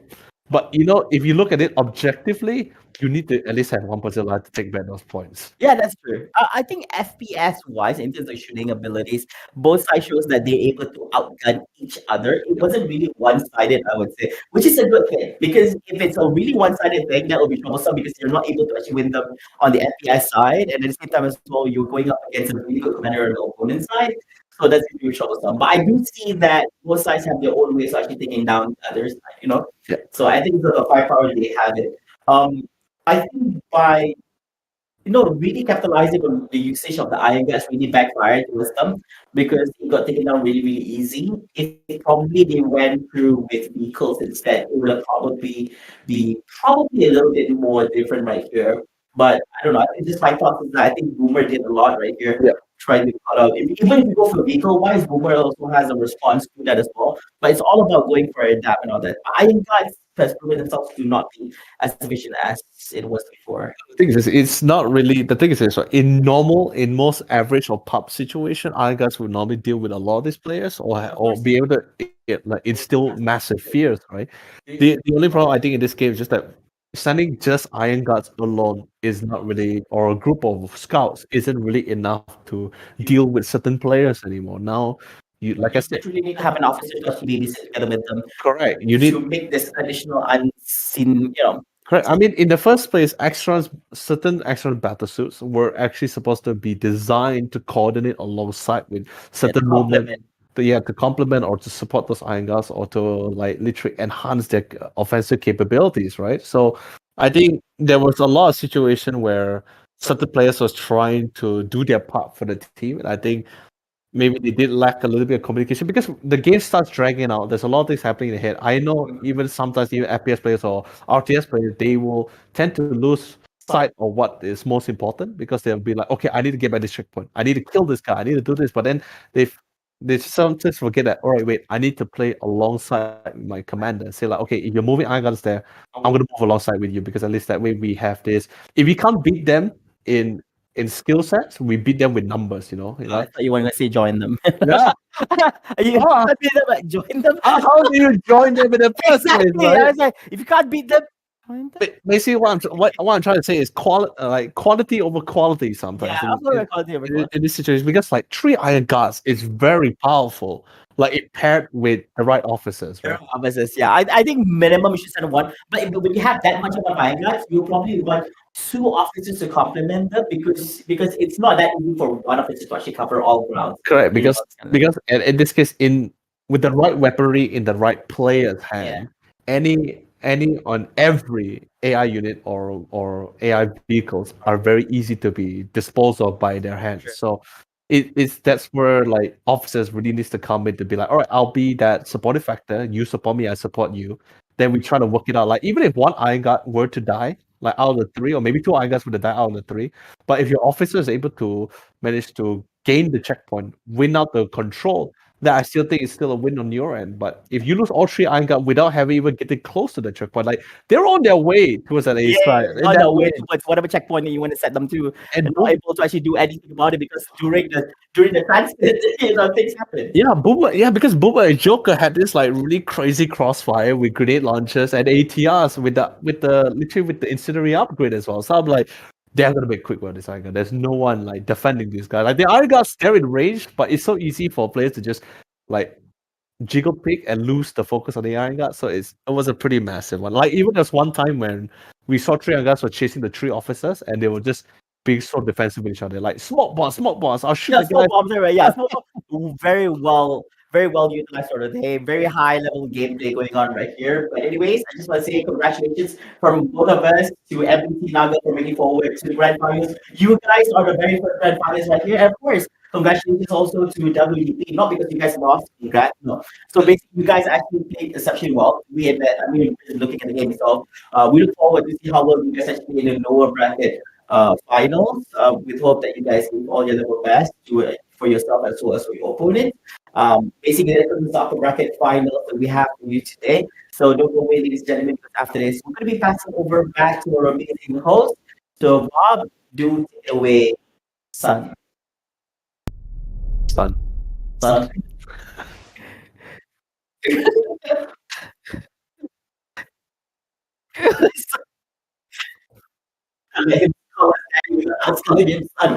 the weirdest thing, right? Because the thing is, if we admit Mengasihkan dan mendebarkan apabila kita ucapkan tahniah kepada MBT Naga yang memenangi perlawanan untuk upper final tadi. So kepada pemenang-pemenang upper final akan pergi ke grand final pada esok hari, geng. Dan kepada yang tewas tadi akan beraksi dalam lower final. Alright. So kita harapkan semoga korang MEL22 untuk EXIMIUS seize the frontline. Terima kasih kita ucapkan kepada Kementerian Belia dan Sukan, Esports Integrated ESI dan 16 persatuan sukan elektronik negeri dan juga wilayah persekutuan. Dan terima kasih rakan media kita EGG Network, Rakita dan juga TikTok. Terima kasih kepada sponsor kita. Kita ada Nescafe dan juga Indomie. Rakan Safe Sport kita, Safe Sport Malaysia. Dan juga rakan anti-doping kita, Agensi Anti-Doping Malaysia Adamas. Dan MEL22 menyokong penuh #Impact. Tolong hantar. Terima kasih juga kepada penerbit yang juga menyokong MEL22. Kita ada penerbit EXIMIUS is the Frontline, iaitu Box dan juga MDEC. So harap korang semua jangan pergi mana-mana sebab kita kembali sebentar aja lagi. So guys, relax, kita akan tahu siapakah yang akan merebut wang tunai bernilai RM8,000 untuk champion. So jangan pergi mana-mana, terus stay di MEL22 EXIMIUS seize the frontline. Let's go.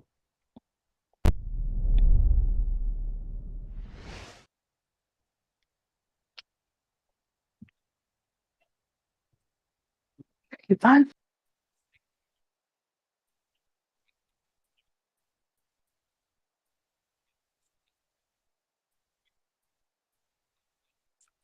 Yo.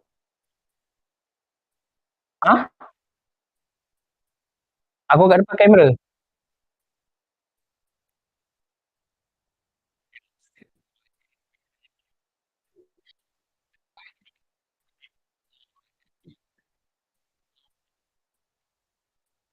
Aku kat depan kamera.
Alright.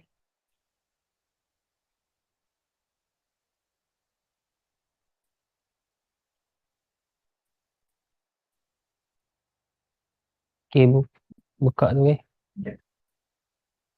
Alright guys, saya buat ni sikit. Saja sikit nak bagi tu momen kan. Tenang-tenang.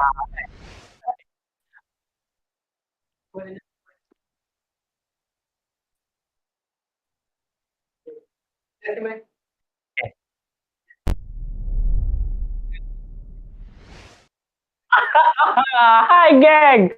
Sajalah nak bagi korang tengok saya tadi macam bawa apa tu.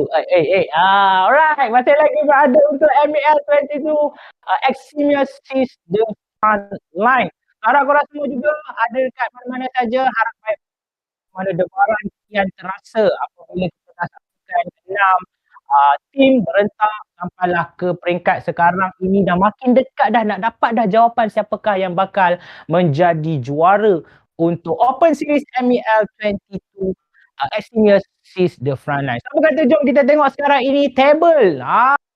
First of all kita ucapkan tahniah kepada tim-tim yang terlibat ini dan boleh saksikan MBT Naga sekarang ini adalah satu-satunya tim yang telah berjaya ke Grand Final dan menanti siapakah lawan mereka merupakan WDP dan juga VIT EWG yang akan berentak selepas ini untuk menempah slot ke final. Tetapi penting untuk korang tengok apabila ini juga dijadikan sebagai perlawanan perebutan tempat yang ketiga. Mungkin kita tak tahu siapakah menghuni tempat ketiga itu yang akan membawa pulang. Okay, so tanpa membuang masa, jom kita saksikan perlawanan ini. Saya nak serahkan kepada orang yang pakar. Caster kita, ini dia Yololi dan juga Leva. Take it, Daddy. Sempat lagi dia cakap Daddy kat the hujung-hujung tu. I thought dia tak sempat kan. I was like, hey, he didn't say it. Okay, baik nak. But anyways, guys, welcome back. We're tuning in to the MEL Malaysia Esports 2022 EXIMIUS The Frontline Tournament. My name is Feva, and of course, my good buddy right here, Mr. Yolo Lee, where you're going to be your commentators for today, and we're going to be witnessing the final best of 3 series of the day right here. None other than the lower bracket finals, featuring 2 amazing teams. First of all, we have WDP, which was dropped from the upper bracket after they lost 0-2 against their opponent, which is Team MBT Naga. And who do we have at the bottom? I mean, of course, they're going to be going toe-to-toe with VIT EWG here. And ironically as well, it's literally, I guess you could say, a revenge grudge match, because the reason why VIT EWG was at the lower bracket in the first place was because of WDP. So. This is... So it's like I was wondering about that. Was it WDP that sent them downstairs? I knew what you were thinking, but so I'm gonna help you out here. Yeah, so was it MBT Naga? Because it would not have been a revenge match if MBT Naga was the one who sent them down. That's what I'm saying. Now it is literally the definition of a Cinderella story, right? Because like if VIT was able to not only overcome the lower bracket, get to the grand final, but in the process of beating the very team that sent them first, it's like, yo, that's like the best like underdog story for most teams here. But of course, they did lose out in a best of 1. Thankfully, now this time this is the lower bracket final, so there's going to be a best of 3. So they did manage to touch the waters on the map of Academy. What about the other maps? Now I think they have a better general idea that, okay, maybe Academy isn't really well suited for us after fighting against WDP. But what about the other maps? Now they have a more broader idea, and let's see whether it does change their strategy on how they want to tackle on the other maps. I get what you're trying to say. You're trying to make it sound like, hey, you know what? DWP managed to actually win over them in the best of 1 series. It's a best of 1. anything can actually happen because you're putting your best foot forward with hope that in the one match anything is supposed to guarantee, right? In the best of three series, it's a little bit different because you have kind of two lives. Yeah. So you got to make sure that if you lose the first one, there's opportunity to bounce back. Right. But if you look at it in a different perspective, right, it's actually giving more opportunities for your opponent to kill you, beat you twice in the best of three series. I'm not saying that basically that Vic will be losing his off, but here's the thing: if possible, you don't want to go through this. Cut him off! Cut him off! Okay. Anyone sees Flavor on the EXIMIUS pub lobby, murder him. Okay, but Find him. Kill him. Chase him away from EXIMIUS pub lobby. Coming back to the whole Cinderella story, right? The best case scenario, the best win that Vic can get over BB is actually to have a 2-1 win. Not really a 2-0. I thought about this because yes, a 2-0 win is like a clean win over MVP, but if you get the 2-1, it's like it's a close match at the same time. It's a win. At the end of the day, it's a win. Right? You get revenge in a close match as well. So you kind of had to struggle a little bit, but at the same time, right? You win. I'm not trying to get Vic to win on this or anyway. I'm just trying to imagine and envision this whole Cinderella story to actually happen. Maybe because of the fact that Admas is in that team, that's why Flavor is probably mixed. What? Why'd you have to bring and that played well again in the matches because I saw because when the scoreboard came out, right? I quickly took a glance. So I was like, hey, he actually killed 3 of the officers. I mean, that's the only reason why I brought it up, because you brought out of all the names, you brought out his name. So I was like, okay, I see what's happening. Okay, Smarty Pants. Okay, you want to play it that way? It's time to be honest here. Okay, you tell me what you told me earlier today. Okay, so long story short, MS was trying to be a commander, and MS, I know I wanted to text you the other day, but I didn't know whether I should text you. But that day I was playing against you in one of your pub games, and obliterated destroyed you. I'm sorry. But I'll text you later, buddy. I love you, man. Like we were like ex-teammates as well, trying to hunt you down. But yeah, I remember that. I remember that match. I will always remember that. Like Admas and I, last time we were the Magical Circle and Husky. We were in one of the we were one team in a tournament, same alongside with Flavor. But we were the same team. We were opposing teams, and we said that fun fact, we wanted to personally kill him. Like we knew for sure this guy will not show himself on the battlefield, so we try to taunt him. We try to instill fear by rechanging all our names to like Flavor will find you. Another player name will be Flavor will kill you. Flavor will hunt you because we know he will never leave. I had this discussion with Leonard, right? So I told him was in that particular match, I intentionally went inside the base before I start building and becoming a commander myself, because I didn't want to get myself sniped, at any point. Because when you start the game, you start at the top of the base. So I quickly went inside first and then start building, because I know that there's no way, unless you find ways to go inside my base and go inside my base. I mean, there were ways. We just have 5 berserkers, and maybe with the EMP grenade, we actually just might succeed getting in that. Yeah. But anyways, we're jumping into the game right here. So this is going to be the map Vito Academy. Oh my God. WDP on Exeron Industries, and the EWG will be on GSM. Okay. Continuing back with what we were talking just now, okay? Here's the thing, I'm going to tell you a fun fact on that, okay? What Leonard did was he literally went to every single lobby, trying to find which lobby you're in until he found you. Until he found the lobby that you were playing, and then he joined the enemy side and became the commander of the enemy. Okay, and then he because he couldn't play, because he was bots, right? Yeah, he literally went and found you, and then found out about it. That's what your teammate did. Okay? Okay, anyway, fun things aside, all the jokes aside, right? Back to the situation at hand. We are finally coming to our lower bracket finals here, and this is literally the game to decide who will have a foothold on getting that first point for themselves. And literally, fun fact, WDP and VWG are fighting on VWEG is definitely fighting on the very map that they lost to WDP, and that's the map of Academy. I wonder if WDP intentionally picked this map just to reminisce back on the loss No, the thing is this, right? It could be the fact that even though they did lose on this map, that doesn't mean they were like, it's not like a map they were weak in or anything. Maybe it's also their preferred map. It just so happened that they were not able to gain the relatively or the beautiful foothold they were trying to look for in the first place.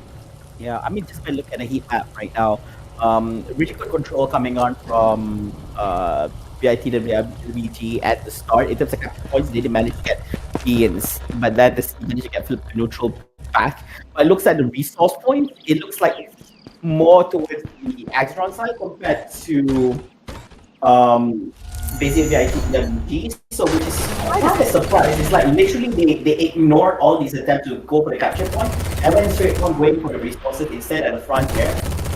Yeah, so and BSC is doing the same right now. They're trying to do more or less the same thing because they can also see they can also see as well as coloring up, so they kind of know what's happening here. So here goes. So C is still not being captured by anyone yet. I believe that there's a time period to get that, and you're going to be the ones to get it. So VI having that lead right now, training everything. This will take a while. So early game, think that again, which is right. Because here I guess will be towards WDP side. They're not gonna let this. But A gets neutral back again. Wow. No, it is really great, like especially the priority, because like the commander coming from the side of WDP, he understands that A side is naturally Axron's by right. Because of the high ground and you don't want to secure the cash point, he does locks it down with the mule. Like the very first mule he got, he sort of let's just focus on getting to securing that cash flow so it doesn't get taken away from him. But sadly, looks like this mule on the other side is, however, going to be dying very shortly. Frost really needs to quickly get in to re-assist this mule. We're going to be having the repair drone, of course, coming out to repair it very shortly. But I think he did prioritize a little bit on that A side to get the turret out. But if you look for the current building of the things, right, we still see WDP focusing a little bit more on getting those power plants out. He is supporting his teammate with the necessary scouts unit as he constantly spawn them once in a while. And they did went for energy as well, so we're definitely going to be seeing Laser Knight, but he does need to get the income out for it. Hence why we're seeing a lot of power plants a little bit more focused overall. Yeah, I think there's a really good play especially go with on that kind of play itself. Something a little different that we had a much different start compared to the previous one. We actually saw that it was quite big dominance coming on from the so I think that they're more wary of their mistakes in the previous time they actually took up this map, and you would hope that they are actually doing a W for themselves on the same map they actually unlock this upper bracket. This could be the advantage. This could be the looking most definitely here, but it's still too early to tell. Many things might transpire later on into the game, and it could be just in production as well. When we look at the side, they're going on to the upgrades, that's a upgrade, and then for the interaction for the action side, they are going for straight up like the Iron Gun right here, and we are seeing two in motion moving forward, but be careful moving towards the B side. But as discussed before, so you can make sure there's a little bit of support coming up from the opposite, so if not all is put down to chain. So they're actually going for 2 points at a time. One going up from this side. I think there's a little bit of micro happening here. Coming for a commander. We'll see how well this actually goes. But I don't think it's a really good idea to shoot too much. You wouldn't even want to use out this Iron Gun because it's very high cost. Yeah, and using up to this cheap and it's happening on the inside itself is really high. Is that a one Iron Gun down? Yes, it is. They lost one and they lost two. We just spoken about this. Very unfortunate coming from Azron side. That would be a really big loss at this stage into the game. Yeah, and I don't blame you for trying, because he was really trying to see if you could actually try to clear out that B side without having these officers to actually lose their life. But sadly, one too many officers was sort of committed for this side. I think they really want to try to give some form of foothold. They do have an engineer inside. I believe that's going to be an army that's going to be dropped down for his teammates to actually restock, because they do need the health supply without having to actually rotate all the way to the back line. At least here they can hold their own. I wouldn't be surprised if actually they want to drop a hold defense later on. But I think right now for them the crucial moment would be the fact that they just want to get enough resources to get those M33s out, because that is somewhat the name of the game here, since they did go and opt for the armor division as well. Whereas on WDP, I guess you could say in a way that they are having a steady supply in terms of energy, but the fact remains the fact that they are still having majority control of each of these checkpoints, A and C in particular.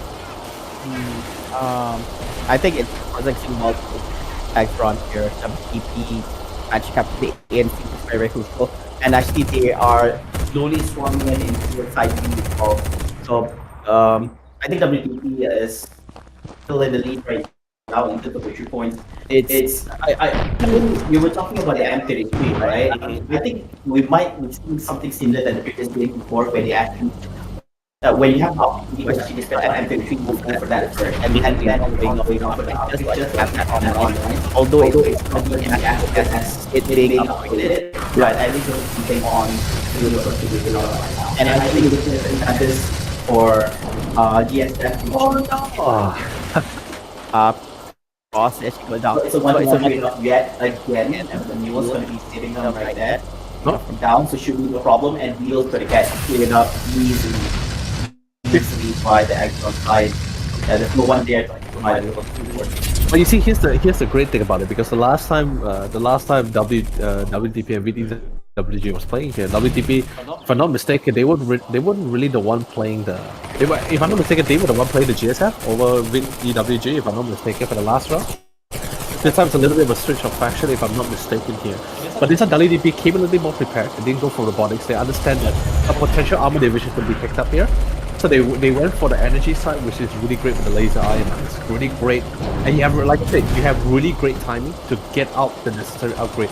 They went for the robotics upgrade in the commander unit here that enables them to unlock that really nice laser iron knights, and they are really great for dealing with vehicles as well.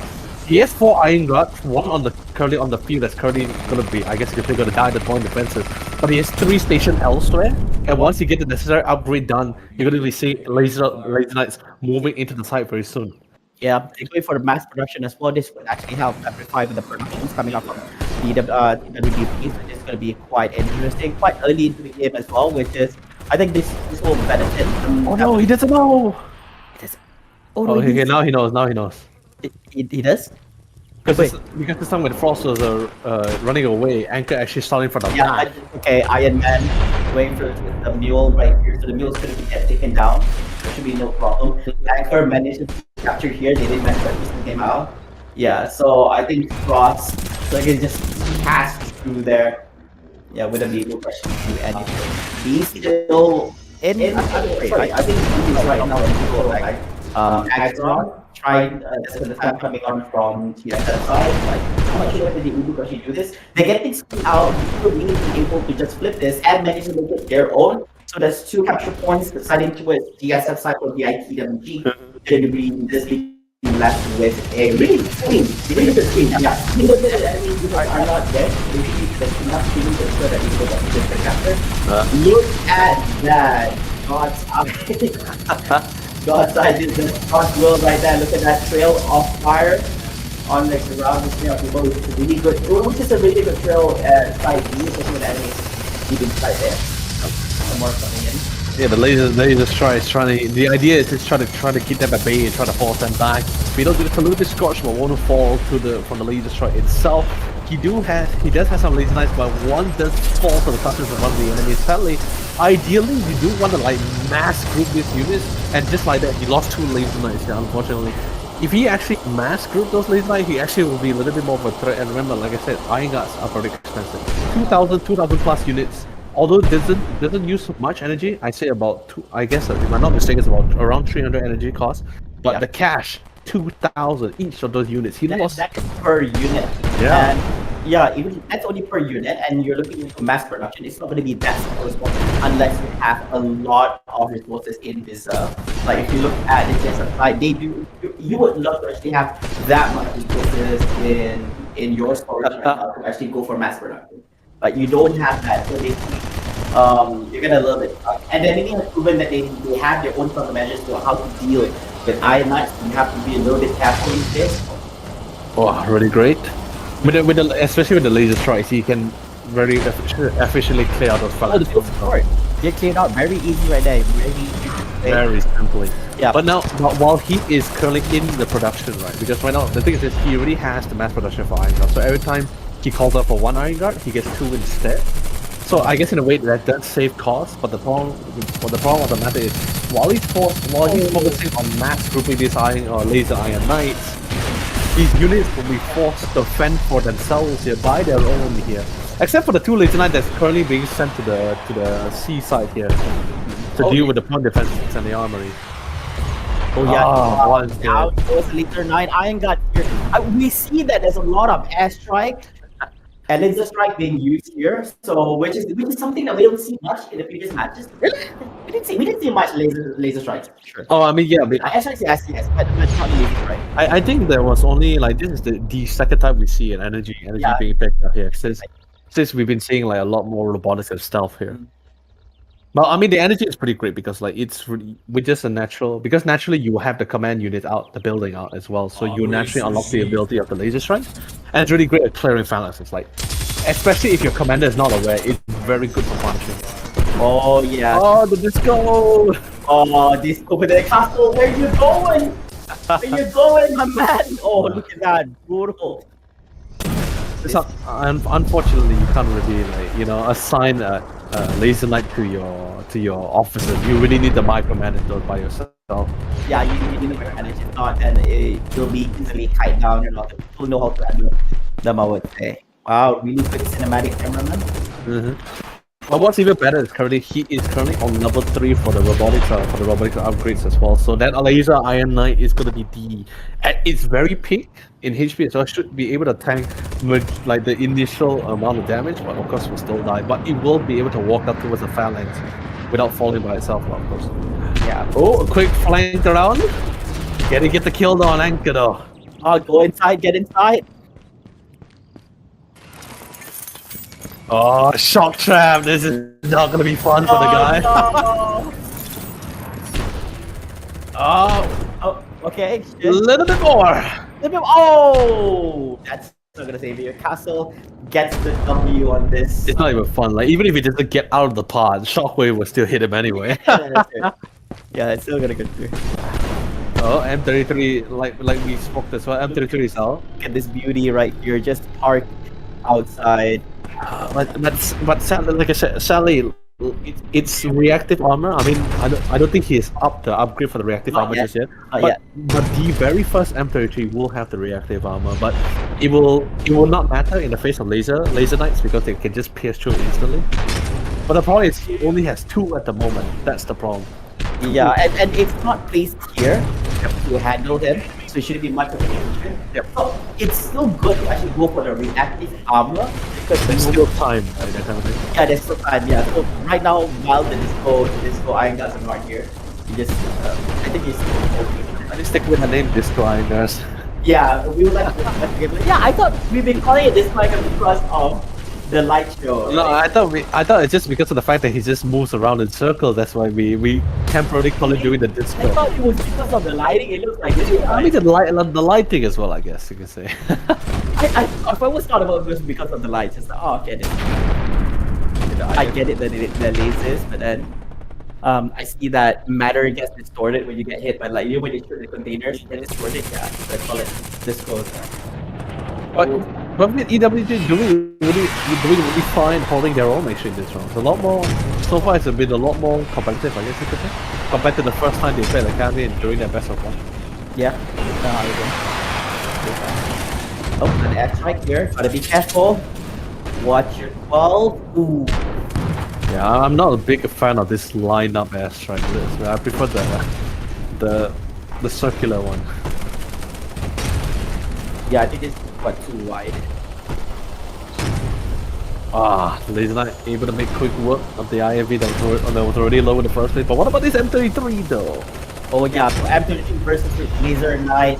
Look at how much damage it does like per shot. Sadly one is not going to be enough to kill it unless the M33 is focusing at it. Look at the turning rate of that M33. It's too slowest, right? God, you're gonna make the whole turn. God damn. Oh, very smart. So somebody's actually microing I guess so that every time the M33 actually shoots, it does not hit. And actually, I think that the AoE is actually big enough that should go in for a hit. Yet another shot from the gods. The laser strike. It's not doing much damage. I think he should just mass a little bit more. A little bit more should be great, but I guess because the scenario doesn't really call for it as well. But I think he's been doing great. They managed to secure a decent amount of victory points as well. They managed to hold it around on A and C. It's just that just trying to clear out all these vehicles on this B side here. They did manage to clear out a second IFV. Third one still stands, but I don't think it's not going to be able to last for too long. M33 has no engineers to repair it either way, and there's no reactive armor upgrade just yet. So it's going to be an opportunity for his team to actually mow down. I think we might be seeing more or less the same cases like this match in Upper Bracket, where the team bit is having issues where they don't have much generation coming on from resources, but they have a lot of stuff right now. Look at the amount of cash they have. The 14 grand, but no one knows what to do much right now with whatever they have. Exactly, because there's just not enough energy. Just one tank costs over 4,800 cash, but also 2,800 in energy, right? So it's like you have the cash, you don't have the energy. Because he's also getting those upgrades as well. He wants them out for himself, but he just can't. This is quite troublesome. And if we look at EXIMIUS side, because they have quite a lot of control in terms of resource points, so things are it's not a problem for them. They have to balance between energy and cash, but then try to use the prime time. So things are looking quite well for them. So I'm curious on how Vet is going to be resolving this. It's going to be tough. You've got to get the offensive to work. You need to go in for capture points. You need to go for big round rotation to capture the energy points. Castle. Ever so close, but Beetle does come out on top of that fight, unfortunately. Good effort. Good effort. Definitely very good effort. Beetle? No, Beetle! The stray of fire coming in. No, Beetle's gonna go down, yep. Fine. Oh my god. Very good, very good. Oh, Marine, Jesus. Yeah, very good positioning here, and yeah, X got down by Shaggy. Like I call everybody else by their full names except that because his name got mentioned there. We all know what that means. Yeah, we love him, man. We love it, man. But either way, still the situation is still parents. As long if Eagle can win out the fight against Fox, it could be absolutely fantastic. But he has to reload the weapon. Secondary comes out with a pistol. Oh, gets a little bit down low. 100 HP, but a quick reinforce going for Joker. You see, that's the most like absurd thing, right? Because like no matter how many times you feel like it's gonna be a 1v1 situation, but teams like WDP or MBT Naga, right? They always ensure like they're never alone or too far apart from each other.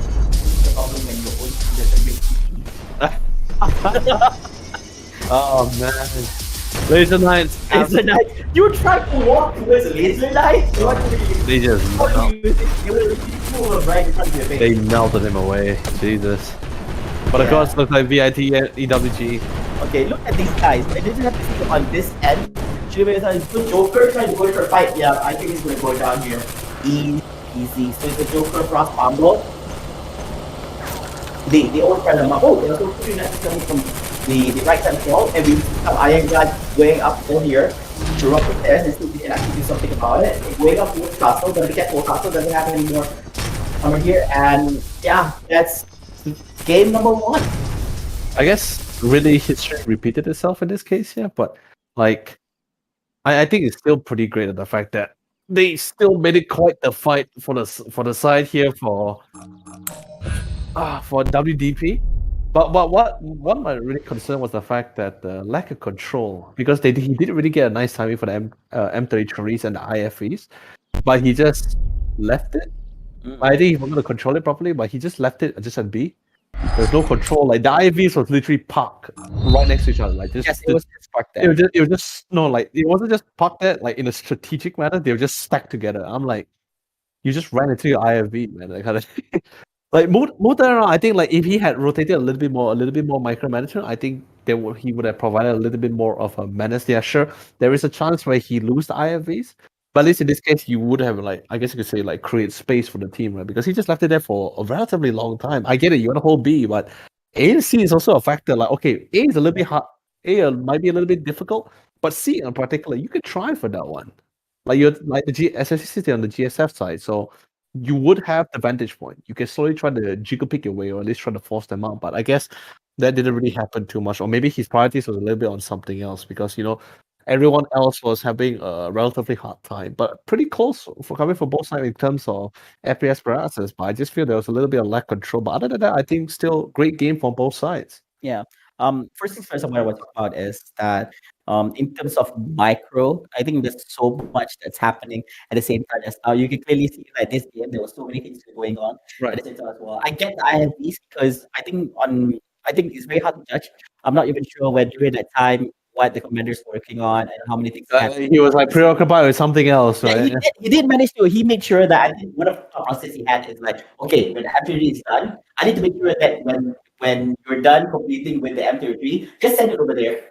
Okay, you part. Okay, settle. I have been sent there. Okay, settle. Now I have to focus on other stuff. It looks like it's immobile because basically he was not able to actually micro during that period of time because he also needs to observe other bases. He also needs to actually go in for some tech productions as well as builds. So it's very hard to tell. But yes, in that situation, it would have resulted differently if he's able to actually micro those kind of things at the period of time because I get it. Like there's so many things to actually handle on, but because those productions are very costly, therefore probably you need to pay a little bit more attention to them because it could be game changing. Yeah. It's not a simple support crew unit. It's not like a phalanx, it's not like an echelon. It's literally a unit where you need to give a little bit of care. If not, it'll put all the hard work and effort from your teammates as officers to go to waste, because you have to capture resource points. It takes a while for you to build up to X amount for you to actually go and produce and all this. So I think probably priorities can actually be placed. Yeah. This kind of thing as well. Yeah. So priorities in terms of how to manage your micros kind of things. Yeah. In terms of capture points, I think on the opposite side, I think they did it exceptionally well. Yeah. There was a lot of fights going on at the start, which is something very nice to actually see. Yeah. There was a lot of one-to-one trade-offs Yeah. all the time. I feel that every single time the other guy manages to kill the other guy, the guy with the ace drone will always kill the other guy with the ace drone. Yeah, that's I can't win by myself, therefore ace drones is here to help.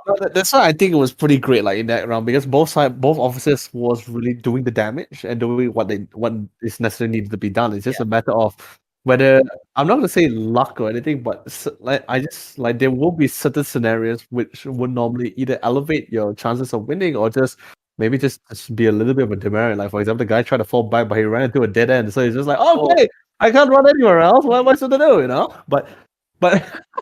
But that's why I said, like, despite the scoreline and of course the difference of performances from their first best of one at this round. This is a lot better. There's definitely a little bit more. There's definitely a little bit more a little bit more of a fight or a grip between this tug of war between these two teams at this time compared from their upper bracket match, which was the best of one. So I think that's really great. They're really getting into the groove as well, coming from VIT EWG. Sorry, yeah, VIT EWG and Mighty Blue. I never want to question his commanding. I played with him so many times, so they played against him as well. I know exactly where he stand. So I really think he did a great job. But the officers, I really think the real MVPs for both teams is really just the officers because they really put the work. They really did the work. No, like I mean, like Admans, everyone, MF Ashes on Mighty Blue side area, all the players as well. Yeah. Like every one of the officers is really the MVP for this case because like both commanders were really trying to build towards a mid to late game, right? They will build one is building laser knights, the other one is building M33s. So there's definitely not going to be much support coming from both sides. Like even you see Mighty Blue, as much as we all know it's better to mass group those laser knights, but he chooses to send up at least 2 out in groups of pairs because he knows that, okay, my team still needs that support. Ideally, he also would have loved to send out groups of 5 or 6, but he chose the priority of just supporting his teammates, which I think that was pretty great. He did lose a couple, which is a little bit like, not really cost efficient, unfortunately, but he still prioritizes supporting his teammate no matter what kind of build he's trying to go on, which I think is really cool coming from Mighty Blue as well, the commander for WDP. Yeah. I think there's a lot more that basically the opponents actually has to offer. I'm just curious, like if they have been able to actually improve this much by this point of the competition, I'm very sure in game number 2, WDP can't afford to actually, be too relaxed because knowing the opponents are upping up their game since their last encounter, and I'm curious to see what they can actually bring to the table in the next one. So basically, that's a double loss for them on the same map itself. I get it. Let's see how well they actually fare in a different map, probably a map of their own choice, or even a faction of their own choices. Because even to be honest, yes, I think this is a swap. I think remember previously they were actually using different factions. If I'm not mistaken, if I'm not mistaken. So even with the swap as well, so basically WWE managed to get the win. So congratulations. Coming up next is going to be game number 2. So it will determine whether or not will this be the last match of the day, as well as the last match for basically Team Vid, EWG on proceeding further. So if they actually lose out this match, they'll be eliminated with third place. Yep. Yeah, Correct. really back home 3,000 Malaysian ringgit. Yeah, but it's still pretty a lot of money in the first place, of course. But like I said, everyone wants that Cinderella story. Yeah, yeah. Who wants 3,000 ringgit when you can win 5,000?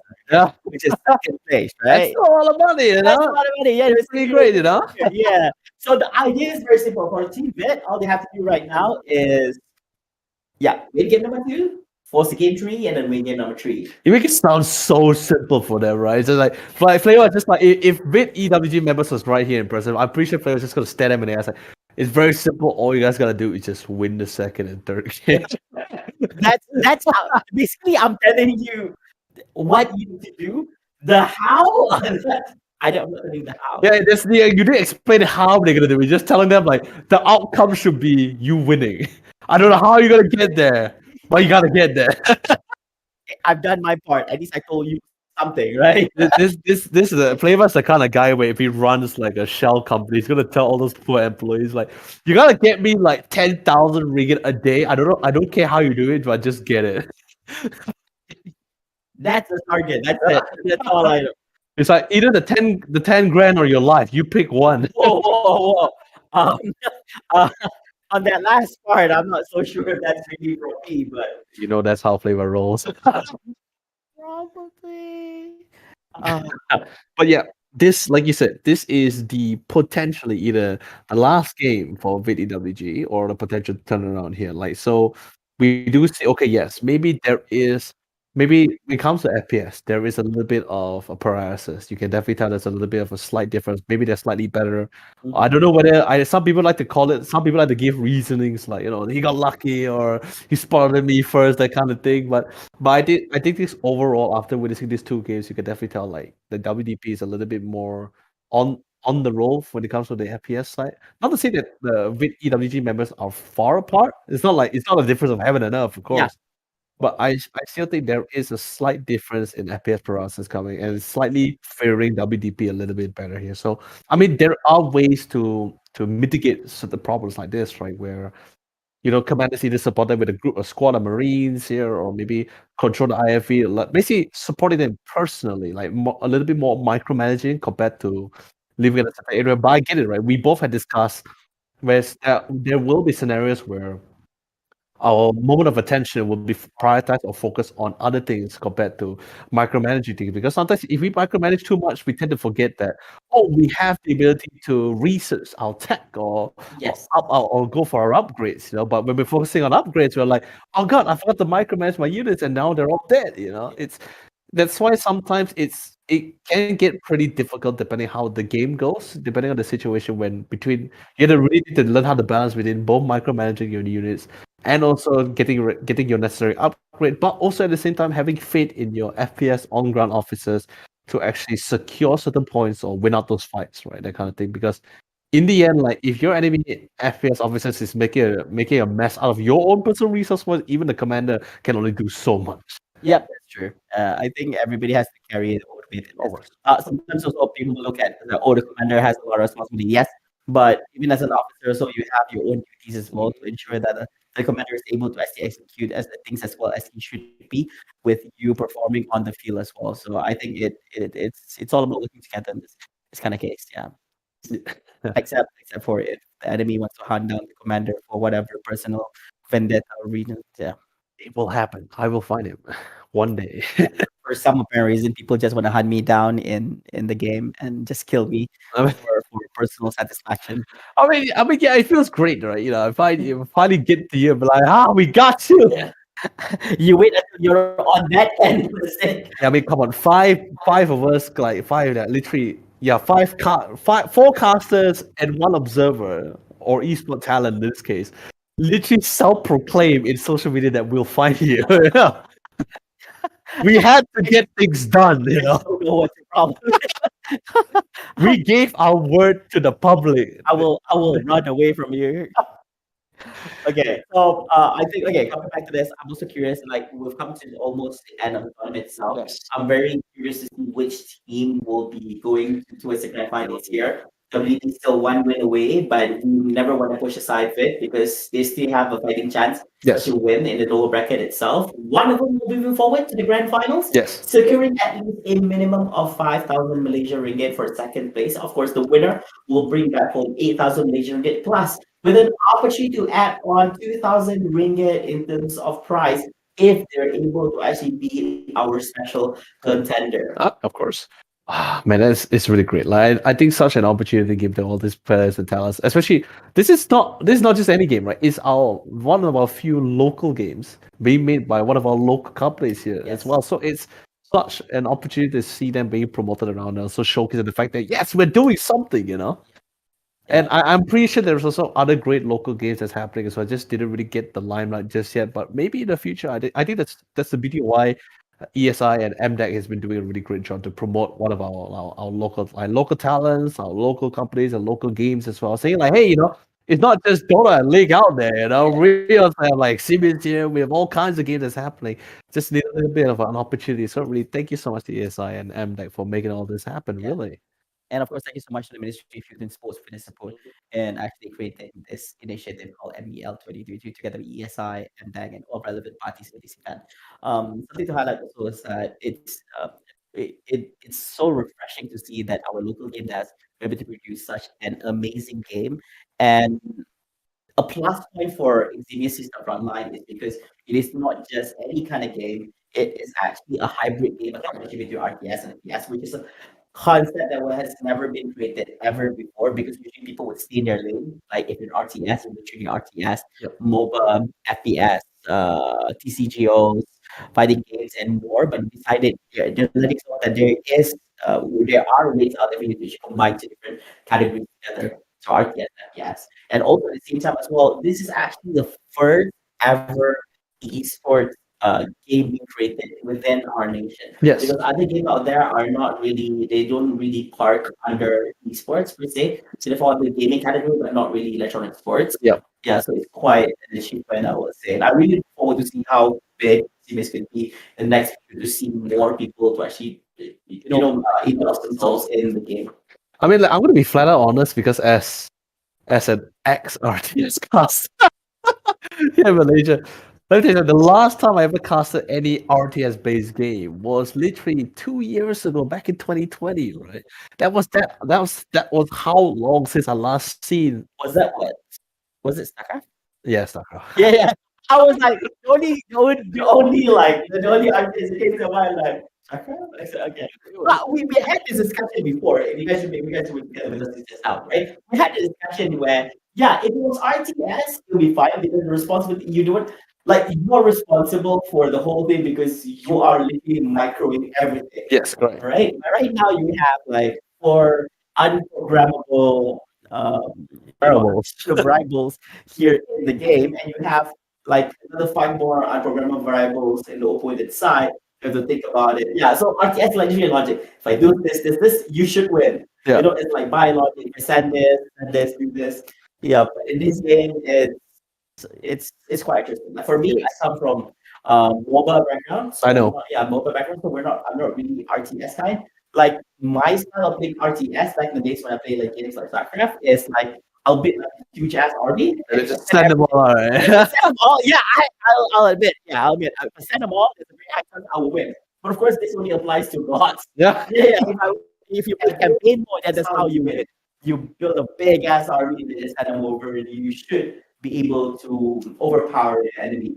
It's but yeah, I mean, and then I found out the competitive one. I went in there. It's like I thought that. No, here's the thing. It's the same applies to EXIMIUS, right? Where you have the choice. Either you build up your resources and then slowly go transition between building your barracks, building everything else, or you be greedy and just set up every single resource you can actually climb. You plant or power plants you can actually fully upgrade them.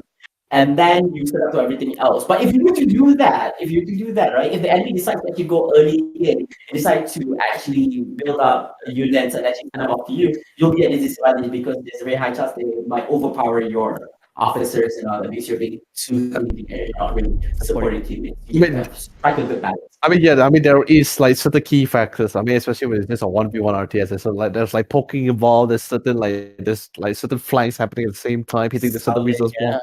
But in this case, I guess the one who's doing most of the poking here in EXIMIUS will be on your own ground officers at the same time. So, but either one of the things, right? Like I said, it's been a long time since I last seen RTS in the official esports tournament as well. So I guess you could say in a way I'm glad to be back. Like from my own ground, my own going back to my roots. But especially I don't think we get much hybrid games like this. Especially from our own home ground country, So I think it's really great what Box has really done for themselves here. But most importantly, ESI, MDEC, and all the other relatively people involved that allowed to promote this game out at the same time online. So I think that's pretty great. But anyway, back. We're here on the map of Sunday Ball. This is going to be the one that decides whether EWG will be going home or having their beautiful Cinderella story and turning things around against WDP and bring it to game number 3. Well, let's quickly get into the game here, Flavor. What happened here is to see the Beetle as well as see what the guys did. Basically, what's happening like here. It is actually a 3-0 trade-off here. Oh, that's a good takeoff. That's a huge blow right there. But still, Belia actually losing a capture point. This is still early in the game. Only being captured, right? For game. And then a double pickup coming on before E and C towards the Agron right here. So I think as well, also Agron is going to be by WG and WDP is going to be using GSF. It's not about well they actually did it. I do pray that actually will get just so that we can actually force the game number 3. Just to make things more exciting right here lower than this. No way! Is that a barracks? No! Okay, anymore? Oh yeah, it is! No, exactly. The thing is, like this is one of the few beauty factors of GSF, right? Because as long as your engineer is in a position where you can actually fit a building, you can actually just drop it down. But in this case, what is really great about the fact that is forward, we call it forward racks, right? It's you're enabling your team to give them fresh amount of troops and literally cut half of the walking distance and time to reinforce your necessary amount of teammates here. And remember, he's playing infantry, right? So energy doesn't really matter to him too much. He just needs cash. All he had to do is literally you have this Zerg rush of a style where just mass produce marines, and you don't necessarily need to mass group them and send them out to a certain location. You can just keep assigning to your units, and then you slowly build up the phalanx crew. And remember, Sunday Ball is the kind of map where, especially B and C, they're so close to each other, he can just keep sending reinforcements at any time as long as his on-ground officer is able to win out the fight. Especially this one, this 1v2 here. Castle, if he falls here, that's pretty much it for this defense. While Marines flanks from the back line, Castle will fall, and looks like C is gonna be reclaimed in the name of WDP.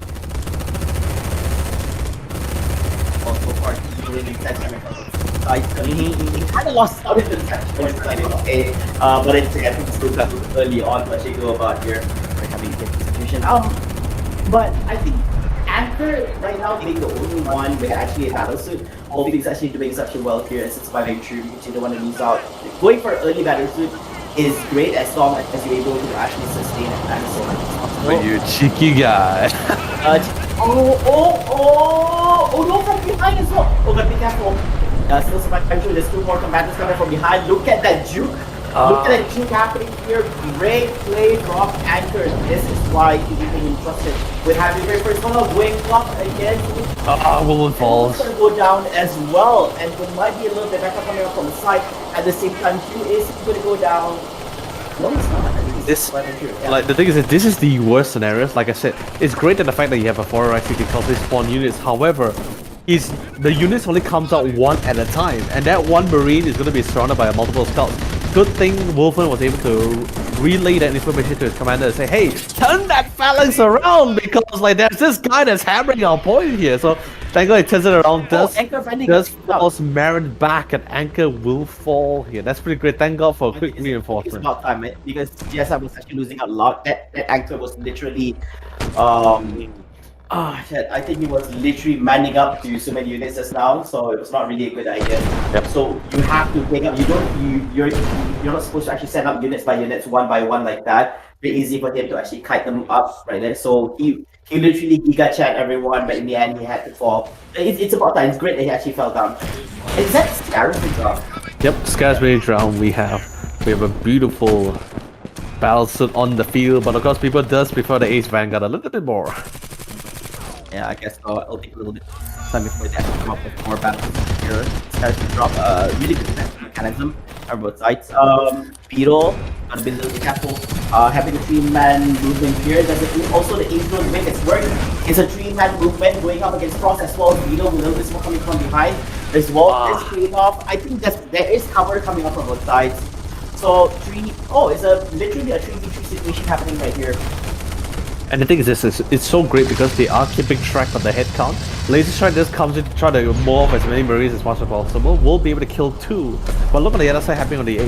While all this fight is happening, while they're trying to prioritize the reclaiming C and a lot of, I guess you could say a lot of impact happening towards the side. You see Woven trying to reclaim the A in the name of WDP, but then again, look at those Iron Guns just sitting right there. He knows! You can smell an Iron Gun right there. Woven knows. He's like, alright, I don't have weaponry to deal with this moment currently. Wrong side. It's okay, it's all scouts, but Anchor is also in the mix as well. One scout does flies in through. Does have the shotgun. Woven's gonna go down. Anchor is there with the whole. He has a whole squad with him.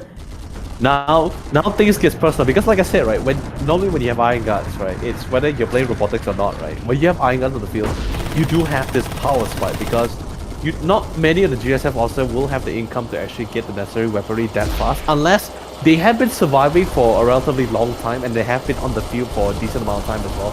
That should give them enough time to not only get a battle suit but also the weaponry to deal with all these Iron Guns. But at the moment, since they also did die one at a time, the economy did set their personal banking of economy did set back a little bit, so they can only have enough to either commit for weaponry first or the battle suit first. Yeah, so you have to prioritize defense because if you have the battle, I think priority goes to weaponry, especially when it depends. Priority goes to weaponry because you need to make sure that when you go in and engage, you actually have the right weaponry to go up against the enemy. But the current moment right now, you can clearly see that we have 7 Iron Guard. So basically, from the WDP side, it's very simple. You need to ensure at least 2 of them do have sufficient units to actually pick up on the Iron Guard.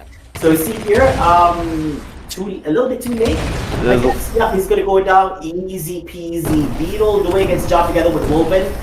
Just make sure that Iron Guard is gonna go nowhere and both of them is gonna be taken down. Look at that, the whole village of GSF is here. Yeah, look at that, providing cover. They're gonna do this capture point really easy, flipping that A to neutral and going towards the WDP side. About time.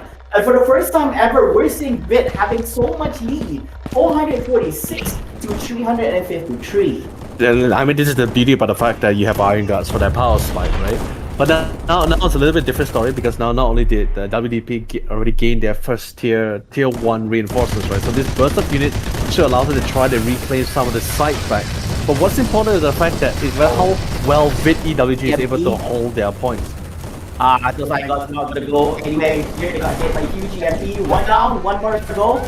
Should be an easy takedown coming up from GSF with Wolverine and Beetle with their field support and Mercy surrounding them. Easy, clean 2-0 takedown here. Do you know what hurts the most, Flavor? Because right now, Beetle and Wolverine, not only did they manage to have a really extension of themselves to the base of VIT EWG, but they spotted 2 undefended power reactors currently stationed outside of the safety of the base. So that's going to be like both 3,000 plus worth of cash removed from the game, but also denied VIT EWG the necessary energy source which they really wanted to go for. Oh, Beetle. So actually, is that the turret all the way from the base hitting the middle? Really? Yeah, he put a point defense in the middle there. Because you can actually get engineers on top of those vantage points and put either finance crews or even point defenses, but most likely point defenses would be better. Oh, damn. But like I said, it's just that simple. One person with a maze, that's all it needs. Look at that Mazer doing the work. That's already fireworks going on. Are these guys? I know. Okay, no, they're not. Yeah, so basically, Mazer doing its work right here. Beetle forcing through together with. Oh, that's the point defensive. I'm not done yet. Oh, he's still got the Mazer. He can still do something about it. Yeah, it's not that much extra forces here. There's Anchor over there. There's Beetle from the other side is there as well. Not sure what they're trying to do here. Oh, look at that. Look at the Omicron sliding through. I mean, it's a very light thing, he skids sometimes, I didn't know they can drift. Yeah, I didn't know they can drift.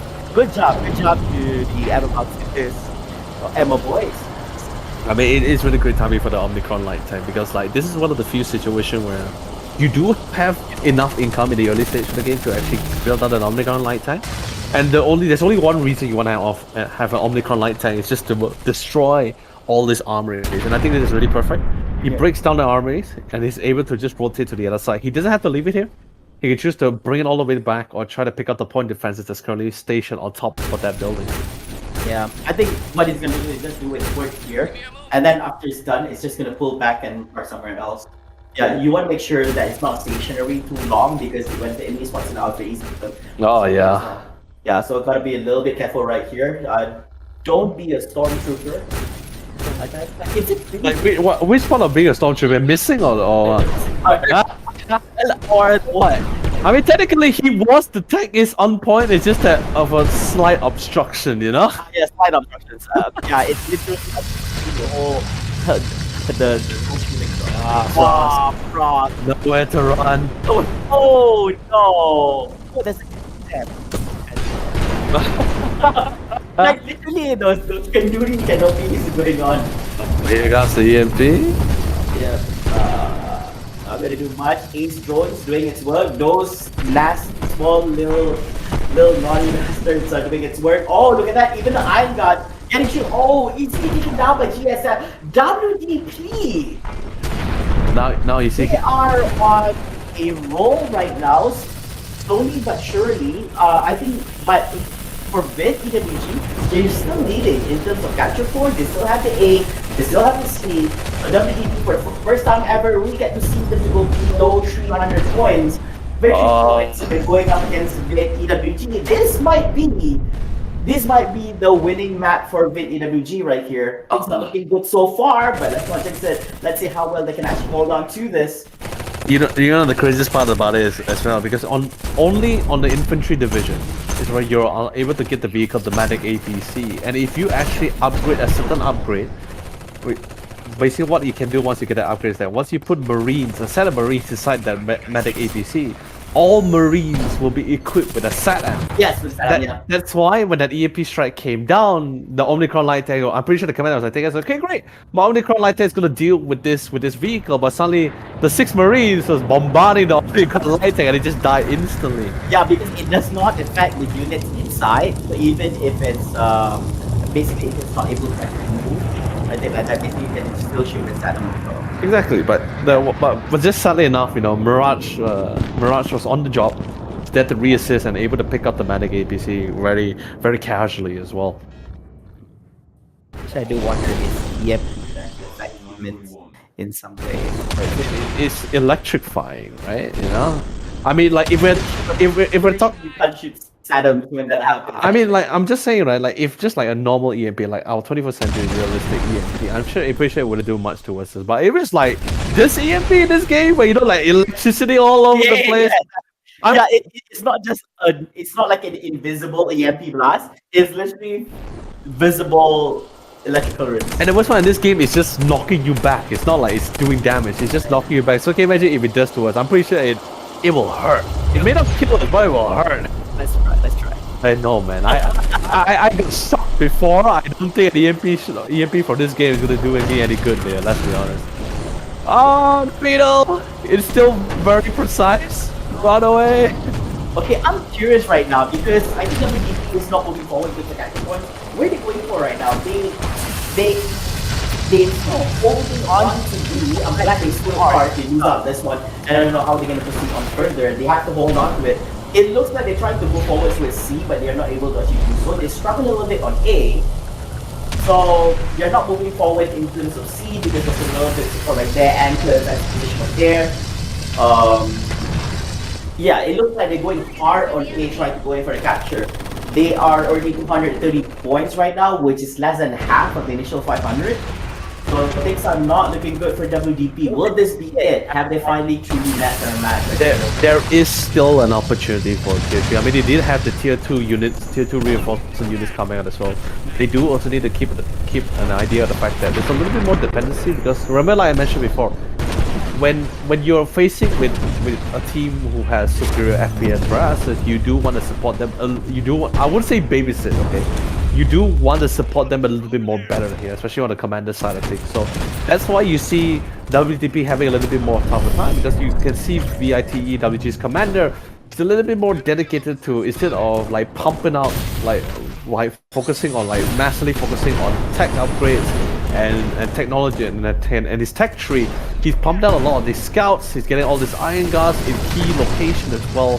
And I think the best part about it all is the fact that since WDP also went for infantry, Iron Guard does fantastic against infantry. Although yes, eventually the Marines will overwhelm the Iron Guards eventually. But I get why he would actually go down to Scout as well, because at this point when you're on the losing end and it comes to victory points, you need to come up with experience, because I know that they're easily taken down by the Iceland side, but you still need them to actually be supportive for your officers, for them to take over and take over some of the points right now. He doesn't have a choice. It's either that or he slowed down on that and focus more towards tech development, set upgrades in the buildings, and then with hopes that later on, at one point, you're able to actually make it a full turnaround and make it a win for your side as well, which is a huge gamble. So he needs to strike a really good balance between this, and they're also making the third upgrade. I think that is the shield, the infantry armor. It was even crazy that we also have specialists coming out as well. There's a little bit more of a superior unit over the scouts as well. Wolven not having the best of time. If he dies fully, for sure all these Marines are going to be sent home retreating, but that's going to be matter. Anchor doesn't care. He's going to kill them all. He's going to make sure all those investment that was made initially is all going to come out to full knot here. Fortunately for him, he does find a phalanx crew at the end there. Surprisingly, where is that phalanx crew aiming at actually?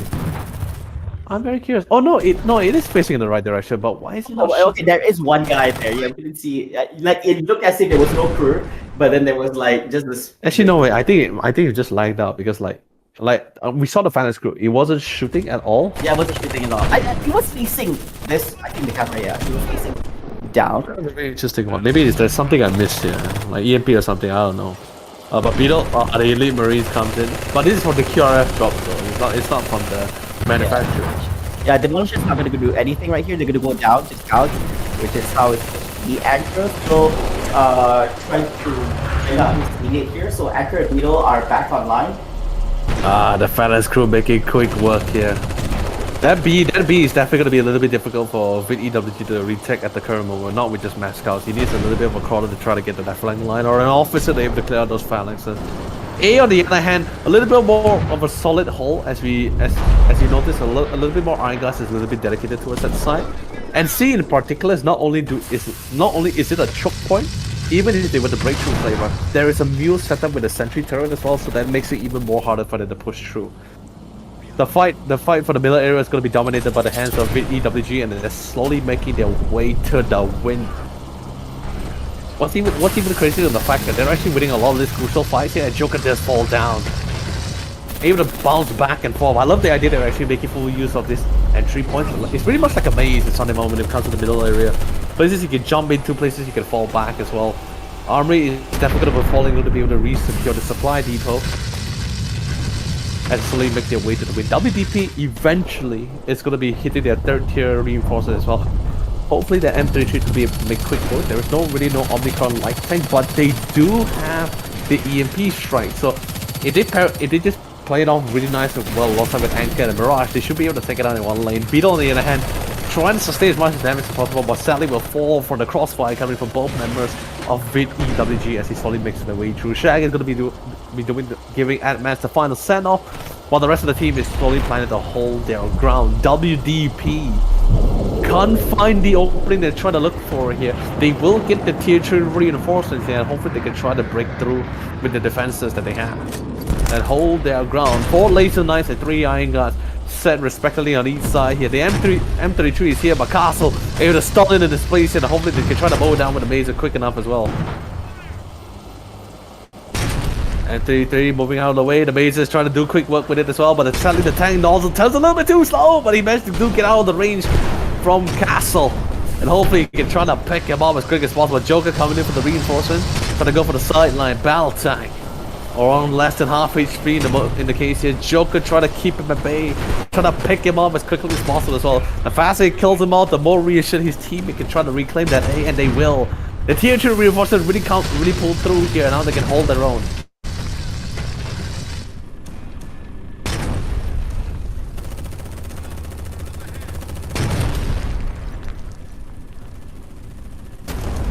To be able to flank from the back end. Neb did a fine job, not only for the reclaiming, but also managed to pick him up.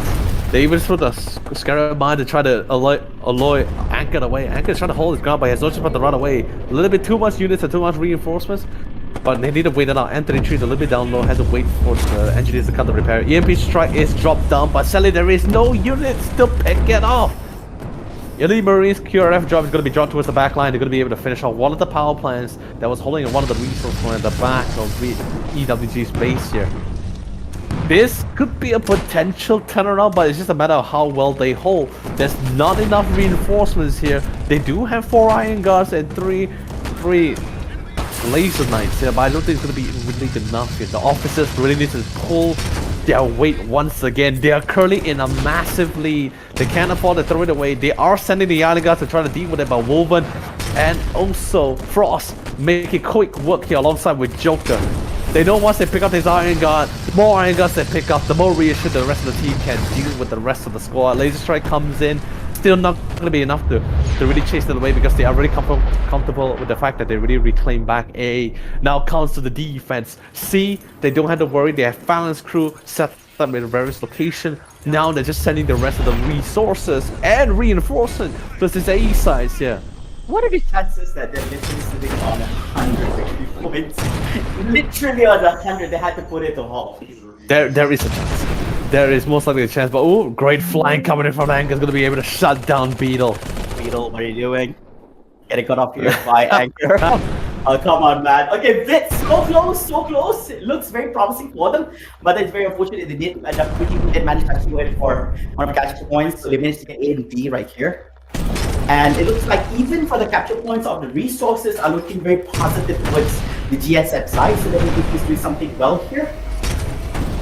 So the thing is the third tier reinforcements really give them a little bit of an edge. They did have some self-made units, but the tier 2 reinforcements really guaranteed the retake. Now it really comes down to the defenses. They have to hold back 3 tiers worth of reinforcements and their own ground officers here. Literally, WDP members have so much work and ground to cover as the officers themselves to defend their vehicles, because they know for sure gruesome Marines and an unidle M33 and even Phalanx crew will fall to the hands of the on-ground officers here. Wait, is it just me or the structures are going down coming from Frontline? What's only left that much structures?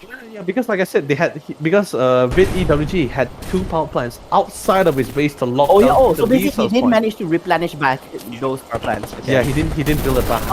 Okay. He still has a lot of energy here. No, but that's the thing. They got the energy, but they're lacking in terms of cash right now. We look at reserves on their BP, and also in terms of the production per second, they have like 101 compared to 49.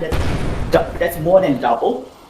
Which is why I said it's gonna be such a difficult task, because now the only source of the only way for them to replenish troops is currently from the reinforcers. So like I said, if WDP is able to hold their ground for 3 tiers worth of troops, yeah, I think the first one wouldn't make much. I get it; it will add on. The units coming on from VIT, I think they're doing kind of okay. I think the second reinforcement is going to be quite troublesome. Like, even if that's not enough for VIT, they also have the third one as well. That's why the 2 tanks is playing as literally the very pillar of support. it is the pillar of support for both of these checkpoints to deal against the crawler, because only the crawler could literally get back to those backlines fast enough to pick up those phalanx crews, or even the officers to try to get to the flank. We saw Anchor try to flank from the backline to get rid of as many phalanx crews, or even try to steal the checkpoint, but the commander was just so aware. He's just so focused on any little tiny tricks these little rats are trying to score around the map.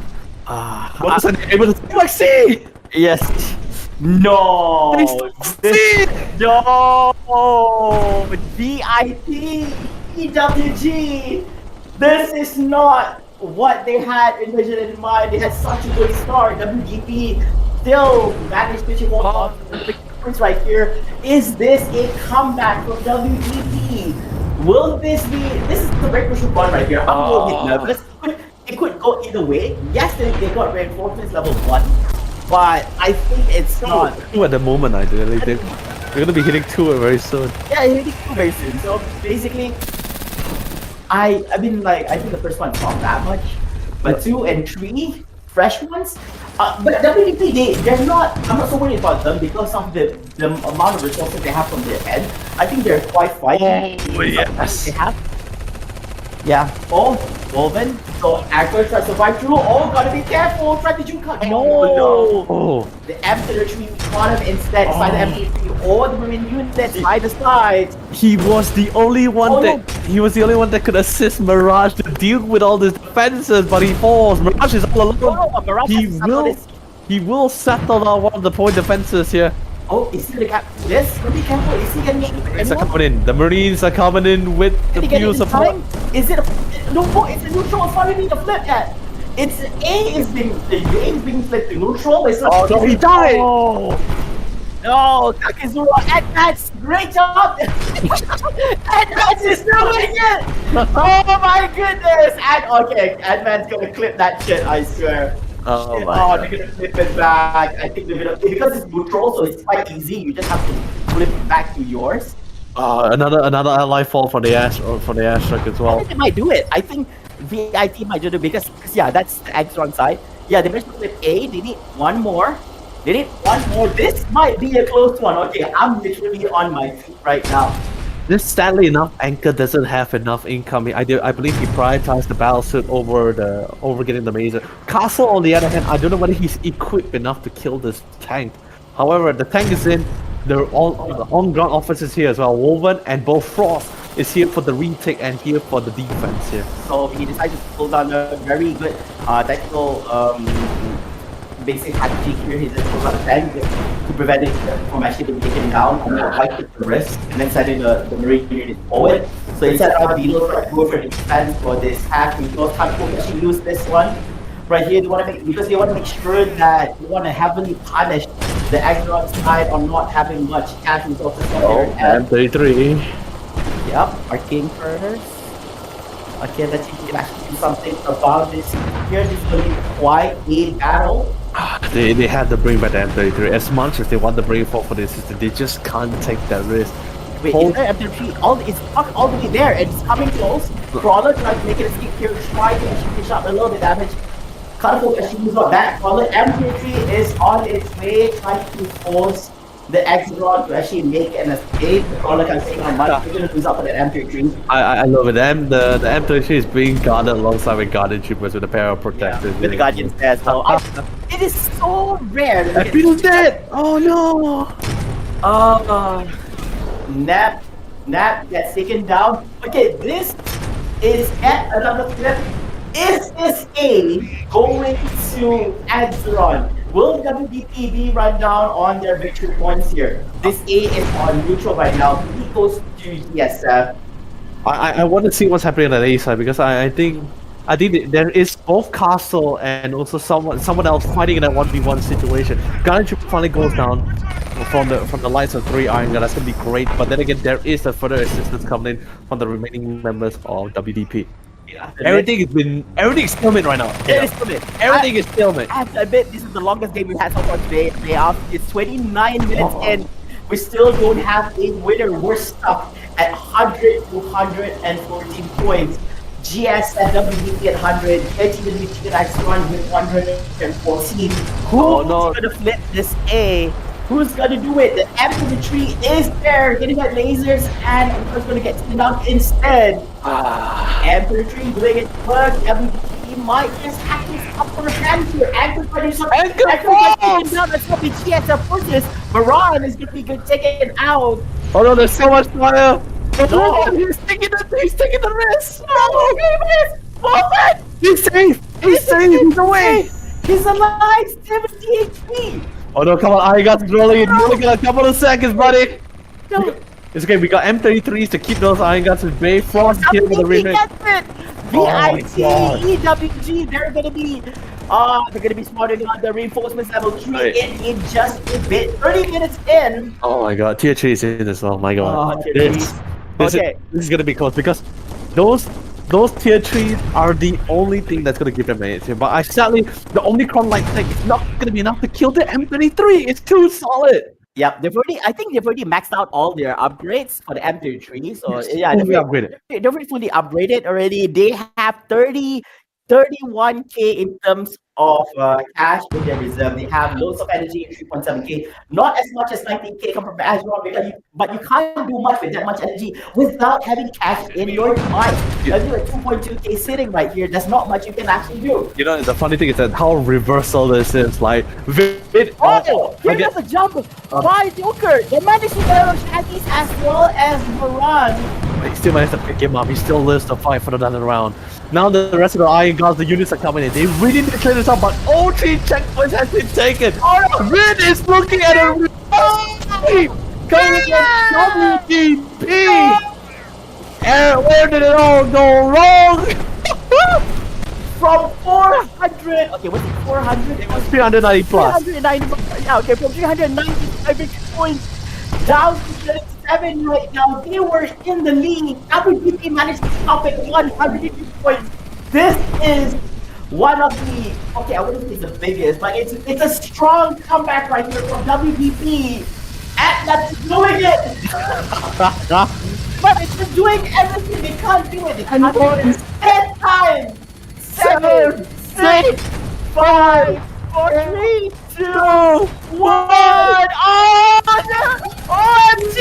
WDP has done it! Unbelievable! WDP coming back from the brink of defeat! Look at that! Atlas is GG!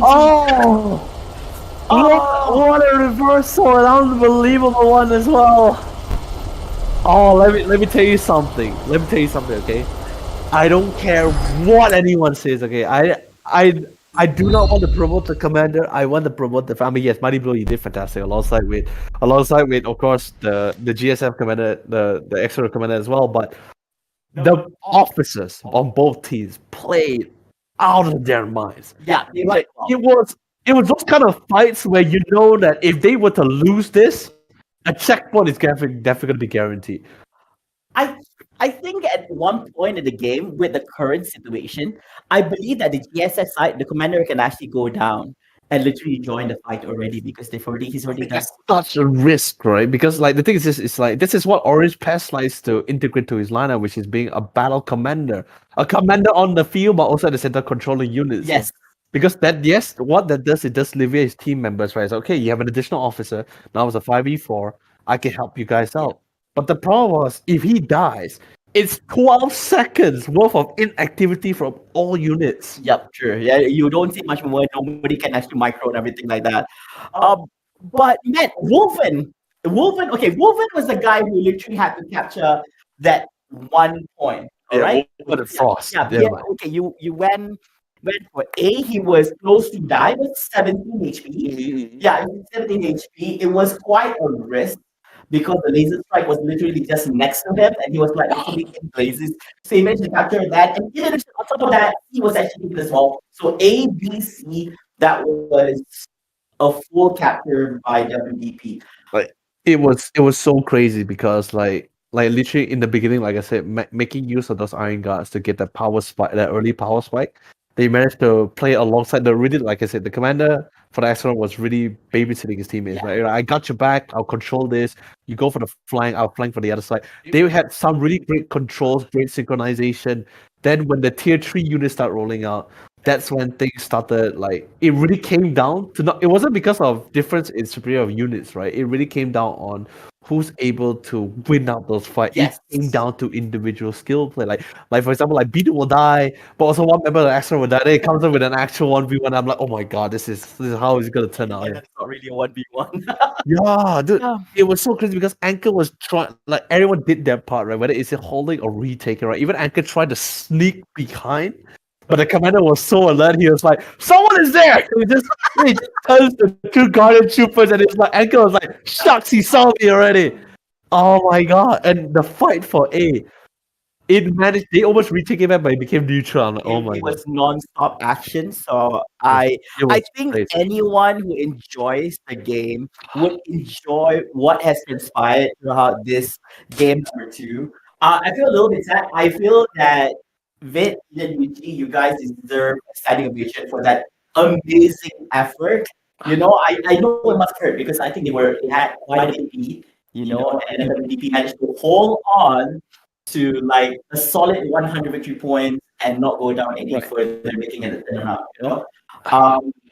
And how I wish it was literally a game 3. Like following after that, Yeah, exactly. we won another game, but I guess you could say there is. I'm not sure whether Sunday Mall was like their ideal map or the most comfortable map, but I can definitely tell you this. That was by far their best map. Best. Like we only seen 2 maps from them, like basically Academy and Sunday Mall, but it was one of the best maps. Like I know. It was so crazy because I think like as it gets towards the later stage of the game, like it really depends on the commander. Like there were so many situations where like we saw towards the A side, right? We saw a battle between both Beetle and Beetle. I forgot what was the other call sign. Like Joker, right? Like if Beetle died, and I'm like, okay, if Joker just stays alive, because like the 2 Marines and the M32 was like shooting at him, right? He's like, if he stays alive, because he had a major hand. yes, he has a major hand. He Yeah. could just slowly do a little bit of damage, or at least pick up the point defense. But then Mirage did it by himself. But as he tried But to, he managed to get the point defense, but he couldn't continue on. If both of them were still alive, they could have actually take on the M3 or do something about it. because like the thing is because Mirage took off the point defense and he was capping the point. That's why it became neutral in the first place. Yeah. He wanted to cap it back. So if he was around, his second teammate was around, that would have been a point for themselves already because he. I don't it was crazy. I don't want to think about the possibility of that because That's why it's so crazy because like I can tell you this, it's not the commander's fault. I think both commanders, Mighty Blue and the excellent commander did absolutely fantastic in this game, but the officers, they just played out of their mind. They're like, yeah, I gotta kill you, I don't care how. But even if I were to die, I still had to take you down with me one way or another because if I let you free roam, you get full control. Yes. Oh, it was so crazy, dude. And the worst part about it, because like they kept pushing out a lot of Iron Guards, and I get it, you need Iron Guards to really deal with the elite Marines and the Marines, right? You can't bring scouts anymore. It gets pretty difficult. And it's all maxed out upgrade. Both sides max out upgrades in terms of tech, right? But I think this is the part where some people would just say, like, mass produce demolishers, and they're not wrong because unless he read the situation, no, there's no way he read the situation properly. Because, like, I understand that some people don't really rush the demolishers against tanks sometimes because of the reactive armor. Yeah. You do take the damage, but it does the reactive armor reduce the amount of damage from the G12. It's 30%. Yeah, 30, but that's a lot of damage reduction, right? But he definitely knows it was an ERF drop, so it was infantry division. So Well, I think you choose that or infantry, which doesn't make sense. So like, might as well just go demolishers either way, right? Yeah. And we had this discussion earlier on, like what we'd be pumping on unit where he could actually focus on it.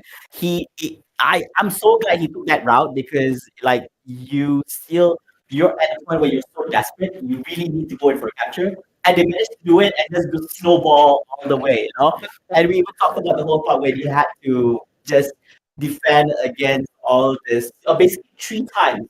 Like you have to understand the support coming on for the opponent is going to come 3 times. Level 1 and the side level 3 is like, okay, here's the big deal. You can handle this. And then it was like, but they even have backup resources as well in case if their units gets wiped out. they have vision to recreate back Right. good performance. But the thing is, you see, that's the thing. At that stage of the game, units against like players doesn't really matter too much. I think it just came down to the officers because like Okay. they really duke it out, dude. Like every side, I believe the observer was having a ball in the middle. Yeah. There was action happening. I can imagine Rico would have gone like, I know which one is gonna go in highlight. Like the thing is this, like while the observer was having a scene towards the C side, A was having a fight, but I wanted to see the A one because C, I know it's gonna be a stalemate here. Yes, I want to know what's happening on A because nobody cares.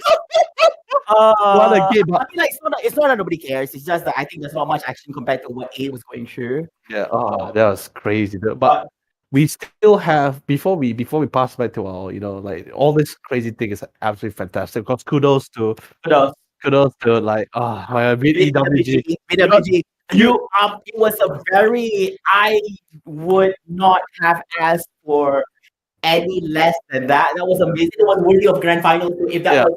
If that was the one, let's be honest, just settle your Cinderella story like this. You did a phenomenal job against you deserve our respect for that. It was amazing in play to the officers and commanders. And of course, congratulations once again to WDP for winning the lower bracket finals, which means that they are going to be your second grand finalist going up against MBT Naga, which will happen tomorrow in the best of 5 series. Another revenge match. So that's gonna be absolutely fantastic. But before we pass to our beautiful host, we still have one thing to do for them. Is gonna be our giveaway because we already announced the first half of the giveaway. We still need to mention the other 3, the last half here. Which okay, let me just we gotta get the because we kind of literally left it. All right, so guys, before we pass on to the host, basically this is the final 3 codes that we're giving to you guys. Just now we've given 3 codes, so this time we're gonna give you the other 3. So the fourth code is MEL22, which is close to each other, like MEL22. The fifth one is GGWE, which stands for well played, together close. And last but not least, in case you don't know, it's table. Okay. So I guess that's all from us. My name is Flavor, and his name is Yolo Lee. We would like to say thank you so much to all parties related in making this event a success. And of course, we're going to be passing it back over to our amazing host to carry on with the closing of today's event. Take it away, Bob. Awesome. What?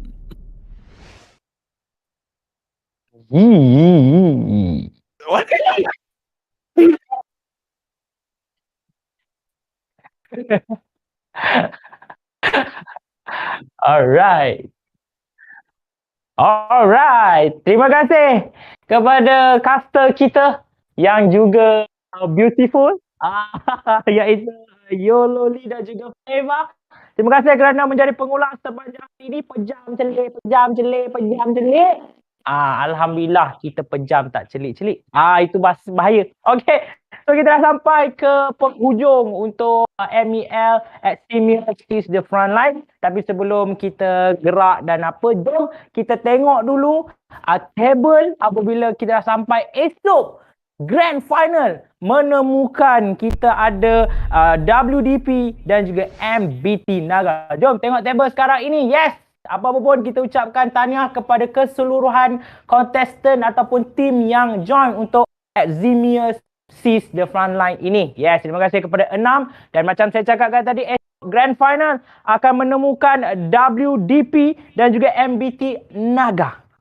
Di mana juga mereka akan bertarung merebut gelaran juara, seterusnya membawa pulang hadiah terkumpul RM20,000, tetapi untuk juara menang RM8,000 guys. Dan juara juga esok akan bertemu dalam champion contender, di mana akan bertemu dengan satu pasukan yang daripada luar negara. Dengar kata mereka sangat ampuh bermain EXIMIUS the Frontline ini. Adakah juara esok mampu mengalahkan juara daripada luar negara ini? Sama-sama kita saksikan esok. Alright guys, apa-apa pun sebelum kita gerak membawa haluan masing-masing, kita ucapkan terima kasih kepada penganjur kita, Kementerian Belia dan Sukan, Esports Integrated ESI dan juga 16 Persatuan Sukan Elektronik Negeri dan Wilayah Persekutuan.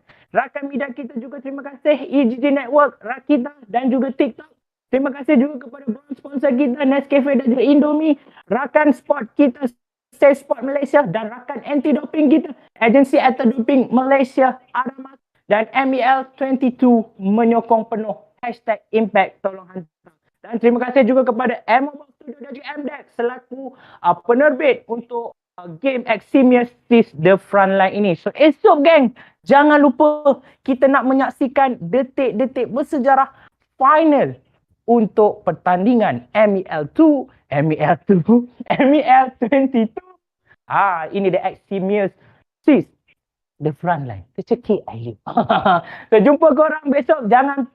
Jangan tak datang, jangan tak tengok. Alright. So support scene e-sport di Malaysia. Semoga korang juga berjaya dalam hidup korang. Saya Bob. Kita jumpa esok. Assalamualaikum.